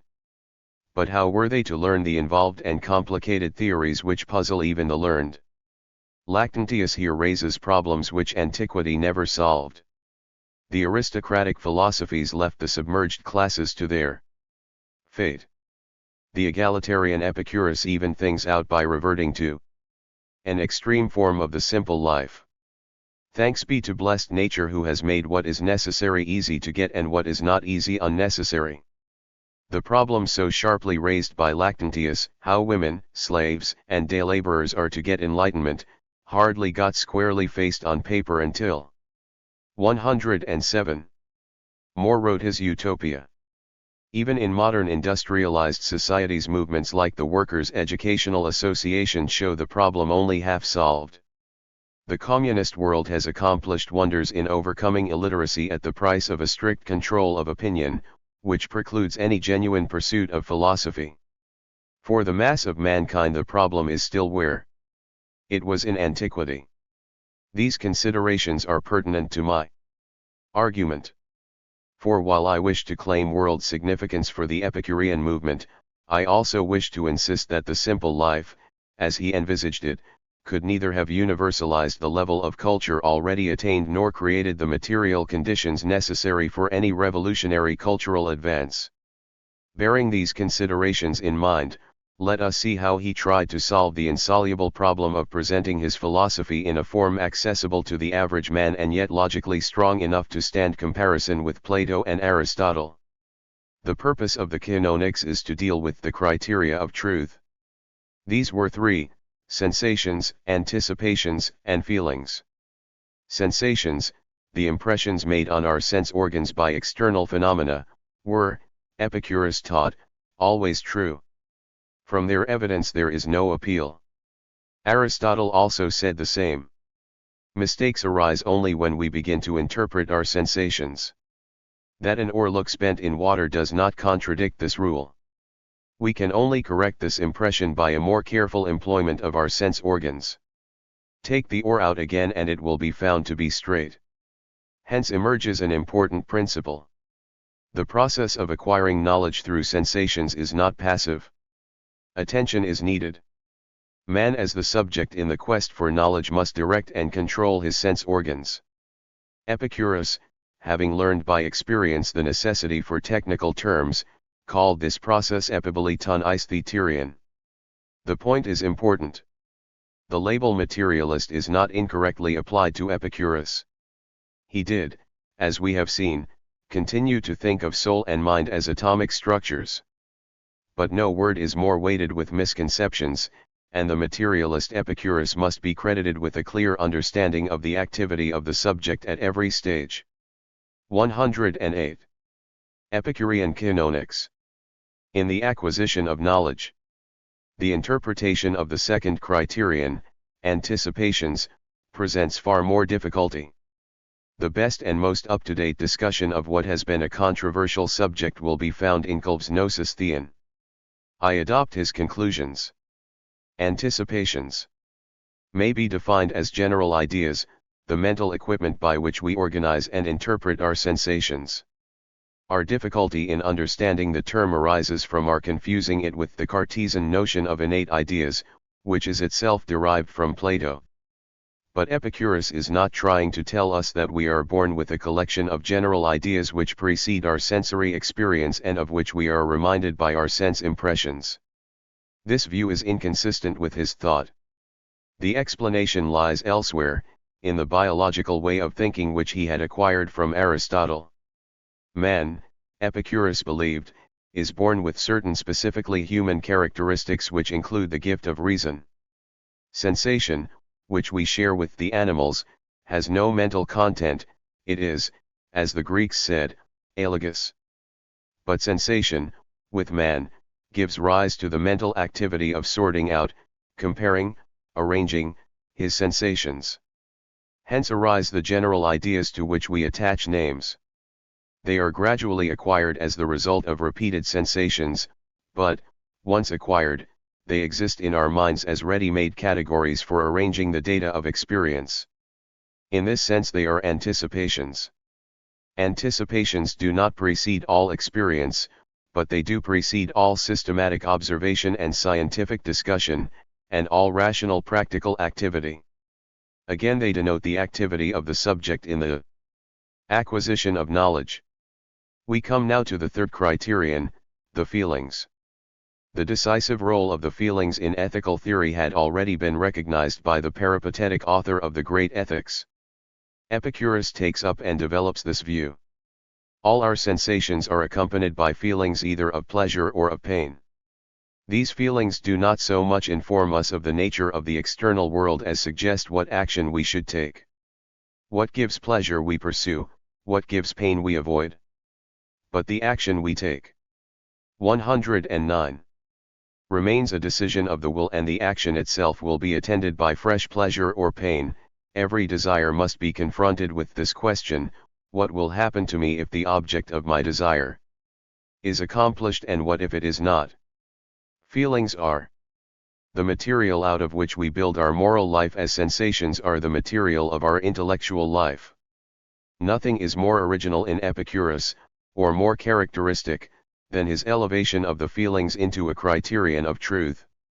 Since pleasure is the first good and natural to us, for this very reason we do not choose every pleasure, but often pass them over when they can be the occasion of greater distress. Every pleasure on account of its kinship to us is good, yet not every pleasure is to be chosen, every pain is an evil, but not all are to be avoided. When we maintain that pleasure is the end, we do not mean the sensual pleasures of the profligate, as those think who are ignorant of us, or who support another school of thought, or who take us up wrongly. What we mean is freedom from pain in the body and from trouble in the mind. This we call the pleasant life, and it is not won by continuous drinking and revelling, by satisfying our lusts with boys and women, or by the banquets of the rich, but by sober reasoning, by patiently searching out the motives for choice and avoidance, and ridding ourselves of the false opinions which do most to trouble our peace of mind. 110. 11. Epicurean Physics. As soon as we turn to the physics of Epicurus, we find how inadequate an introduction the Canonics is. The physical teaching is based throughout on the concepts of the atom and the void. But whence are they derived? All Epicurus can tell us is that these concepts are true because not contradicted by any evidence of sense. But by which of the criteria do we know them? The atoms and the void are by definition not accessible to sense. They are the elements of which the sensible world is made, but not themselves phenomena. There is no possibility of applying to them the admirable rule of a careful act of attention by the organs of sense. Are these concepts then anticipations? Obviously not. Anticipations are a sort of composite photograph built up out of repeated sense impressions, but of the atoms and the void no sense impressions can occur. Finally we ask, are they feelings? Again obviously not. The Canonics is incapable of justifying the truth of the fundamental concepts of atomism. The Epicureans, says Diogenes Laertius, reject dialectics as superfluous, believing that in their inquiries physicists should be content to employ the ordinary terms for things. But it seems clear that some dialectics are here necessary. The inadequacy of the Canonics is a weakness of the system which must be ascribed to the absence of any developed theory of mind. By reason of his emphasis on sense experience, it has been usual to describe Epicurus as an empiricist. Faced by the difficulties of this view, de Witt abandons this position. His Epicurus is an intuitionist who based his physics on 12 elementary principles. These, at least in the extant writings 111, receive no adequate justification. They are, in fact, borrowed with some modifications from Democritus. The motive for the modifications, and herein lies their great interest, is almost always ethical. Let us begin by presenting the list as de Witt gives it. 1. Matter is uncreatable. 2. Matter is indestructible. 3. The universe consists of solid bodies and void. 4. Solid bodies are either compound or simple. 5. The multitude of atoms is infinite. 6. The void is infinite in extent. 7. The atoms are always in motion. 8. The speed of atomic motion is uniform. 9. Motion is linear in space, vibratory in compounds. 10. Atoms are capable of swerving slightly at any point in space or time. 1. Atoms are characterized by 3 qualities: weight, shape, and size. 12. The number of different shapes is not infinite, merely innumerable. The first 8 of these principles are identical in Democritus and Epicurus. In the 12th there is a small modification for physical reasons. Democritus had said that the variety of the shapes was infinite. Epicurus saw that this would involve the existence of an atom so large that it could be seen, which is contradicted by experience. In 9, 10, and 11, the departures from Democritus, though at first sight small, amount to a radical transformation of the whole system for ethical reasons. First, let us consider the Epicurean doctrine that motion is linear in space.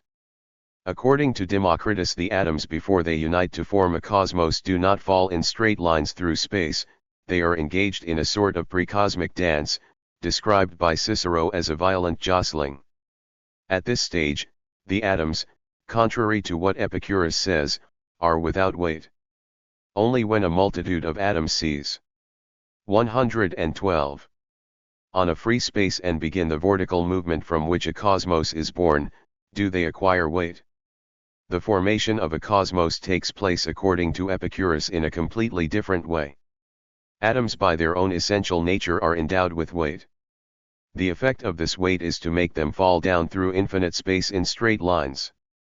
This fall would continue forever without contact between the atoms were it not that they are endowed with the power to swerve slightly at any point in space or time. When such a swerve occurs, it brings the atoms into contact. Then as they clash and rebound, a vortex arises from which in time a world is born. The weaknesses of this theory are obvious. We may quote from Cicero what ancient critics found to condemn in it. 1. It is borrowed. 2. The changes it makes are all for the worse. 3. There is no up and down in infinite void, to make the atoms fall is meaningless. 4. To imagine a random swerve to bring them together again is puerile. 5. If the swerve is really uncaused, it is the end of all physical science, the business of which is to assign causes for all events. What the moderns have found to say in its defense was first said by Karl Marx. Epicurus was more concerned with the microcosm, man, than with the macrocosm, nature. He was determined to preserve the freedom of the will. He therefore embodied it in the very foundations of the cosmos by endowing the atom with the power of spontaneous movement and by making these spontaneous movements necessary for the formation of a cosmos. As in the microcosm every enduring form of society must be founded on the impulse to association of free men, so must it be also in the macrocosm. To endow each atom with weight in its own right was to give it a separate existence. To endow it with the power of the swerve was to enable it to escape from the domination of physical necessity. Thus the atomism 113, which was invented by Democritus to provide a basis for physics, was adapted by Epicurus to serve as a foundation for ethics. Marx's explanation of the relation between the atomism of Democritus and that of Epicurus is undoubtedly correct, and while it does not enhance our opinion of Epicurus as a scientist, it sets in a clear light his role as moral philosopher and reformer. We illustrate this point by a shortened version of what Epicurus says on this fundamental topic. It is obvious that he is somewhat embarrassed by the necessity of defending such dubious physics, an embarrassment which, with his usual candor, he makes no effort to conceal. But it is equally clear that the overriding claims of the doctrine silence all his doubts. There is another thing I must tell you. When the atoms are being carried down through the void by their own weight, then it comes about that at some unpredictable time and place they make a slight movement to one side, just enough to be called a change of direction. If they did not do this, they would all fall down through the bottomless void in straight lines like drops of rain. They would never meet or clash, and nature could never have brought anything to birth. Wherefore again and again I insist that the atoms must be capable of a swerve. But it must be only the smallest imaginable swerve, otherwise you will be found inventing oblique movements which the facts refute. For it is as plain can be that bodies, when they fall free, fall straight, yet who can deny the possibility that they do move a little bit to one side? To conclude, if one movement always necessarily follows on another and the atoms never do make a swerve to break the bonds of fate, to break the never-ending chain of causes and effects, how then is it that living things all over the earth are free? Whence comes, I repeat, this freedom of the will torn from the grasp of fate, which gives us the power to follow wherever the promptings of pleasure lead? But, in spite of weaknesses and with full acknowledgement. 114. Of the debt to Democritus, Epicurean physics and cosmology have a grandeur which has caught the scientific and poetic imagination of later ages. The summary that follows is drawn from the most complete statement we possess, the poem of Epicurus on the nature of things. Nothing, we are told, comes from nothing, nor is anything destroyed into nothing. All things are born of the imperishable atoms which move forever in the void, and are again resolved into them. Beside atoms and void no third kind of ultimate existence is possible. The atoms have only three qualities: weight, shape, and size. They have none of the secondary qualities which emerge from the various combinations formed by the atoms as they unite to make a world. But our world, our cosmos, is not unique, as Plato and Aristotle would have us believe. Worlds are infinite in number, for ever being born and passing away. Worlds, like the things in them, get old and perish, and there are signs that our own will soon break up and let its atoms stream again into the void. Soul and body are, like everything else, atomic compounds. Furthermore, soul and body are born together and die together. The soul cannot survive separation from the body, bodies bereft of life soon decay. The soul, which consists of breath, heat, and air, is distributed throughout the body. But since breath, heat, and air do not seem enough to explain sensation and thought, it must be supposed that there is also a fourth element in the soul, made of the finest imaginable material, which is capable of sensation and thought. This part of the soul is the mind. It is not distributed throughout the body but resides in the breast in the region of the heart. Sight, hearing, smell, taste, and touch are only possible because all existing things continually cast off from their surface likenesses of themselves which penetrate our organs of sense. The gods also exist and are of human shape, as the popular understanding has always conceived them. Nevertheless they constitute a special type of being. Though, like everything else, they are atomic compounds, yet they escape the law of mortality. Their dwelling is in the intermundia, the spaces between the 115 worlds. They are therefore unaffected by the dissolution of worlds which is continually going on about them. Their habitations and their bodily structure consist of such fine particles that they can be apprehended only mentally, that is to say, by the nameless fourth element in the soul which constitutes the mind. Since, like all atomic compounds, they are continually giving out a stream of images from the surface of their bodies, they would necessarily be subject to the law of mortality, were it not that the loss is supplied by a constant influx of new atoms. Their permanence, therefore, is not of the same kind as that of the atom. It is compatible with the continual intake and output of atoms. Their identity must be like that of a river or a waterfall, in which the form remains though the substance changes. But the gods have other advantages forever denied to men.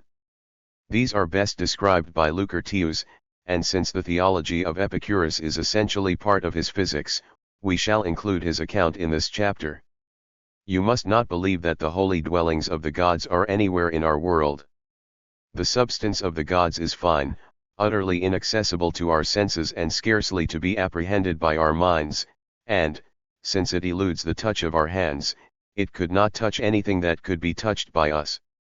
Therefore their dwellings must be unlike ours, fine even as their bodies are fine. As soon as thy philosophy, O thou glory of the Greek race, welling up from thy godlike mind, begins to cry aloud the truth of things, the terrors of my mind take flight, the ramparts of the world draw apart, and disclose what is being done through the whole void. Then the majesty of the gods is revealed, and their quiet homes, which no wind shakes, no rainstorm drenches, no frost congealed snow stains with its dazzling whiteness, but ever the cloudless sky enfolds them, smiling on them with its ample light, while nature furnishes their every need, and there is no thing at any time that lessens their peace of mind. 116. For it cannot but be that the divine nature everywhere enjoys life everlasting in perfect peace, sundered and separated from our world of care. Free from all grief, free from danger, lacking naught that we could give, it is neither won by our well-doing nor angered when we do ill.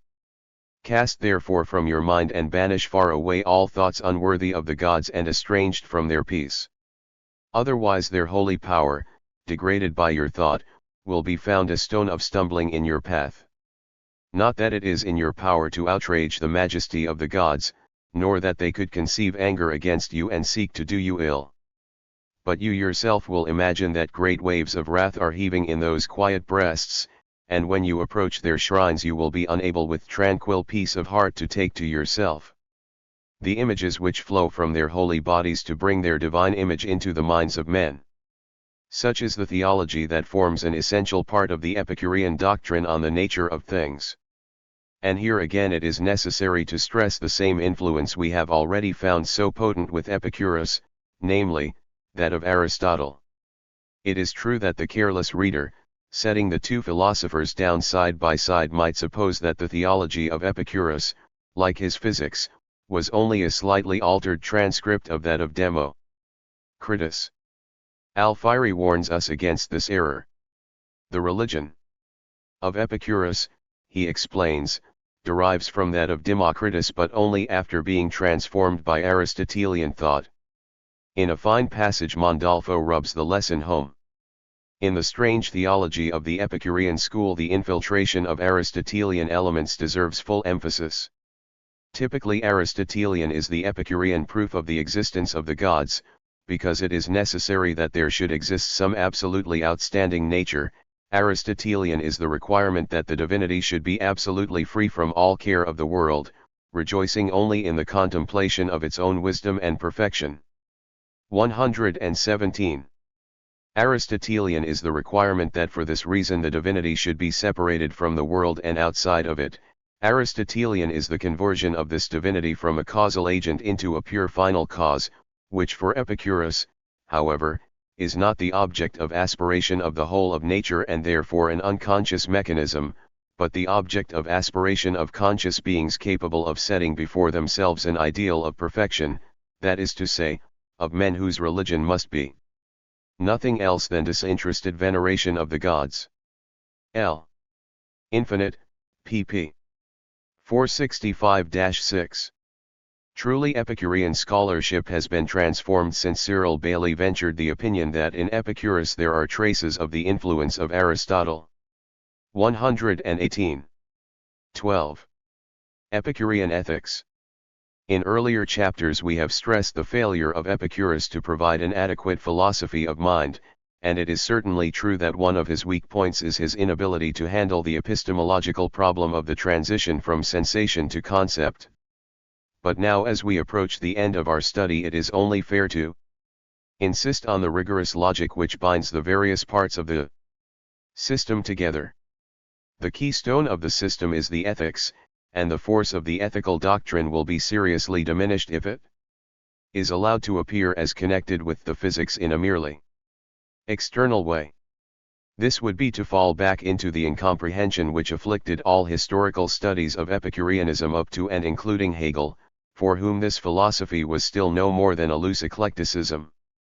Historically, the importance of Karl Marx's discussion of the relation between the systems of Democritus and Epicurus was that it overcame the weakness of the Hegelian view by disclosing the depth and originality of the younger thinker.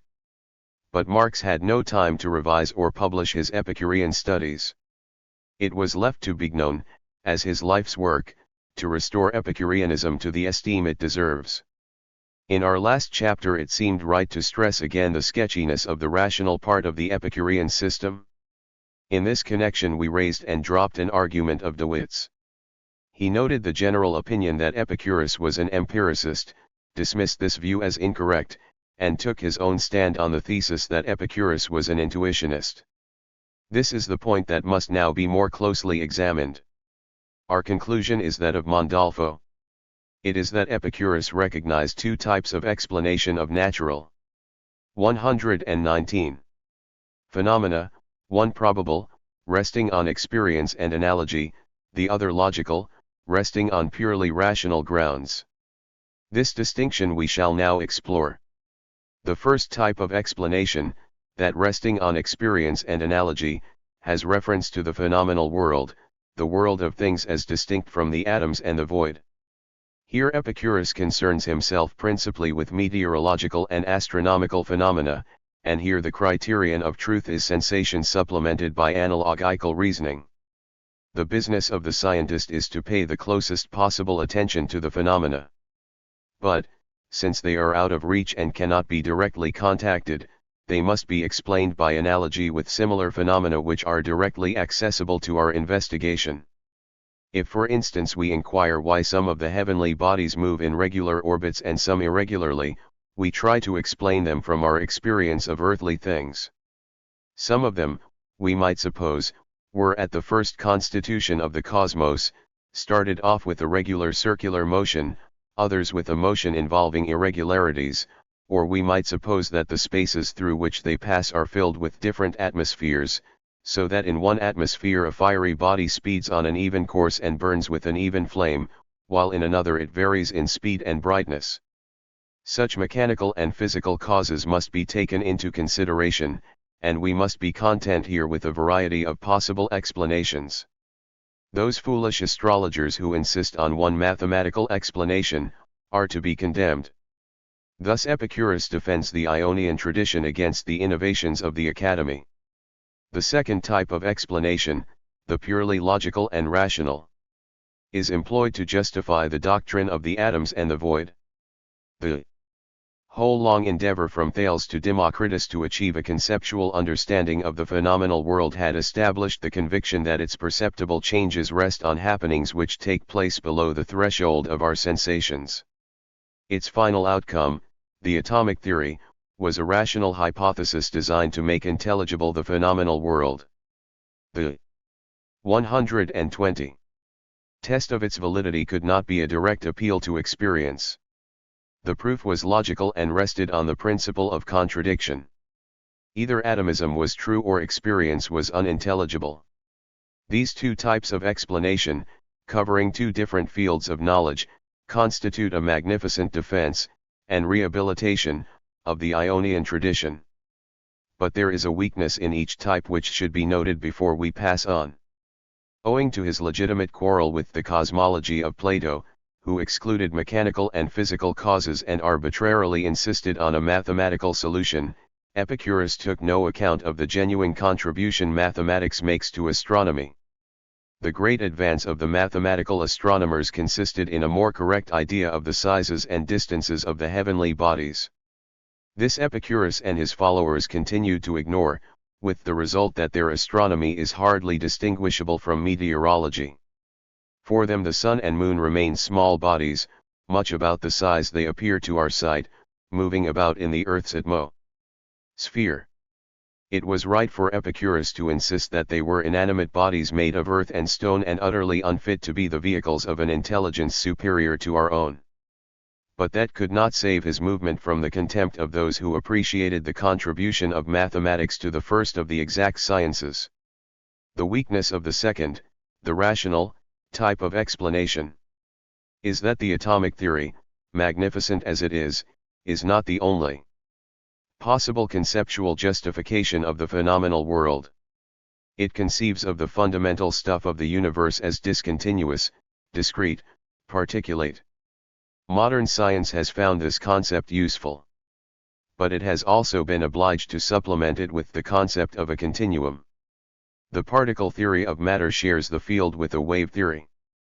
This theory, which would find the explanation of the varied phenomena of nature, in the operation of different stresses in a continuum, was implicit in the philosophy of Heraclitus, and, as the Epicureans hitched their wagon to the star of Democritus, so the Stoics proclaimed themselves the followers of Heraclitus. The immense importance 121 of this Stoic theory has lately been emphasized by Sombersky. His The Physical World of the Greeks, and his Physics of the Stoics, make clear what solid scientific grounds there were for a partition of the philosophers of late antiquity between the two rival schools. This said, we may now turn to the ethics, which should be more intelligible in the light of the philosophy of nature. For his conscious and consistent purpose was to make of his system in its two main parts a closely knit logical structure. But we must also remember that he was not merely elaborating a theory, he was founding a movement which aimed at taking in adherents at every level of culture. The garden was a training ground for missionaries, and the house was the center of an extensive propaganda. Its surviving fragments apprise us of the spread of the movement even in the lifetime of the founder. We hear of letters to the friends at Lampsacus, to the friends in Egypt, to the friends in Asia, to the philosophers of Mytilene. In this epistolatory literature addressed to his scattered communities in the East, Epicurus appears the precursor of Street Paul. From a date about 100 years after his death we have curious evidence from opposite ends of the Mediterranean world of the persistence of this missionary zeal. The head of the school, Philonides, with a numerous company of literary men, set out from Athens for the Syrian court at Antioch to convert its Philhellenic monarch, Antiochus Epiphanes. After his doubts and difficulties had been silenced by no less than 125 specially written tracts, Antiochus declared himself converted. Philonides is reputed to have used the influence thus acquired for humanitarian ends. About the same time the Roman Senate expelled from the city 2 disciples of Epicurus, Alcaeus and Philiscus, on the charge usually preferred against all Epicureans, namely, introducing pleasures. But far more important than these publicized incidents was the character of the day-to-day propaganda and the various levels of culture to which it was addressed. To the public at large, 122 was offered what was called the fourfold remedy, i.e., instructions for acquiring a right attitude towards the gods, death, and the problems of pleasure and pain. These points were briefly expounded in the document known as the Letter to Menoetius, which was an invitation or exhortation to philosophy. There it was urged that no one is ever too young or too old to study philosophy, just as no one is ever too young or too old to be happy. To attain the happiness which is the goal of philosophy, it is necessary to hold certain beliefs and meditate upon them. The first is the belief in the blessedness and immortality of God, the image of whom has been implanted in the human mind, and to cast out from one's conception of him everything that contradicts the notion of his blessedness and immortality. Secondly, it is necessary to overcome the fear of death. Self-awareness depends on the union of soul and body. Death is the separation of soul and body and the end of self-awareness. Death, the most terrifying of ills, is nothing to us. While we live, death is not. When death comes, we are not. We have nothing to gain by living forever, we have everything to gain by living well. It is the quality of life, not its duration, that matters. In order that life may be pleasant we need health of body and repose of mind, and of these the latter is the more important. As regards pain and sickness, we may fortify ourselves to bear them by the reflection that if they are slight they are easy to bear, if severe they are not lasting. For the wise conduct of our lives we should understand that practical wisdom or prudence is more important than theoretical wisdom or philosophy. It teaches that of our desires some are natural, some vain; of the natural some are necessary, some merely natural; of the necessary some are necessary for happiness, some for bodily comfort, some for life itself. If we bear these distinctions in mind we shall be able to settle our problems of choice and avoidance. Every pleasure is good, but not every pleasure is to be chosen. Every pain is evil, but not all pain is to be avoided. In general, what is necessary is easy to get, what is superfluous, 123, is hard. Accustom yourself to a simple standard of life, and you will enjoy full health and be alert and ready for all the needful business of life. Also the occasional feast will be more enjoyable. Meditate on these things night and day both by yourself and with a congenial companion, and you shall know no distress asleep or awake, but live like a god among men. For a man who lives among immortal blessings is not like a mortal being. These practical instructions were supplemented by short manuals on relevant branches of knowledge. Of those extant the one called to Herodotus deals with atomic physics, that called to Pythocles with celestial phenomena. Also extant is Principal Doctrines, a summary in 41 brief paragraphs, apparently designed for committal to memory, of most aspects of the teaching. Among the 40-odd titles of works not extant the 37 books of nature obviously occupy a special place. This must have been the master work. But we also hear of an epitome of objections to the physicists. The intensity of the propaganda effort involved is alluded to by Epicurus himself.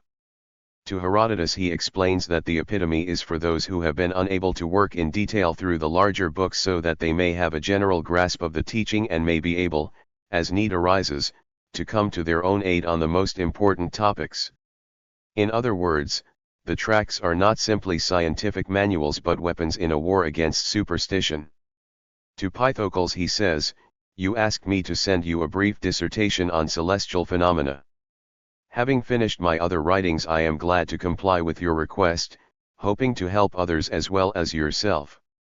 Remember that the chief object to be gained by knowledge of the celestial phenomena is peace of mind." Here again is evidence of an age ridden by superstition. Nor was this merely popular superstition. As all recent commentators are agreed, the reference is to the new astral gods of Plato and his followers. Whence Epicurus exhorts his correspondent not to live in fear of the slavish artifices of the astronomers. The intensity of this propaganda proves the absurdity of charging Epicurus and his school with repudiating the claims of 124. Society on the sage and casting out love and pity for their fellow human beings. Not only Epicurus himself but all the first generation of disciples were busy with the work. It was not indifference to the claims of society that made Calotes address to the first Ptolemy his satirical attack on the other philosophical schools. It was not indifference that made Metrodorus write a total of 23 books under a dozen different titles. It was not indifference that made Hermarchus collect the Epicurean correspondence concerning the philosophy of Empedocles into 22 books and write on mathematics and against Plato and against Aristotle. Nor was it indifference that produced that singular phenomenon in Greek cultural history, a philosophical polemic by a woman against the most eminent philosopher of the day. Leontion's attack on Theophrastus survived for centuries to invite the indignation of the conventional and the admiration of the discerning. Cicero commends her neat Attic style.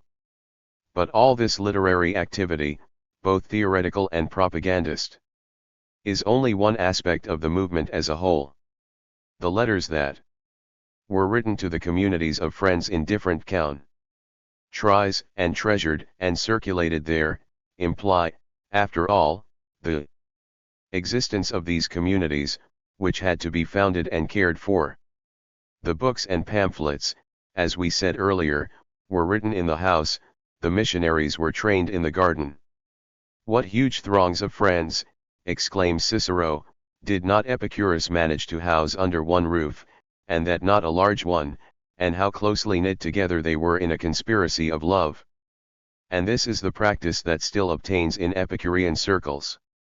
This was the method of training and propaganda instituted by Epicurus himself and still functioning 200 years later when Cicero wrote.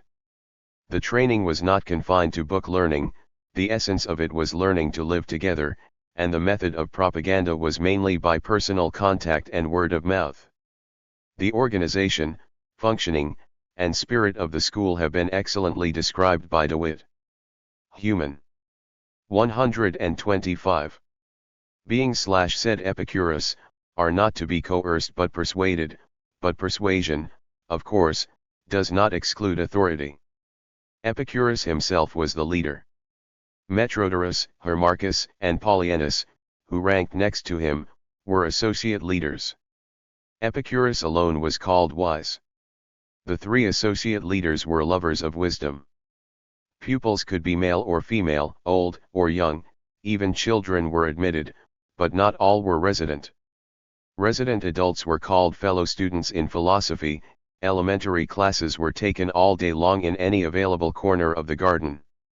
The pupils were said to be in course of preparation, for which the Greek term was kataskaioazomenoi, a forerunner of the Christian term catechumens.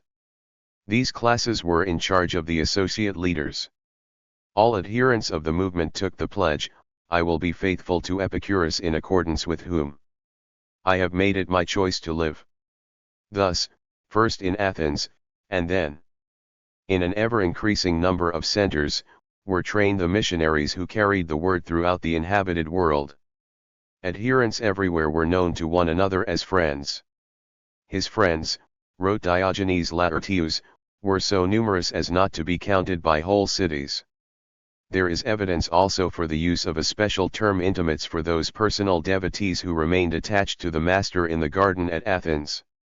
This devotion to the founder remained for many hundred years a characteristic of the school, the members of which had portraits of him in their bedrooms, on their drinking goblets and on their seal rings.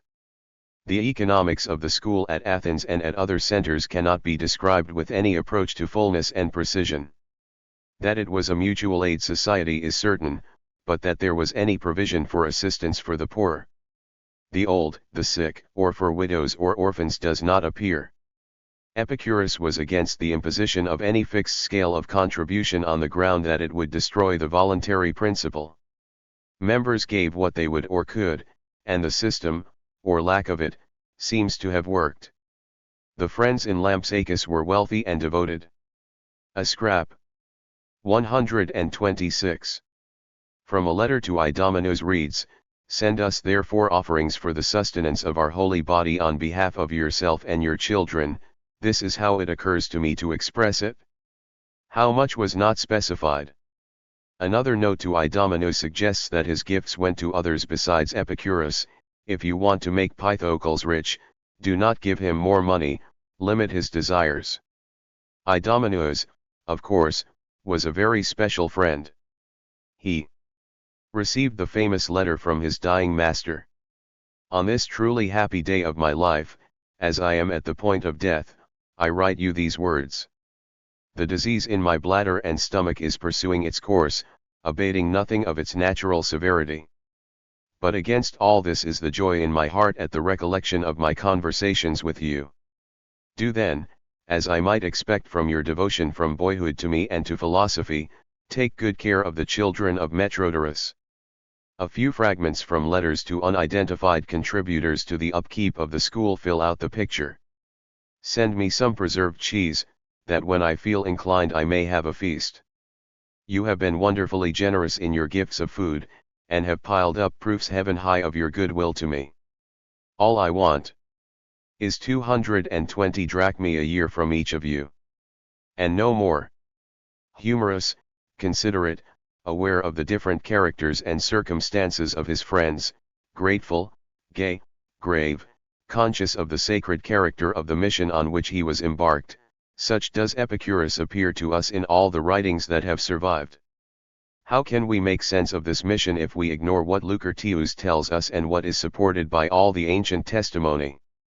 It was because he saw mankind, human life humana vita, lying prostrate, that Epicurus best urged himself to such prodigious mental and practical activity. Mankind suffered from a universal sickness, a mental darkness, a load of superstitious fear, and a great part of the responsibility lay in the teachings of the rival schools. The hungry sheep looked up and were not fed. Epicurus proposed to feed them. 127. What was wrong in the teaching of the other schools might be classified under 4 heads. First, scepticism, the teaching of a comprehensive distrust both in the senses and the reason. Second, a false doctrine of pleasure, so that distrust in the feelings was added to distrust in the senses and the reason. Third, a false doctrine of the bond of human society, which substituted justice for friendship. Fourth, a false doctrine of God, which haunted men's minds with fear instead of filling them with joy. Thus science, ethics, politics, and religion were all alike in need of reform, and that not simply because they were intellectually wrong, but because the penalty for these wrong beliefs was paid for by human misery. Wounds of life, Lucretius rightly called them. Let us look at these 4 wounds of life seriatim through the eyes of Epicurus. First, scepticism. According to the theory of ideas which Plato held at the time he wrote the Republic, scientific knowledge of the physical world is impossible. Even later, when he wrote the Timaeus, he still insisted that in physics we should not look for anything more than a likely story. Though this radical skepticism was overcome by Aristotle, it dominated the only works he published during his lifetime. It was with this philosophical skepticism Epicurus had to deal. Indeed, shortly before the establishment of the garden at Athens, the philosopher Pyrrho of Elis had founded a school with no other object than to teach the theory of skepticism together with its practical corollary, suspension of judgment. Nor was Democritus of any help to Epicurus here. He too, as we have seen, taught that only the knowledge of the atoms and the void was genuine and true. Sense knowledge was an inferior and bastard form. So also Nausiphanes, who taught Epicurus atomism. He was of the opinion that one could no more say, with regard to the things of the phenomenal world, that they existed than that they did not.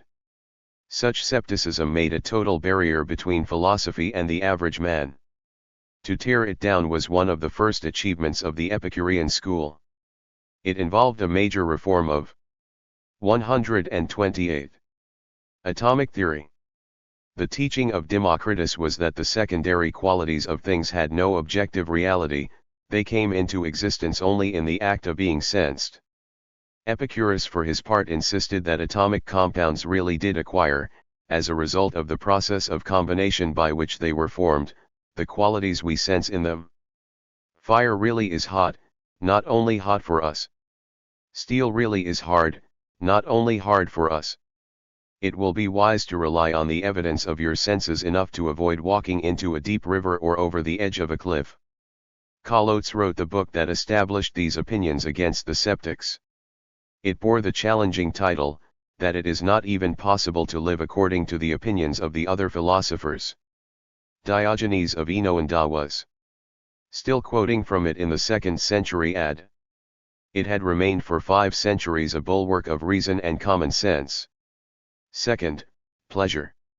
As skepticism, or the systematic pursuit of doubt, was erected into a philosophic school by Pyrrho, so hedonism, or the systematic pursuit of pleasure, was made a philosophy by Aristippus of Cyrene.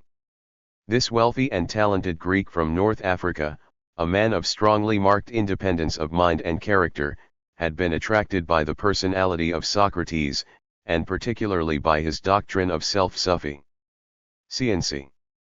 He was bold enough to think and say that pleasure was the chief good, nor did he conceal his opinion that by pleasure he meant physical pleasure.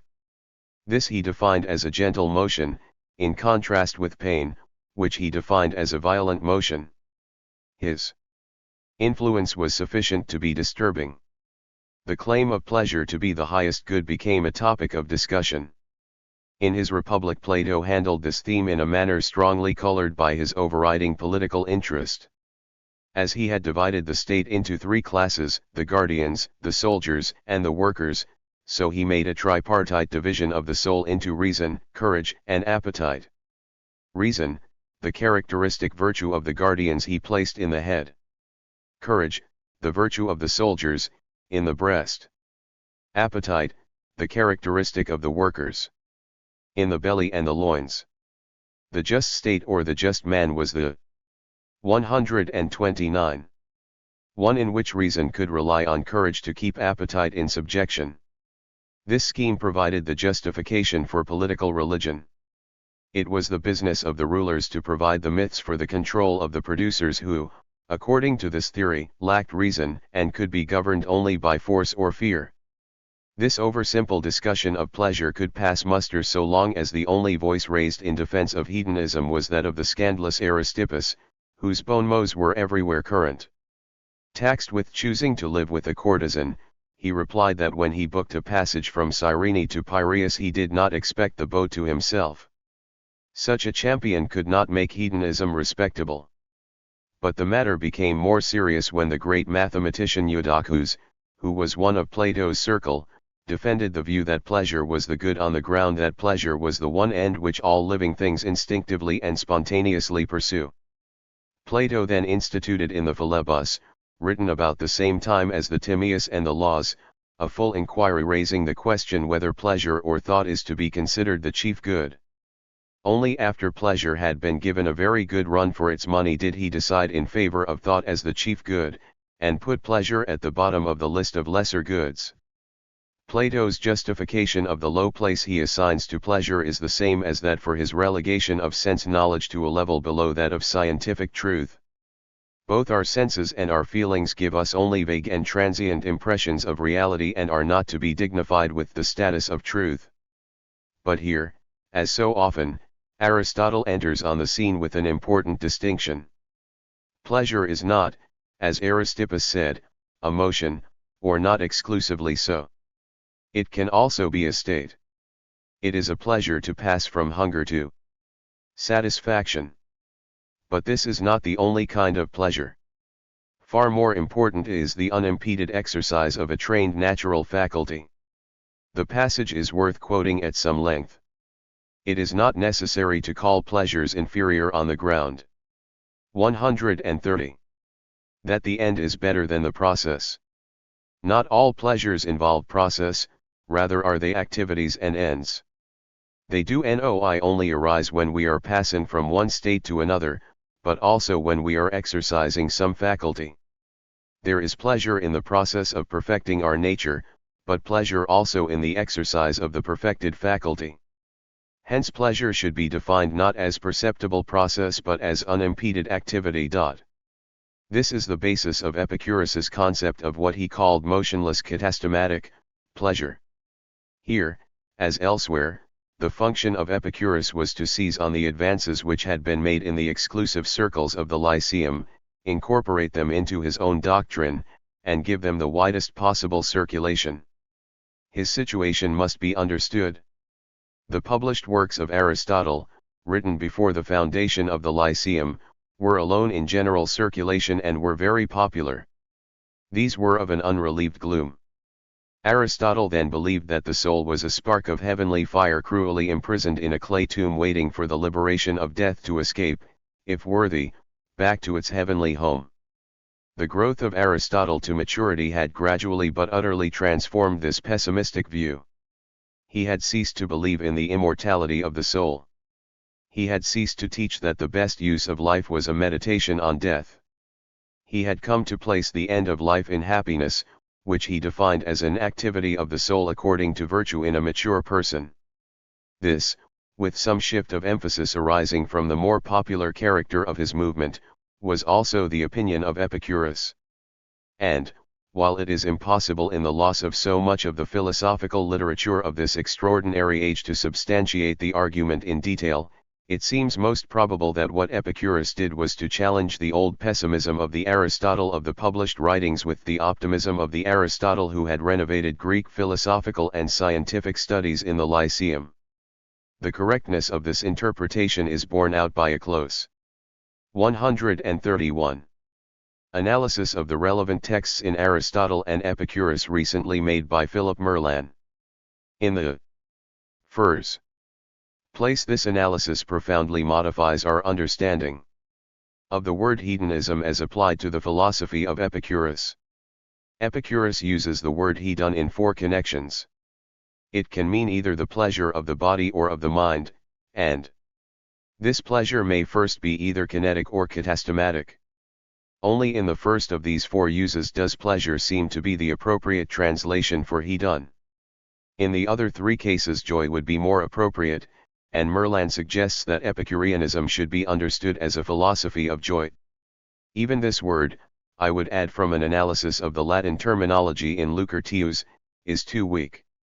In Lucretius voluptas, the Latin equivalent of hedon, bears the whole gamut of meaning from physical pleasure to rapt contemplation of the deity, and in the Greek of Epicurus hedon is often the equivalent of timochorion, the state of being of the gods and of those men who have succeeded in sharing their mode of life. The proclamation of a hedonism of this noble type as the highest good could be the breath of life to a sick society. Merlan thus throws new light on the place of Epicurus in the history of ancient hedonism. He points out how both Eudoxus and Aristotle had agreed in calling hedon the highest good. In this they are close to Epicurus. Aristotle indeed says, God always enjoys a single and simple pleasure, for there is not only an activity of movement but an activity of immobility, and pleasure is found more in rest than in movement.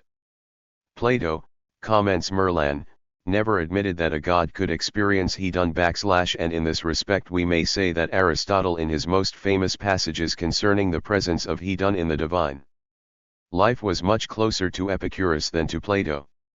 We must conclude that in his heart Aristotle was at one with Epicurus. He believed that the divine nature could inflict no evil. 132. The difference between them was that Aristotle would not say so except inside the walls of the Lyceum. In practice he did not believe it possible to dispense with the terrifying myths by which the masses must be controlled. There lies the difference between being a philosopher and being the founder of a movement for the emancipation of the ordinary man. We know at whom Epicurus pointed his finger when he wrote in his Invocation to Philosophy, "The impious man is not he who denies the gods of the many, but he who attaches to the gods the beliefs of the many." The pure philosophers have had in plenty the honor they deserve. Antiquity had only one Epicurus. And with this we may close this chapter, for in discussing our second topic, the doctrine of pleasure, we have overstrayed its bounds and said what needed to be said about the doctrines of society and of the gods. The 4 topics we picked out for discussion are so internet as to be difficult to disentangle. The philosophical distrust of the sense, the philosophical teaching that the feelings are evil in themselves, are part of the political theory that the just society can only exist if the few monopolize power and defend this monopoly by sponsoring or tolerating the belief in capricious and angry gods, whose will is expressed in natural calamities in this life, and extends beyond the grave to rob even death of its peace. Epicurus attacked every aspect of this complex of ideas by a coherent philosophy expressed in a propaganda which brought it within the reach and the comprehension of the average man. This was to renew the foundations of society. In our next chapter we shall consider the extent of his success. 133. 13. Epicureanism in world history. When Diogenes covered his 100 yards of wall space in Enoanda with a statement of his creed, he could still believe in Epicurus as the founder of a world religion and the savior of mankind. The various divisions of the earth give to each group a different fatherland. But the confines of the inhabited world offer to all men one common country, the world, one common home, the earth. Nor was the movement without depth.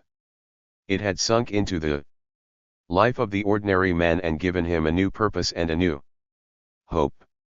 It really taught men to live together in friendship and not to fear the gods.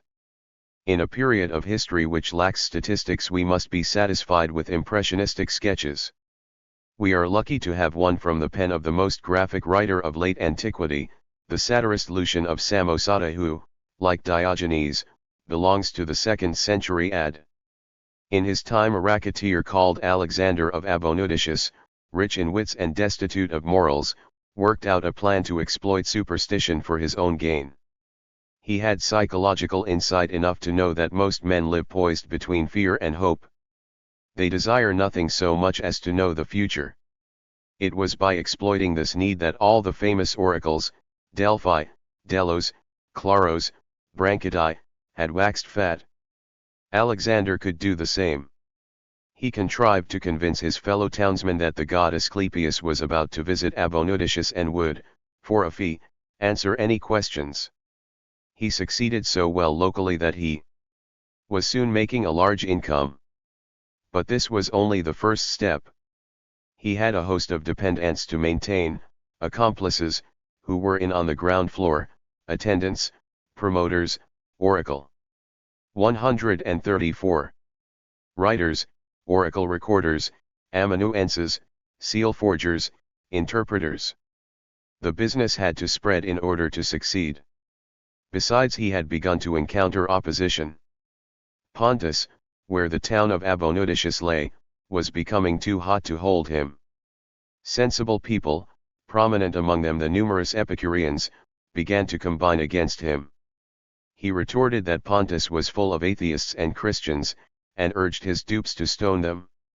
As for Epicurus, the oracle reported that he was safe in hell, lying in leaden fetters on a bed of slime.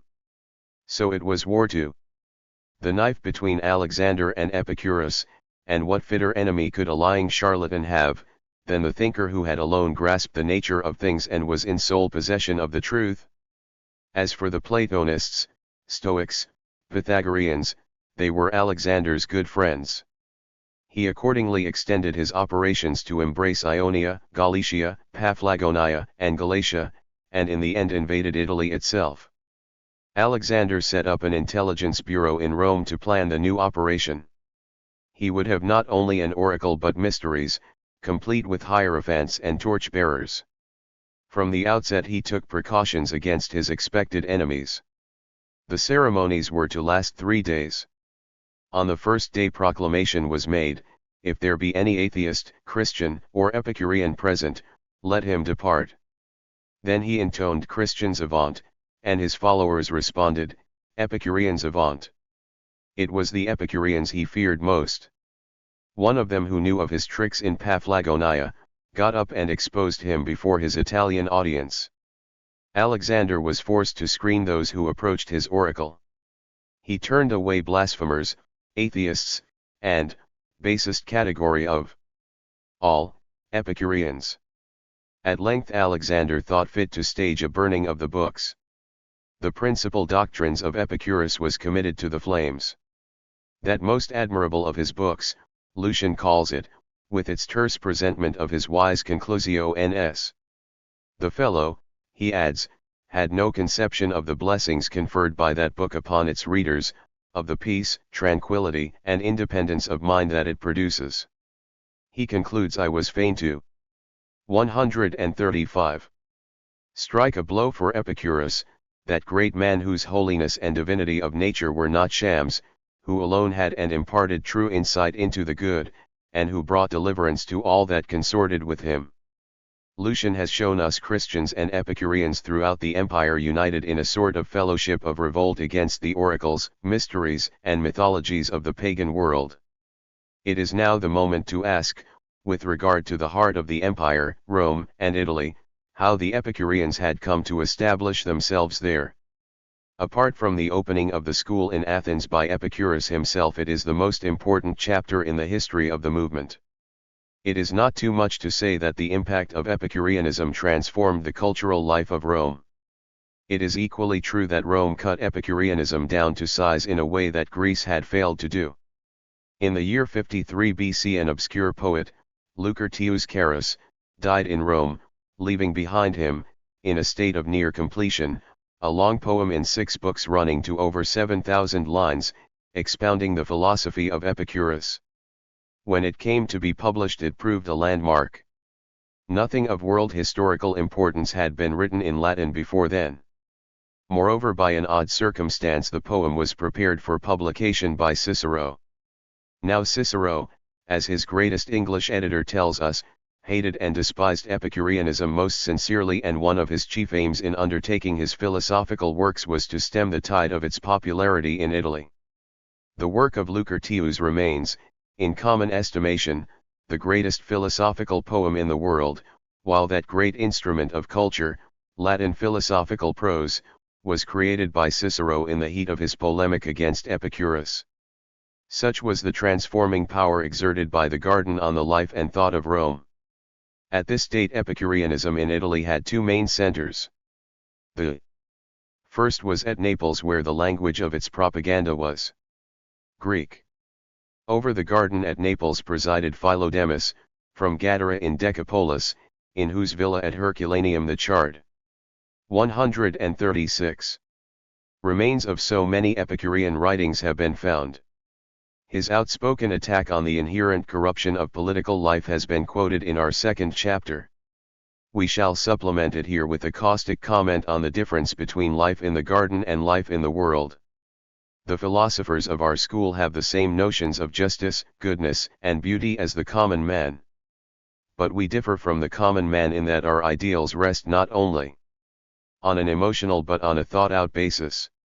Nor do we, like the common man, frequently forget our ideals.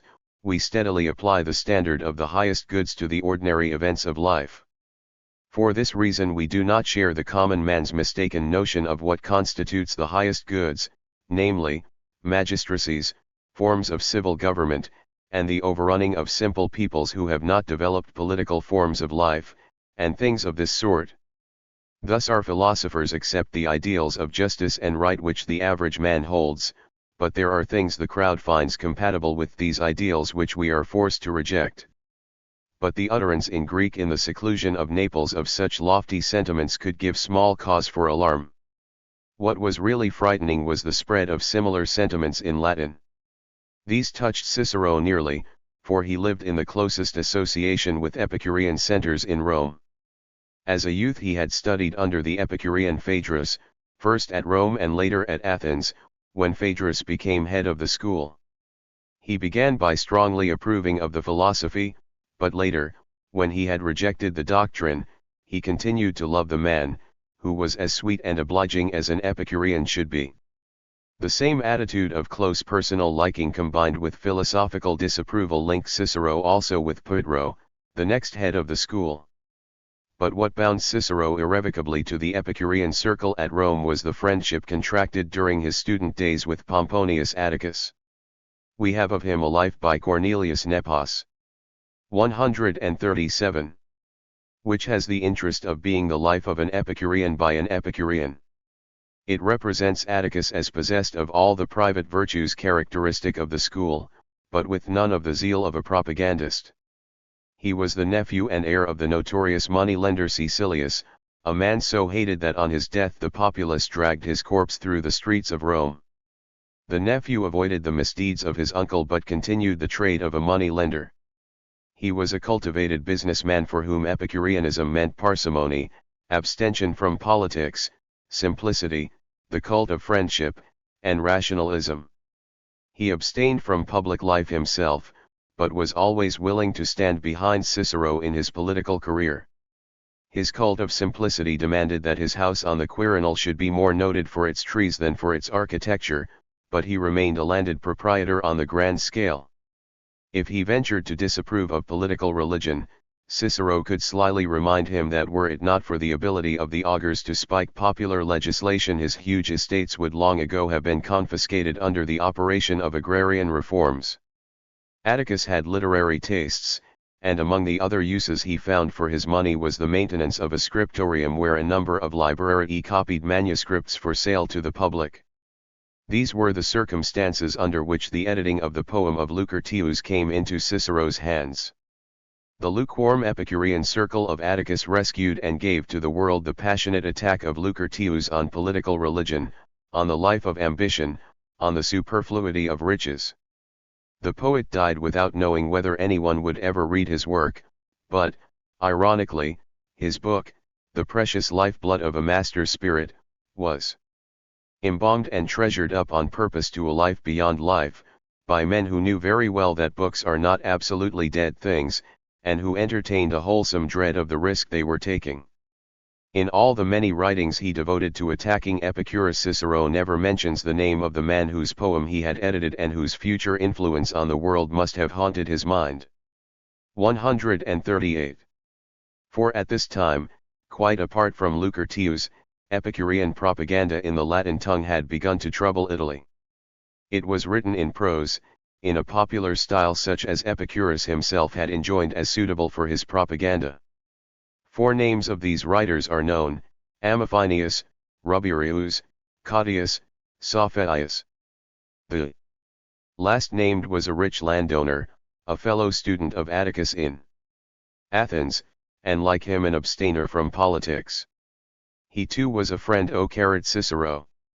Cottius had the reputation, in his own day and after, of being a cultivated writer.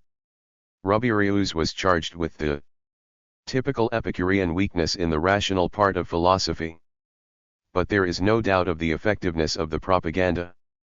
Of Ammophinius, Cicero says that by the publication of his works the crowd had its interest stirred, and flocked to the teaching he advocated in preference to any other.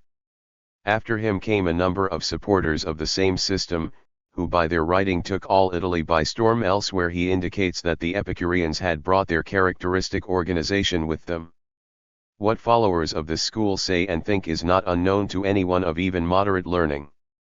But I do not see why they should be read except in the circle of those who hold the same views and read their books to one another. It is more than probable that the appeal of the prose writers was to the people while that of Lucretius was to the ruling classes.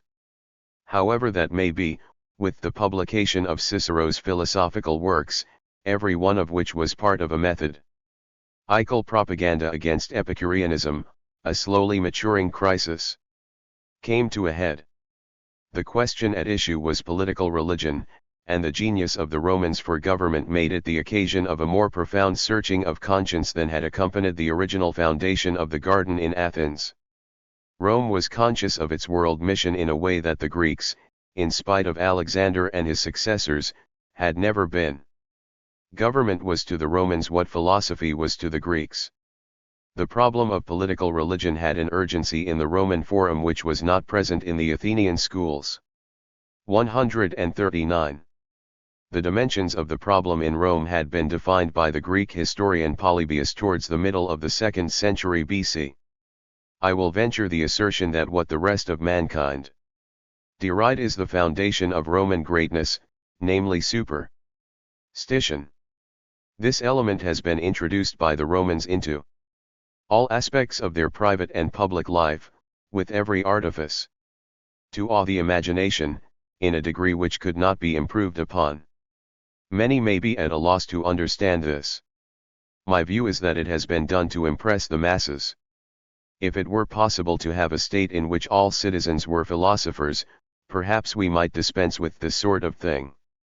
But the masses in every state are unstable, full of lawless desires, of irrational anger, and violent passion. The best that can be done is to hold them in check by fears of the unseen and other shams of the same sort. Not for nothing, but with deliberate design, did the men of old introduce to the masses notions about the gods and views on the afterlife. The folly and heedlessness are ours, who seek to dispel such illusions.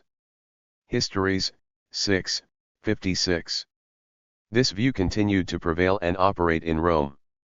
About the date 150 BC, for instance, the Lex Aelia and the Lex Fuefia authorized any curule magistrate to break up any legislative assembly of the people by simply declaring the occurrence of an unfavorable omen.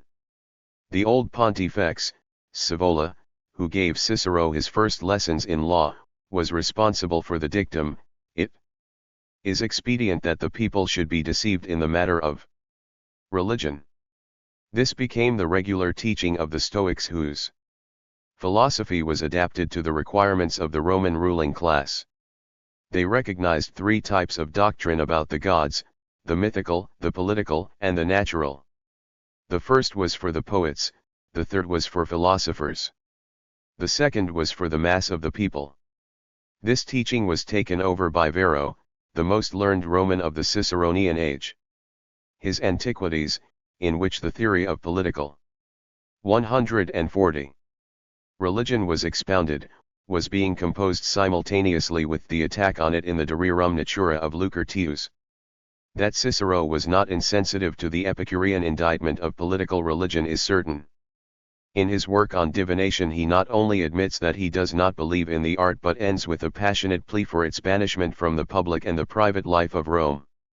Yet in his laws he takes the opposite view and declares with complete cynicism that he does so for reasons of state. The institution and authority of augurs is of vital importance to the state. I do not say this because I am one myself. It is essential to maintain this position.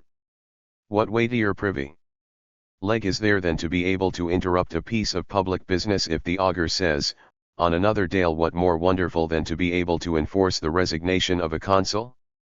What closer to the essence of religion than to be able to control the right of consulting the people or the plebs? Or than to be able to annul a law which is not just? In two books, The Republic and The Laws, books whose Platonic titles accurately reflect the Platonic inspiration of their content, the technique of the control of the state through religion is set out with great candor, or brazenness. Life, public and private, is to be involved in a network of religious observances. Priesthoods are to be kept in the hands of the aristocracy. The people, ignorant of the procedures and rites suitable to these public and private observances, are to seek instruction from the priests. The reason for this legislation is frankly given. The people's constant need for the advice and authority of the aristocracy holds the state together.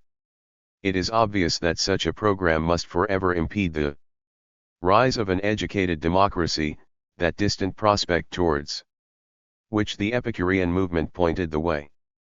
But who with any sense of history can avoid feeling some sympathy with Cicero in his revolt from the adulation for one man which is the 141 dark side of Epicurean discipleship? Our commonwealth, exclaims Cicero, was not established by the genius of one man but of many, nor in the lifetime of one man but in the lapse of many ages and centuries. De Republica, 2, I. A man with this sense of the past was not likely to be impressed with the extravagant claims made by his disciples for Epicurus. If evidence of divinity at work in human affairs was anywhere to be found, it was, thought Cicero, more likely to be in the political history of Rome than in the philosophical history of Athens. In his reverence for the mos maiorum, Cicero was ready to find in the dust of Roman antiquity too much of the gold of truth. But his protest was not without force, and it is reasonable to claim that after Cicero had first edited De Rerum Natura and then criticized its teaching, he had rendered a certain type of devotion to Epicurus forever out of date. No longer could anyone seek, as Lucretius had done, to establish Epicureanism, the doctrine of one man, as the very truth itself, and insist that by it, and it alone, men must live. All that could be legitimately claimed for Epicurus was that he deserved a high place among the teachers of mankind. His doctrine should be, not substituted for the Roman tradition, but incorporated in it. This, in effect, was what the next generation sought to do. Horace, who had been an Epicurean, refused any longer to swear allegiance to one man. Virgil, likewise once an Epicurean, went through a more complicated and significant evolution. His relation to Epicurus would call for a book to itself. All that can be said here is that he returns from the garden to full allegiance to the city. He accepts the necessity of the city but interprets it as the only milieu in which man can hope to practice the virtues of the Epicurean life.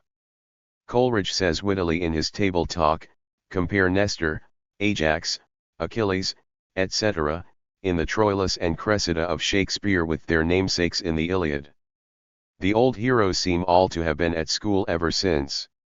I scarcely know a more striking instance of the strength and pregnancy of 142. The Gothic mind.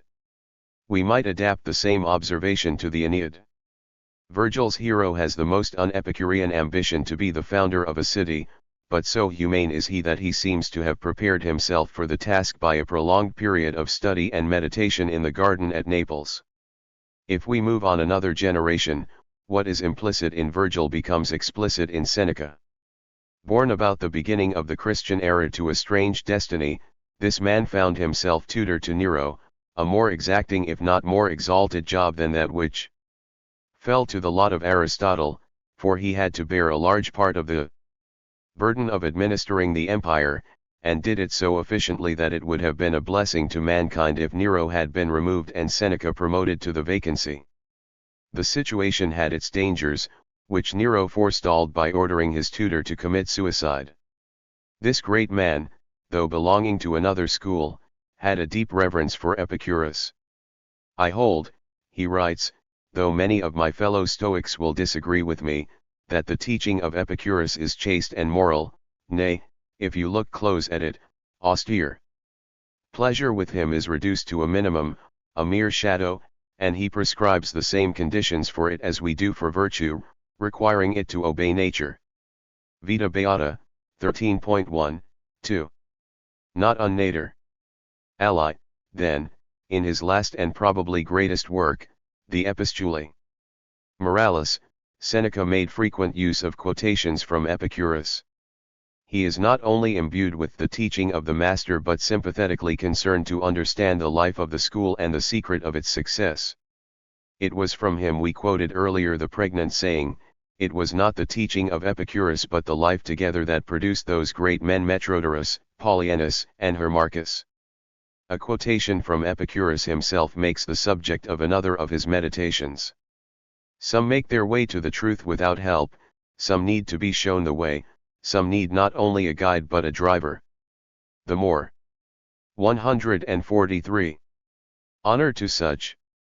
They have had a more intractable raw material to work upon. Epistulae Moralis, 52. The psychological insight of Epicurus delights Seneca. "Perhaps you wonder," he writes, "why I take so many fine sayings from Epicurus rather than from our own school. May I ask you in return, why you call them Epicurean? They belong to the world." Therein lies the wise contribution made by Seneca to the fame of Epicurus. He repeats it more than once. Epicurus is too great to be confined to his own sect. He must be recognized for what he is, a world figure. The school was bounded by local and temporal limits too narrow to contain the influence of its founder. Finally, we may note that Seneca's devotion to the moral teaching of Epicurus is accompanied by an acute sensitivity to the disgrace of political religion.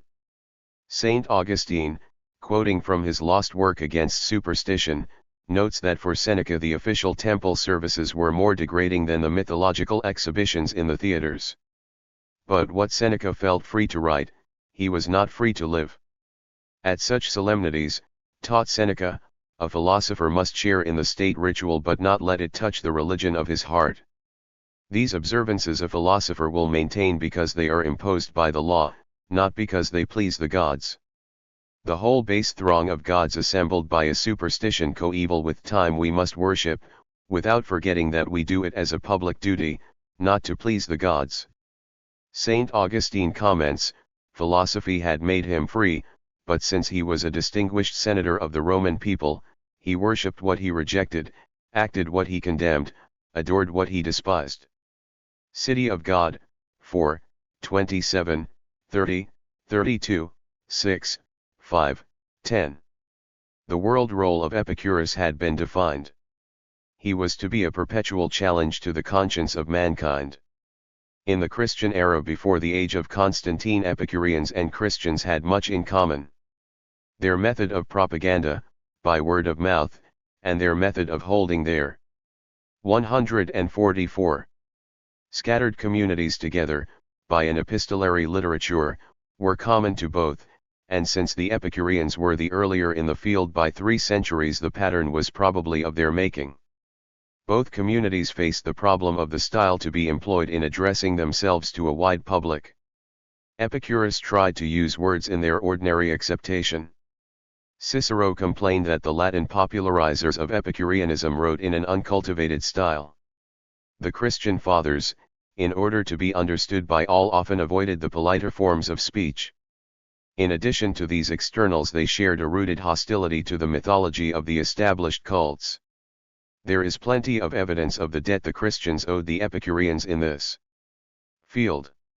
It was the same with regard to astrology. The Epicureans alone among the pagan schools resisted the infection of this superstition. Christianity was not so firm. It accommodated itself to the prevailing view. The day of the sun became the Lord's Day, and the astrological date of the 25th of December was fixed upon for the Nativity. But in the last resort Christianity kept itself free of star worship, and doubtless owed the Epicureans a debt on this point too. An interesting similarity is to find a Christian fulminating against Plato for his skepticism with regard to the reliability of sense evidence. Like Colotes in the early days of the garden, Tertullian protests that this skepticism strikes at the very basis of life. What are you attempting, O insolent Academy? You turn five upside down with your teaching that our God-given senses are blind and lying guides. Is it not through them that culture comes to supplement the work of nature?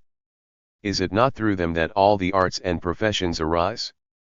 Is it not through them that man earns his title of the rational animal, capable of understanding, capable of science, capable even of creating the academy itself?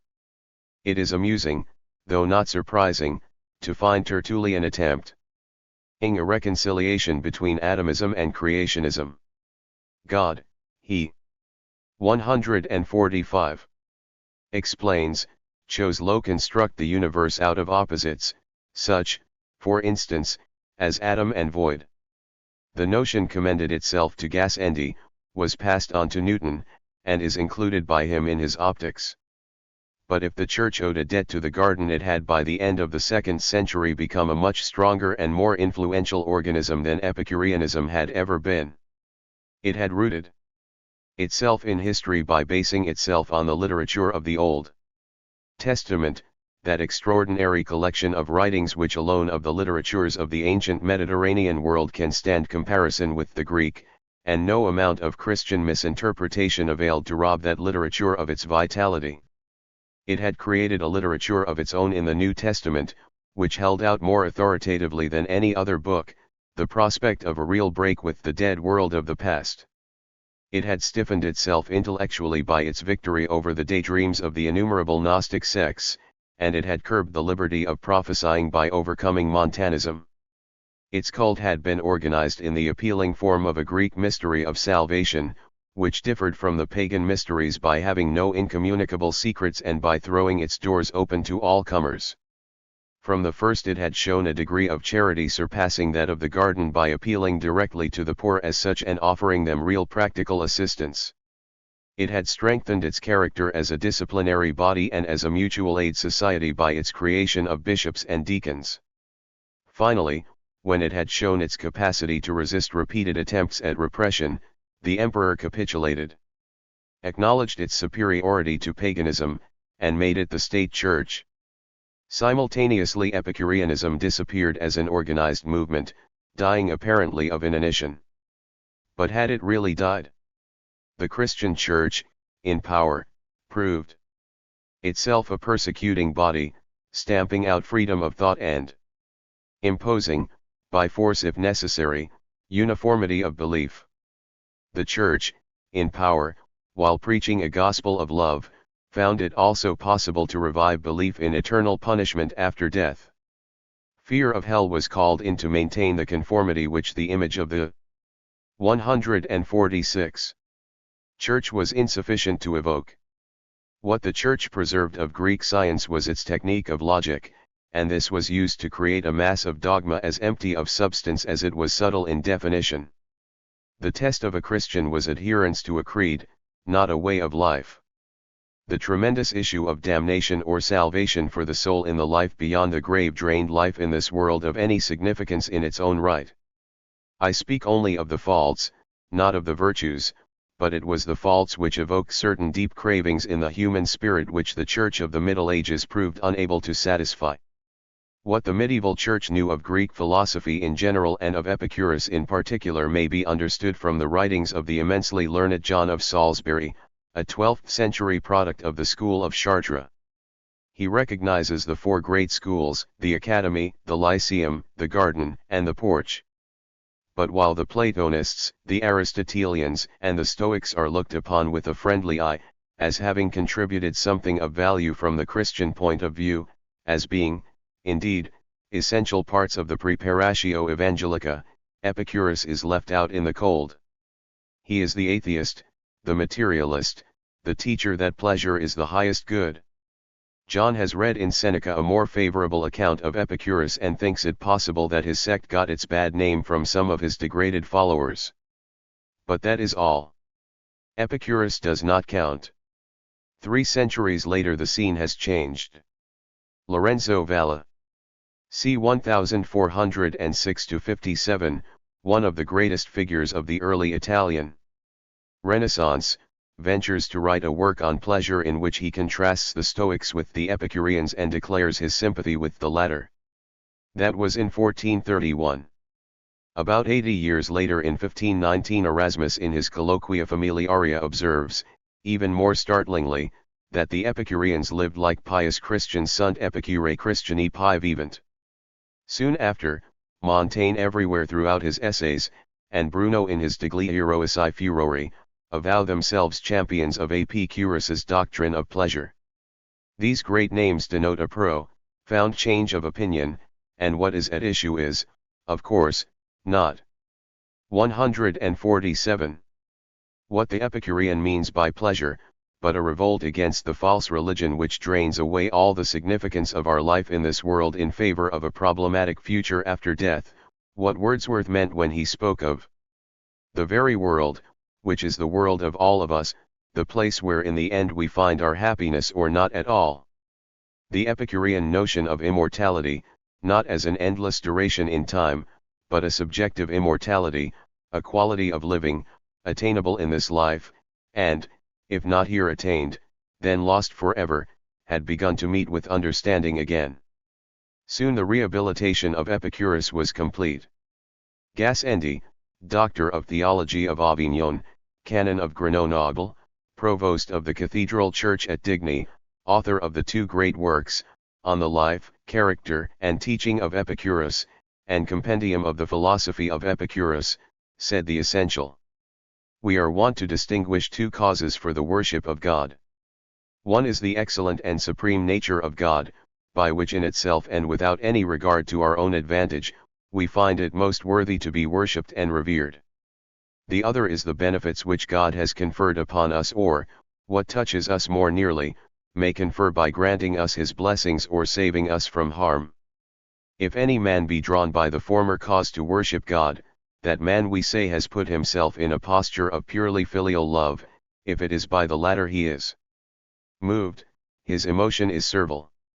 Such servile love and honor are indeed not altogether to be reproved, we must never fail in gratitude to our benefactor, but who will not assert the measureless superiority of filial love, which is called forth by the nature of God himself. This filial love of God Gassendi claimed for Epicurus, thus correcting the misjudgment of all previous centuries of Christianity. Other consequences followed. The Epicurean con. 148.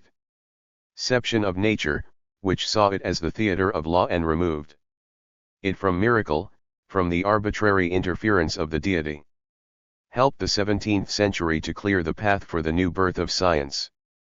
2 centuries later the searching Epicurean critique of the inherent injustice of state power set Karl Marx dreaming of the day when the state would wither away, when the freedom of each individual would be the condition of the freedom of all, and the truly human period of history would begin. Christians, too, began to find more to interest them in Epicureanism than had been usual.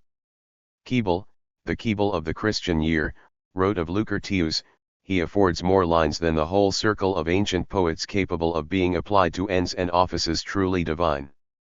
The Epicurean emphasis on the inner life of man, the real man being for Epicurus nothing else than his accumulated memories of his unblemished life among his friends and of his unimpeded intercourse with the gods, was seen by Bignon, Mondolfo, Festagir to give a revolutionary novelty to his humanism. The understanding of his doctrine of pleasure, which overcomes the quarrel between body and soul by setting the social feelings rather than cold reason, to control the appetites, is relevant to us today. In short, his thought is so humane and lives at such a depth that it has a sort of dateless quality and can move the modern mind as it moved the mind of Lucretius in pagan Rome, of Gassendi in the revival of studies in Christian Europe, and the anxious contemporary mind, Christian or Marxist, trying to assess the prospects of the human race.